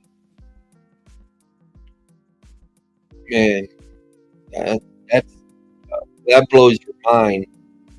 If that's correct, you're talking about an army of 200 million demons. If I'm understanding what he's saying here. Whoa, that sounds like aliens. Anyway, Daniel 11:44 probably means reaches to the east. And what I mean is, I don't believe in aliens. I believe you're demons. Daniel 11:44 probably means region of the east of Israel, keeping with biblical usage. East of Israel. Who's east of Israel? Jordan, Iraq. In any case, the Antichrist here reports alarm him as to the nature of these reports. We're not told. They could have to be with the troop movements against him while he was very engaged in the Egyptian campaign, and here a connection to Revelation 16 is a strong possibility. Kel took them to be reports of revolt and insurrection, similarly young. As a result of these reports, the Antichrist feels obligated to return northward to Israel in preparation for battle. He is intent on waging war, but he would go forth in tremendous rage to annihilate the utterly destroyed many. Some scholars, Miller, would take 44-45 as the final battle of the eschaton, namely Armageddon. A number of relevant biblical passages would need to be correlated with this, including, but not limited to, Job 3, Zechariah 12, 13, 14, Revelation 19. So that's a lot of work. 11:45. Verse 45 depicts the Antichrist back in the land of Israel, where he will pitch the world chance between the sea and the beautiful holy mountain. It is here that we come to an end. It certainly cannot refer to Antiochus IV, who did not die in the land of Israel. Collins points out there are three accounts of Antiochus' end recorded in the book of Maccabees, where they agree on his death being in Persia. Apart from these resources, the Greek historian Polybus has provided an account of Antiochus' demise. In Syria, King Antiochus, wishing to provide himself with money, decided to make an expedition against the sanctuary of Artemis in Elymais. On reaching this body was spoiled in his hope of barbarian tribes, but blood in the neighborhood would not permit the hour his retreat. He died at Tabia, Persia. Smith was madness, some say, owing to certain manifestations of divine displeasure when he was attempting the outage of the above sanctuary. The exact location where he pitched his royal tent is a bit vague. The Hebrew text may be translated between the seas toward at or the beautiful holy mountain, or between the seas and the beautiful holy mountain. Taking this way between the seas will refer to a place between the Dead Sea and the Mediterranean. Yet the option preferred in this commentary is to understand the reference to seas to mean the Mediterranean Sea singular in judgment. Your translation, okay. Hence, the Antichrist established world tents between the sea, the Mediterranean, and the beautiful holy mountain. Regardless of which translates preferred, the beautiful holy mountain refers to Mount Zion, Jerusalem. Regarding the royal tent, Hill notes that the context suggests a portable palace. That is a cluster transformed into a royal pavilion. Apparently, this is not a permanent structure, but something suitable for ease of migration, rather than being inner at the city of Jerusalem, south of north, instead of being located outside Jerusalem. Earlier may have dwelt at Jerusalem itself, especially in the deceptive role as Israel the Messiah. Okay. No details of final battles or catastrophes are recorded here in verse 45. Yet the previous verse, he would go forth in tremendous rage to annihilate and utterly destroy many, implies that this certainly would take place. At the time of Daniel's 7th week draws to a close, the Antichrist clearly distanced himself from Jerusalem with every intention of destroying her. Oh, that makes sense. This is clear whether or not one agrees with the Antichrist, both Jewish and a false Messiah. Okay. Although Zechariah 12:14 does not specifically refer to the Antichrist, it's clear from these chapters that many nations would come against Jerusalem at this time to destroy her. And the preceding verses provide hint that the Antichrist is behind this final assault. This has to be demonic activity. To get all the nations, I mean, of course, we can see it now, but dang. Antichrist behind the final assault. These attacking nations are at least partially successful. 14:2 confirms. For I will gather all the nations against Jerusalem. The battle of the city shall be taken, and the house of plunder, and the woman great. Half of the city shall go out into exile, but the rest of the people shall not be cut off from the city. Zechariah 14 goes on to describe the Lord's intervention that prevents him from completely destroying Jerusalem and allying inhabitants. So that's whenever half the city goes into exile. Okay. In conjunction with these events, I submit that Babylon the Great in Revelation 16 is really a code name for apostate Jerusalem. So now we got Andy Woods in opposition to Tanner on this. Interesting. Code name for apostate Jerusalem and the Tribulation. Defensive position, see my paper, apostate Jerusalem, Babylon the Great. Yeah, I was there when he presented that paper. Right there. See ETS, Fort Worth, March 31st, 2017. He sent me this paper. I got his email. But I was there when he presented that paper at that regional ETS. It's the only ETS I've ever been to. Alright. Anyway.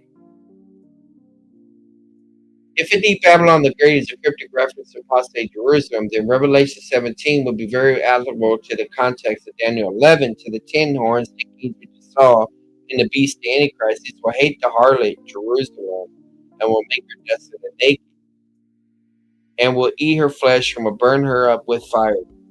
Part of the Lord is committed and faithful to his covenant people. He has ordained that they must first pass through the fires of refinement. It is a time of Jacob's distress. Will he be saved from it? Pass through the fires of refinement. Okay. Time of distress will be saved from it. It will come about in all the land, declares the Lord, that 2 parts will be cut off and perish, but the third will be left in it. And I will bring the third part through the fire, refine them as silver is refined, and test them as gold is tested. They will call on my name, and I will answer them. I will say, they are my people, and they will say, the Lord is my God. See, he's written a commentary on Revelation. I got it on my bookshelf. The emphasis in Daniel 11:45, however, is on the fact that the Antichrist will meet his final fate in Israel, but he will come to his end with no one to help him. Whatever battles he wages, his struggle brings about his end. Book of Abraham 8, New Testament is quite clearly explained by the personal return of the Lord Jesus Christ. With the Antichrist and the time when they come for the Lord Jesus take up the kingdom, rule, and fulfillment, and the Lord would then be king over all the earth. Okay, so let's read these biblical theology comments. Daniel 11:40 and 45 make a significant contribution to the biblical theology concerning the Antichrist. We already know from 38 and 39 that he will honor a God of fortress, that he will command a huge war machine. Verse 40 and 45 build on this by giving the reader a glimpse of the Antichrist's military maneuvers in action as he counterattacks the king of the south, Egypt, and her allies. The victories over Egypt provide him with great financial resources. Yet there is some event that seriously disturbs him, reports from the east and from the north that draws him back to Israel. Here it is that he meets his final doom. The limited information provided in verse 40 to 45 can be correlated with New Testament passages related to the Great Tribulation and the Antichrist, such as Matthew 24, 2 Thessalonians 2, and Revelation 13 and 19. The final showdown for the Antichrist will be in the land of Israel. In Babylon in Revelation 17 and 18 is reference to apostate Jerusalem. During the period of Daniel's 70 weeks, this is certainly have explained in the biblical data that Antichrist apparently presents himself as Messiah to the Jewish people. Hence, he's a false Messiah. This would explain Jesus' warnings about the false Messiah in such passages as Matthew 24. It would also shed light on Jesus' comment on John 5. I have come in my Father's name, you do not receive me. If another comes in his own name, you will receive him. Okay? Interesting. Iranians. According to Daniel 9:27, he will make strong the covenant with the many Jewish people for 1 week and 7 years. All right? Make strong or make firm. Some have thought that this is a reference to a peace agreement the Antichrist will make with Israel. There's nothing in the context about a peace agreement. The word covenant, Berit, normally means the Mosaic covenant law, though it can more rarely refer to other covenants or agreements. What favors the interpretation that it should be understood as the Mosaic covenant, the law, Daniel 9:27, is the fact that the same sentence goes on to say that he will put a halt to sacrifice the offering in the middle of the week after 3.5 years. Sacrifice, of course, go hand in hand with the Mosaic law. The point of Daniel 9:27 then would be that he makes strong the ancient Mosaic covenant of the law, i.e., enforces or rejuvenates. Okay? If he were paraded himself as the Messiah, this would be perfectly understandable. It would appear he was reinvigorated the ancient Jewish faith. The reality, however, is that he is the only doing this part of Satan's scheme to lure them into a destructive trap in which he attempt to destroy the covenant nation in the final analysis and thereby nullify the promises of God. In the middle of the week, he begins to turn against him. He puts a halt to the sacrificial system. He enters a rebuilt Jewish temple in Jerusalem to proclaim himself the divine being. If he is going to be worshipped, this is a logical step. This may coincide with the erection of the image of the beast in the temple itself. The sin would be the abomination of desolation mentioned by Jesus in Matthew 24, that marks the onset of the Great Tribulation, the final 3.5 years. Therefore, when you see the abomination of desolation spoken of through Daniel, the prophet standing in the holy place, that the reader understand that those who are in Judea must flee to the mountains. Those Jews in Jerusalem heed these words would of course be warned to believe in the true Messiah, the Lord Jesus. They flee Jerusalem at that time, an event that fulfills Revelation 12:6. And the woman of the Jewish line fled into the wilderness, where she had a place prepared by God, so that there she would be nourished on 1,260 days. With the believing Jews faithful to Christ having departed from Jerusalem, this leaves the remaining Jews, most of whom are probably in unbelief. Okay. I like how he's talking about faithful Jews and unfaithful. At the mercy of the Antichrist. By this point, he has made his move to gain the allegiance of the whole world. He wants to worship him. He also has the military might to back up his power play, not to mention Satan's deceptive powers at work. And the whole earth was amazed and followed after the beast. Those who belong to the Lamb of God, however, will not be duped and will refuse to honor him, many of whom will pay for this with their blood. Once the 10 horns gives their authority to the Antichrist, Revelation 17, they will conspire against the woman of Jerusalem to destroy her. This leads to the siege of Judah and Jerusalem depicted in Zechariah 12 and 14. Yet the ultimate victory belongs to the Lord Jesus Christ, who in the final analysis will be Jerusalem's faithful defender. The Antichrist has no chance of succeeding. In the words of 2 Thessalonians 2:8, the Lord Jesus will slay with the breath of his mouth and bring him to the end of his appearance of his coming. Application and devotional implications. Throughout most of this section, the king, the Antichrist, seems to advance at will, with no one being able to stand against him. How ironic, then, that in the holy country in which it's situated, the beautiful holy mountain, we would somehow be overpowered. The final clause reads, with no one to help him. The verb of the clause is the participle form of azar, azer, which simply means to help. God is their help. Yet is the word used in other contexts where Yahweh God is the subject. Yep, 54:4. For instance, where you behold God is my helper, Uzair. The Lord is the sustainer of my soul. Psalms 45:6 speaks that God is the one who helps Jerusalem, the city of God, so that she will not be removed. The irony of the verse is that the Antichrist, whose power comes from Satan, ultimately has no helper. Tiny Israel, on the other hand, will experience great wrath, but ultimately will discover God to be your helper. Revelation 19 clarifies that the Antichrist will be defeated by the personal return of the Lord Jesus Christ. When the remaining remnant of Israel turns in faith to him, he comes to her rescue as her mighty helper. The word Azar is also used in Isaiah 41:10. Do not fear, for I am with you. Do not be anxious. Look about you, for I am your God. I will strengthen you. Surely I will help you. Surely I will uphold you with my righteous right hand. Those who trust in the Lord know that they have a reliable helper, and whatever our predicament might be, if we would humbly call on him, we would discover that he is faithful to reveal himself as our helper, and there's no one who can stand against him. How blessed are those who have such a helper. Amen. Invasion of God. Okay. Additional exegetical comments. The following comments are taken from the conclusion to a paper originally published in Jets. Which year? I wonder what year that is. 1996. In the article argued that 1, the passage does not concern Russia, 2, the time of the battle was not in the period of the Great Tribulation, but following the millennial reign of Christ. Ezekiel 30 and 39 describe a fierce invasion against the land of Israel led by Gog of the land of Magog. A common premillennial interpretation is that the invasion is led by Russia and their allies during the tribulation, preceding the second coming of Christ. This is quite doubtful in light of the description given in these chapters. Israel is said to have been restored from the sword and living securely in the land. She has also been regarded from the nations. The study of God's plan of restoration for Israel with its foundation, Deuteronomy 30, helps identify corpus of restoration terminology associated with the effecting of the new covenant with Israel. Amazing. I like where this is going. The Deuteronomy connection. See especially Ezekiel 39. In particular, the regathering of people and the pouring out of God's Spirit are key aspects of Christ's return at the conclusion of the tribulation and preparation for the millennium. Therefore, the invasion is not during the tribulation period, but sometime after the second coming of Christ.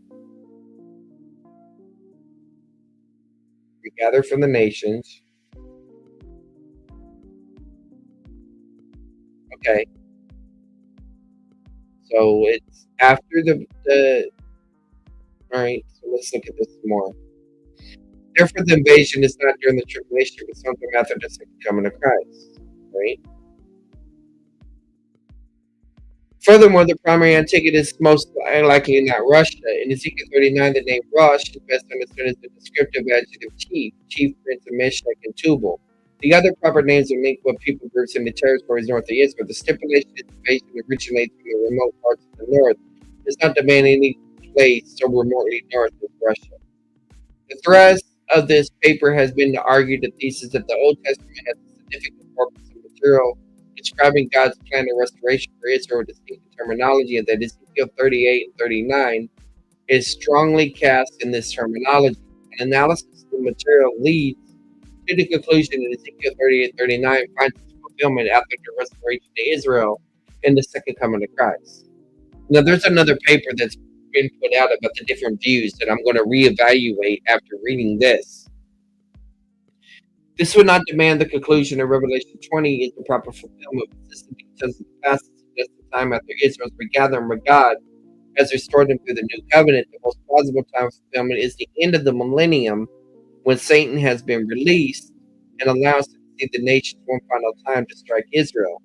The battle of Gog and Magog mentioned in Revelation 20 ought to be more seriously considered as the proper fulfillment in Ezekiel 38-39.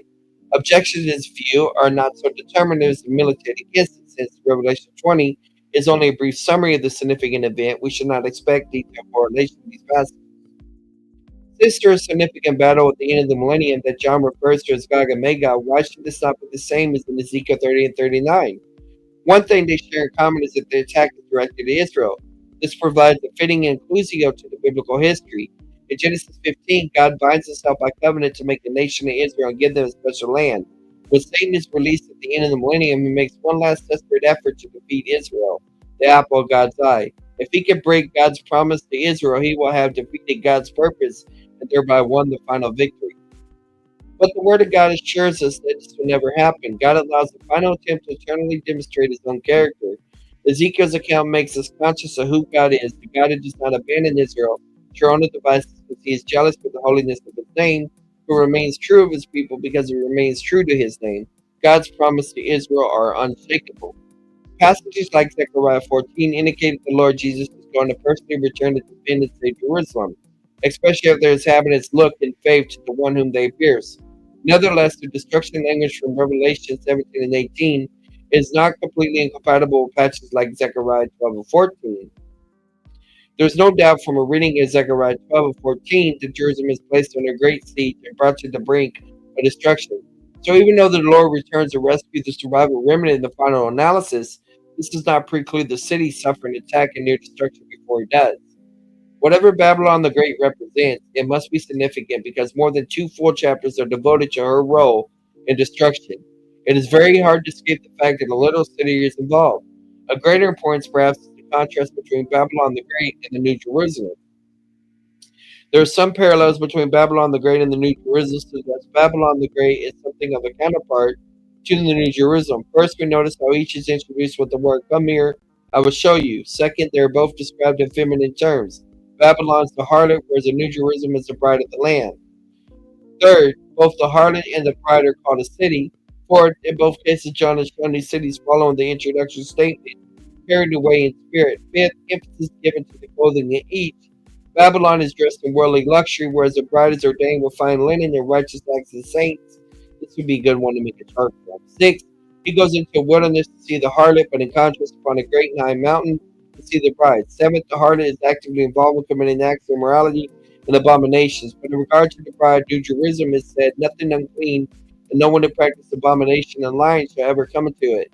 Eighth, the harlot persecutes and kills the saints. But into the New Jerusalem, only the saints can enter, i.e., those whose names are written in the Lamb's Book of Life. All this highlights the fact that Babylon is to the Antichrist, at least initially, what New Jerusalem is to Christ. Babylon is the focus and epitome of the beast empire, a counterfeit of the New Jerusalem. Yet from God's perspective, she's a harlot. Okay. Dang. Oh my goodness. Bible study's hard.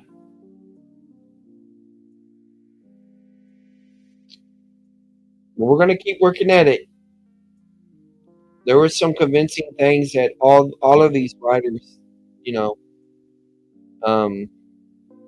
glad I'm having debates on eschatology because there's a lot of things that some people are so dogmatic about that I don't think they should be. And yeah, well, sometime in the future, close this, close this.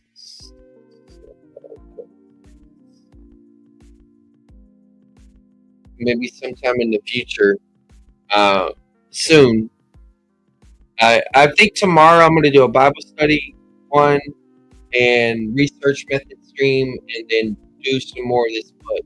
Just keep the freshness going of different things. But I need to rest my voice right now. So y'all check out more content, old stuff, new stuff. Go back and start the beginning of this series. Just type in a critique of Mauro's and then start at the very beginning. And you'll see that.